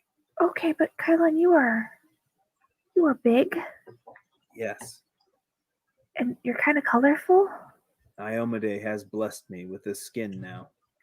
Yes. And it's very pretty. Your armor is very reflective. Yes, I've made this specifically so that everyone would know that a soldier of Iomade is upon them, that a crusader for Iomade's fight in this world. So maybe you flying through the open air is not sneaky. But I like where your head's at. Maybe you could start swimming and then I would come. No, I would have to go first. I could try to sneak up and get the horses. He says, that's too dangerous. He says, we don't know what that thing is, pointing to the ship. Why? Well, but I really don't want to zoom it and miss her chance to get her vengeance, I guess. When I see any sort of movement, when I get close, I can cast Vanish. You make a perception check from where you're at your vantage point.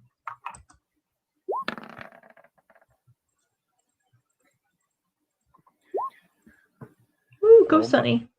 Oh my God, both of you.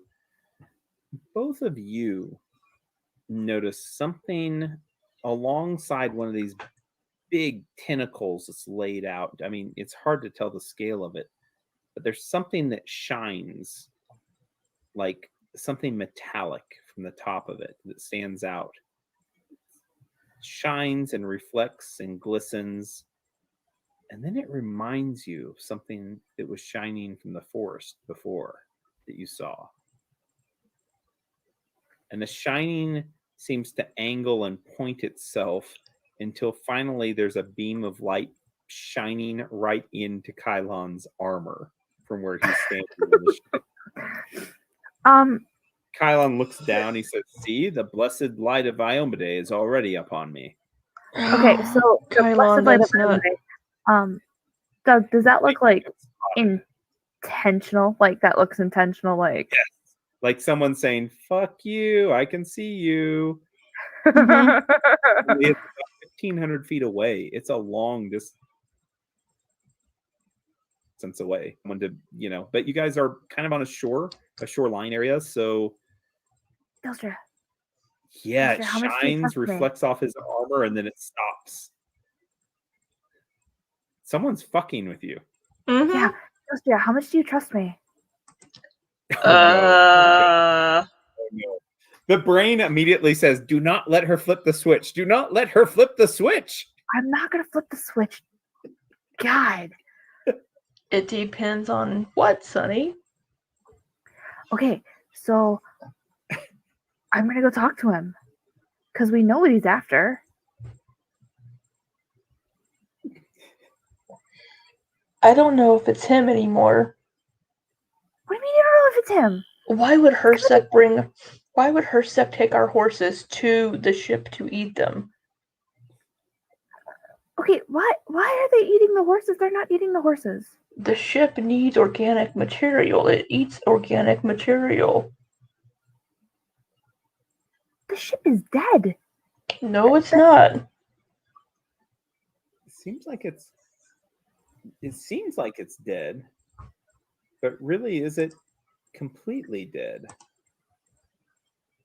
Yes, it is completely dead. Sonny is determined that it is completely dead.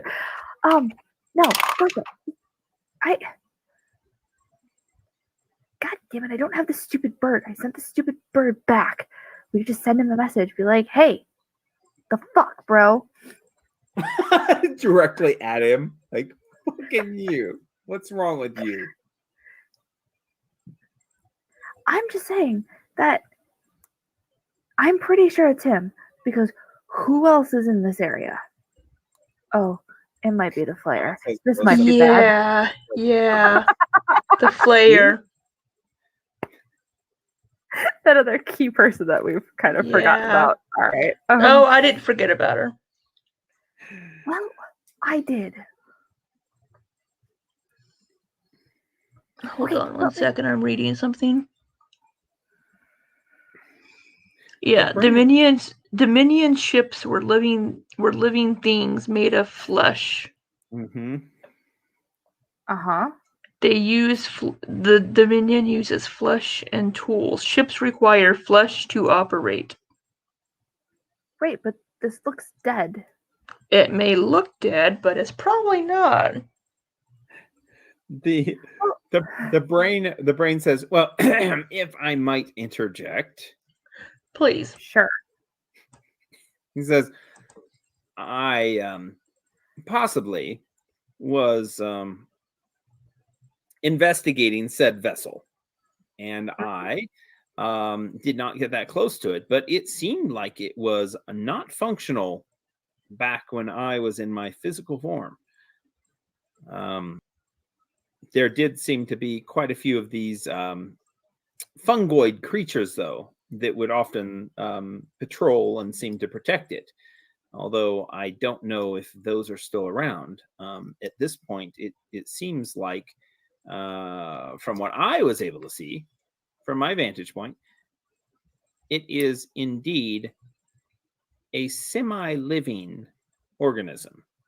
I don't think it's completely dead, but it is in a state of decay. I would love to go inside of it, though. If you could find a way in, we should go in. I did not find a way to actually get inside of the thing, though, whenever I was last there. But to be inside a living organism and exploring, it would be magnificent. Yeah. Calm down there, buddy. We'll get there. Thank you for the information, though. Oh, he says, well, of course. He says, just be careful about those swarming creatures. They fly. They. I think we've taken care of most of them already. Oh. Really? You think so? I don't think we have. Kylan's like, oh, come on now. They weren't even the hard things. It's those things with the mouths on the top of their heads. Those things. Smugs. Those smugs were the worst ones. Gugs. Oh, Kylan. I love you so much. Gugs. He nods. Gugs. I step back into the woods to get out of where the thing can see us. Yes. You do that like with 2 quick steps, like you just turn around and you're there behind a tree with it blocking you. Like, yeah.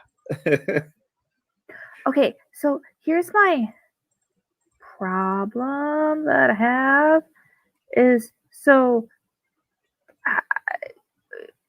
I'm not sure where you think we're gonna go from this point. Like, they know we're here. If we lead them back to the cave, our horses are gonna die. What? Well, we'll wait Kyle, here for as long as we can, and keep an eye. If they start to do anything to the horses, we'll save our horses. Otherwise, we'll wait for Azuma. But this isn't where we're meeting Azuma, though. We'll wait here for as long as we can until we need to go meet Azuma. Hey, Delstra, take the sass down like 3 notches.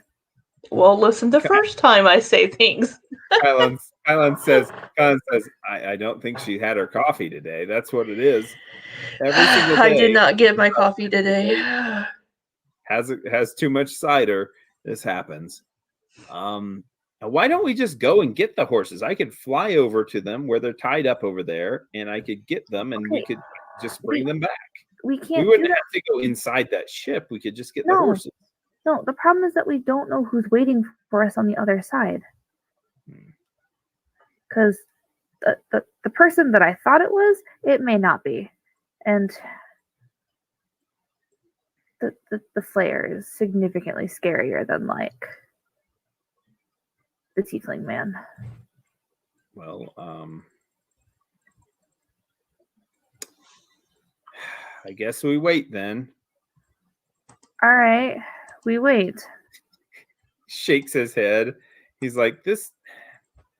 I mean, if you want to go get the horses, go get the horses. And we'll go back to the cave. No. Really? I could fly No. over there, fly over the lake.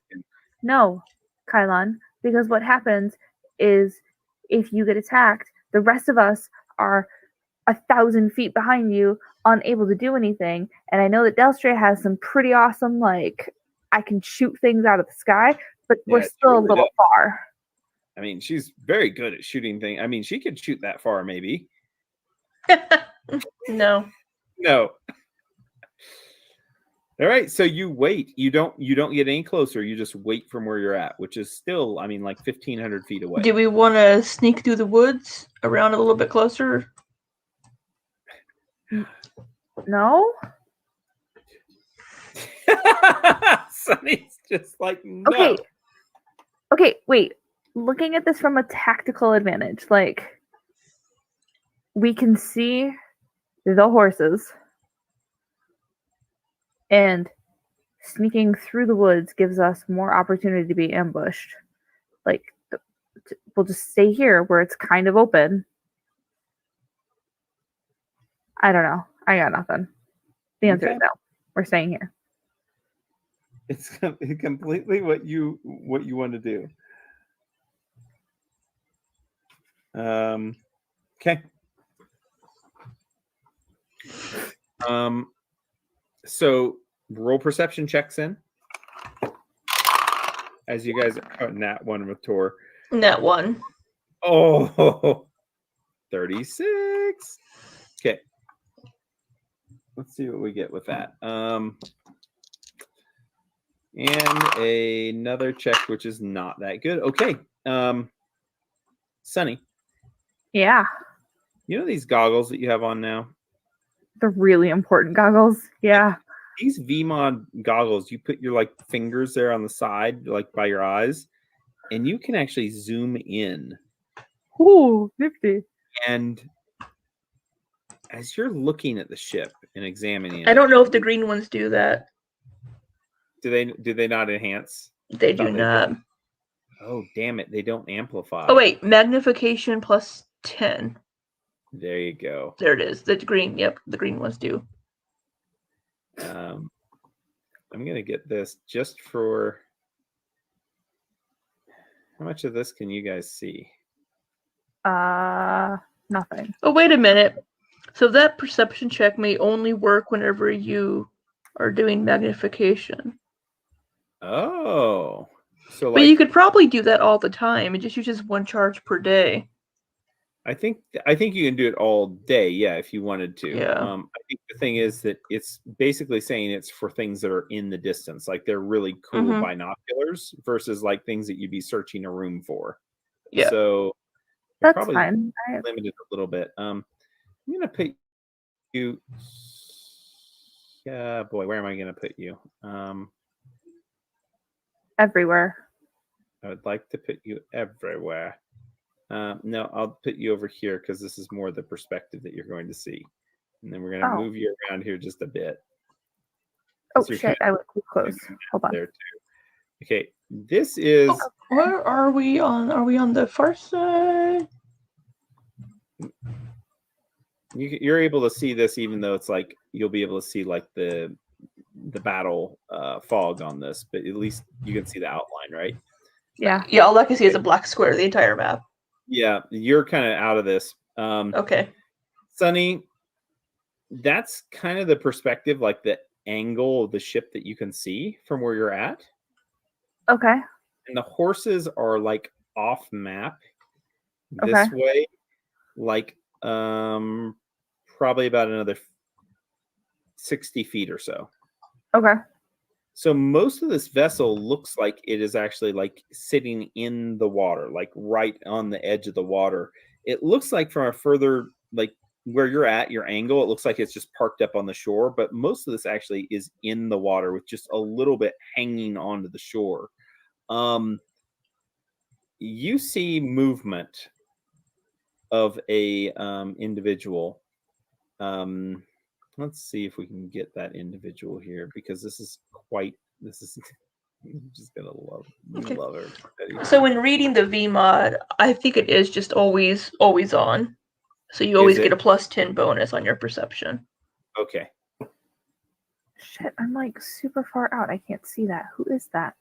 You see that? Well, it's super far away, but it's somebody dressed in bright apparel that moves from like cover here and moves towards the horses and gets one of the horses. Would you like to roll a d4? And a 4 will be your horse. A 3 will... Okay. Not your horse. Not my horse. That's the important part. Tor's horse. And this person starts to lead the horse away from the others and leads them to the back side of the ship here where you can't see where the horse goes. Hey guys. What? Kylan's like, what is it? He's just fiddling around with his sword right now. They're taking Tor's horse. Tor stands up abruptly and looks that direction. He's like, my horse? He says, I really like my horse. I've named her Sandy because she has a sandy looking mane. I really like her. Oh, well, let's go get her.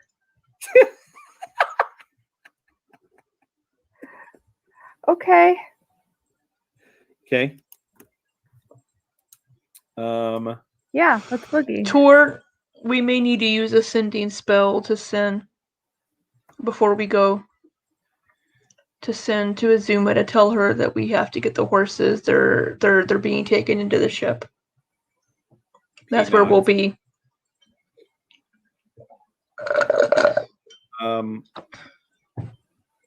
Yeah, he nods and he casts a spell. You're going to tell her that you cannot wait, that you're going to the Dominion ship, and that's where you need to meet with her. Mm-hmm. Is that where you're going to send? Okay. I mean, she should be on her way by now. Mm-hmm. Yeah, she should be coming by now. If you'd sent the message yesterday, yeah, probably would be there by now. But we had boyfriend calls to do, and we only had like 30 minutes call time on a calling card. And we had to call mom because, mom's lonely. We're getting information. Yeah. absolutely. Telling mom we're okay. Yeah, absolutely. Well, we will stop the session there. I think the horses were going to the ship. No, but I mean, the horses, we're just going to say this. That one horse is going to disappear.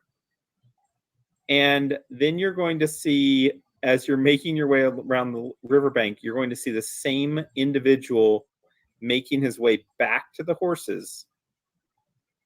And he's going to take another horse.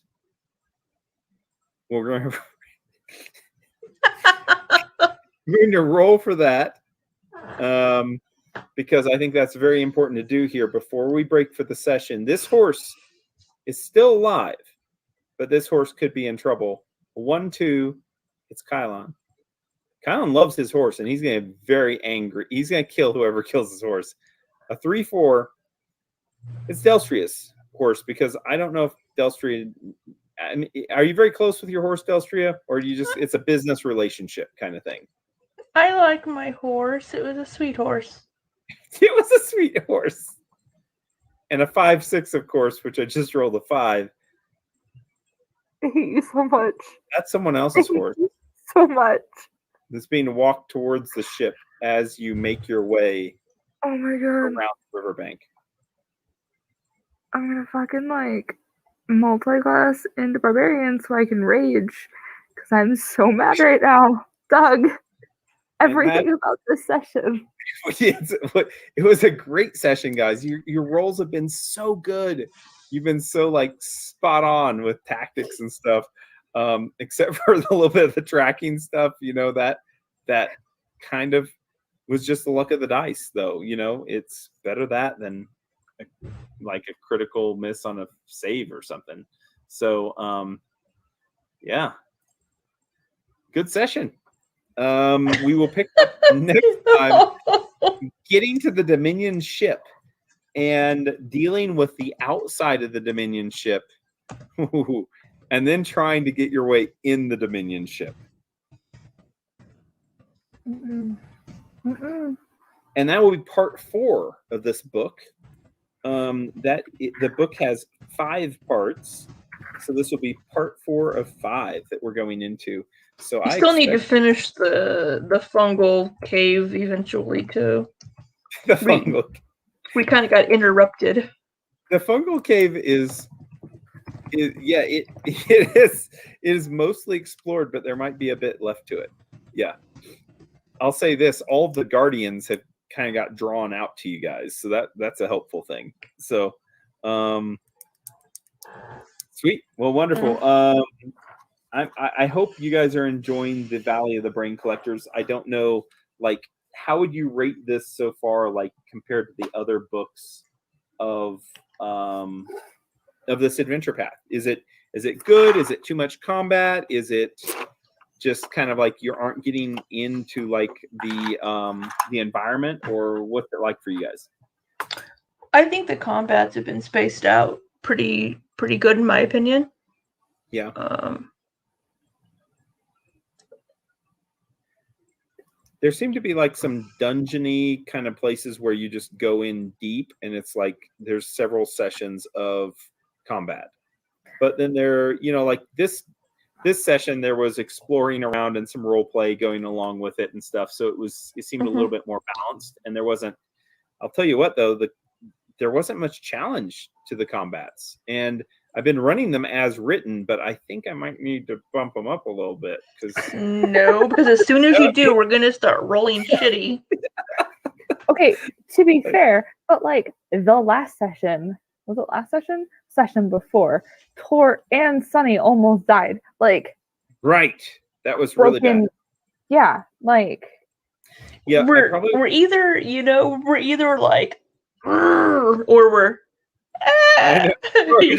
Really no like medium. Like we either do really well or we do really poorly. Yeah, absolutely. Well, absolutely agree with you. And I think that we've been. I don't know. I think what happens is as you level up though, and you guys are just you're doing it a little bit different on your approach of combats and stuff. I think you guys have really hit like the rhythm of the group. And it's like a lot of those chances of missing or chances of failure, they're being minimized because the way you guys are playing. So I think it's awesome. I think sometimes dice rolling does suck. And the group can have some rough nights with that. I agree. So I'm not going to change anything. I mean, Torin Tor and Kylon are missing a little bit more. They are with the higher level bad guys we're up against. Yeah, they especially their second attacks really are not hitting.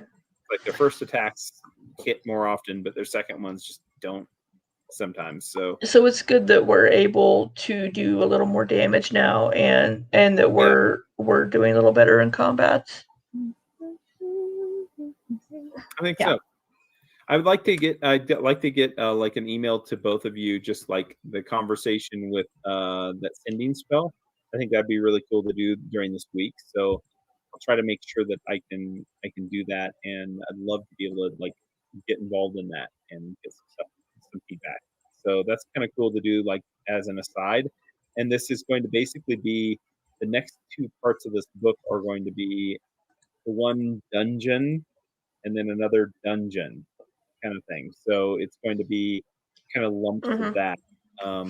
But these are important dungeons because it's more information and more with the Dominion, which is and I am going to change kind of like the story flow, because I think your story that your group is going on is going to be different from the book. So I think book 5 is going to be modified a little bit because of that, like your options and stuff like that.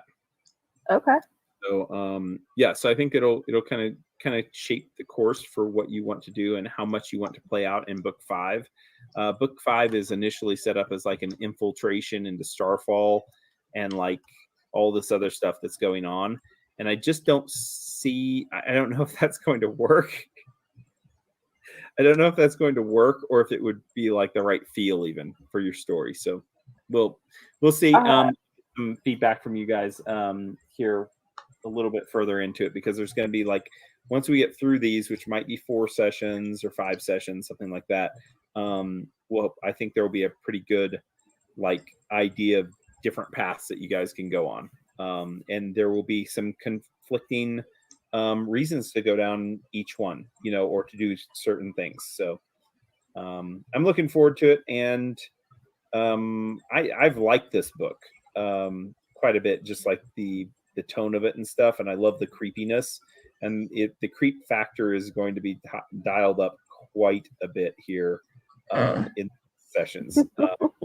Dominion are weird as fuck, and the whole thing with like a living, breathing ship and vessel and the things that they do with technology is just kind of messed up. And there is going to be one small change. There could be some D&D copywritten material that I'm going to be using in place of something else. So there's some things that Pathfinder could not put in here, but which are so. Yeah. Do we know? Does Delstria? What has she learned from reading her father's books about the Dominion?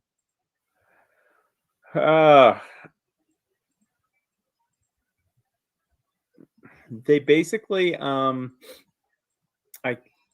they are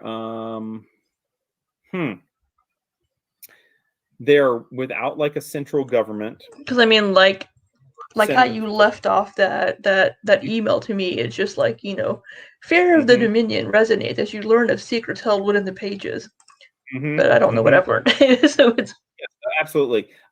Basically, that's kind of like to support knowledge checks, especially here whenever you start running into the ship or the facets of the ship or the things that you're encountering. Your father would know. I mean, as far as the, it wasn't like they were an integrated society. It was like the Androphans were exploring, and they had this massive vessel that was the Divinity and the other support vessels around it that were going from world to world. And they ran into the Divinity, and this was, or Divinity, the Dominion of the Black, and it was right from the beginning like something from a horror movie, like a sci-fi horror movie, like there was something that was done by the Dominion that caused a lot of people to go crazy, and for factions to start breaking out in the ship. It's very much like tied in kind of with Cthulhu lore, which if you don't know like Lovecraftian stories and stuff, it'll be harder to explain it. And if you're a real big fan of Lovecraft, then some of these things will just be like, oh my gosh, okay, that's the feeling of, this genre, of horror. So it's kind of like, it's an unknown society that it seems like people, whenever they are able to unlock its secrets or find out more about its real purposes, people often go crazy. It talked about in this book even like followers of the Dominion or people who are trying to seek out the Dominion that actually do exist in Golarion, your world, and they are often people that are in insane asylums, or they destroy themselves through experiments of trying to make contact with this society, or they're just basically whack jobs, like they're insane people, because they learn too much and it breaks their minds. So are the Dominion outsiders, or are they aliens like the Androphans? They are definitely aliens. But there's a number of them that would also be considered outsiders because they came from the plane of shadow. Okay. So this kind of ties in, if you've watched the movie, it's a horror movie, Event Horizon. No, I don't watch horror films. Yeah, which I feel like parts of this is pulled from Event Horizon, like the Dominion are the people on the other side kind of thing. If that makes sense to Alyssa, which she probably will. Yeah. So so there's like elements of that too, where it's supposed to be where you don't know, there's no structure or order or organization to know about leadership or different classes within it, but it seems like it is still a massive organization that is very loosely tied to one another, and that are so alien in their mindset that even their motivations are very hard to understand as humans.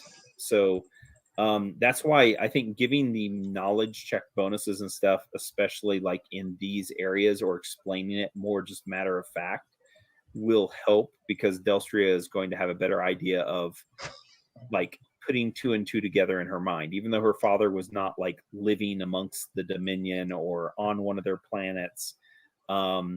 He has probably seen the aftermath of it, or has heard of the aftermath of the Dominion, and basically they will come and destroy entire civilizations, and nothing is left behind that is not uncorrupted or untainted by their presence. So their purpose, though, is still unknown, and your father wouldn't know their grand purpose other than to maybe serve some outer gods or some unknown entities that would be godlike. But one thing for certain that will come up a lot with these is going to be the element of insanity, mind control, and general just like destruction of someone's psyche, along with any kind of physical confrontation. So guard your mind, because the confusion effects are very minimal compared to what could happen.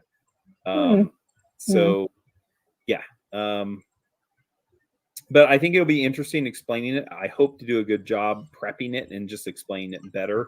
And just I think we'll have fun with it, honestly. So Alyssa, anything else from you?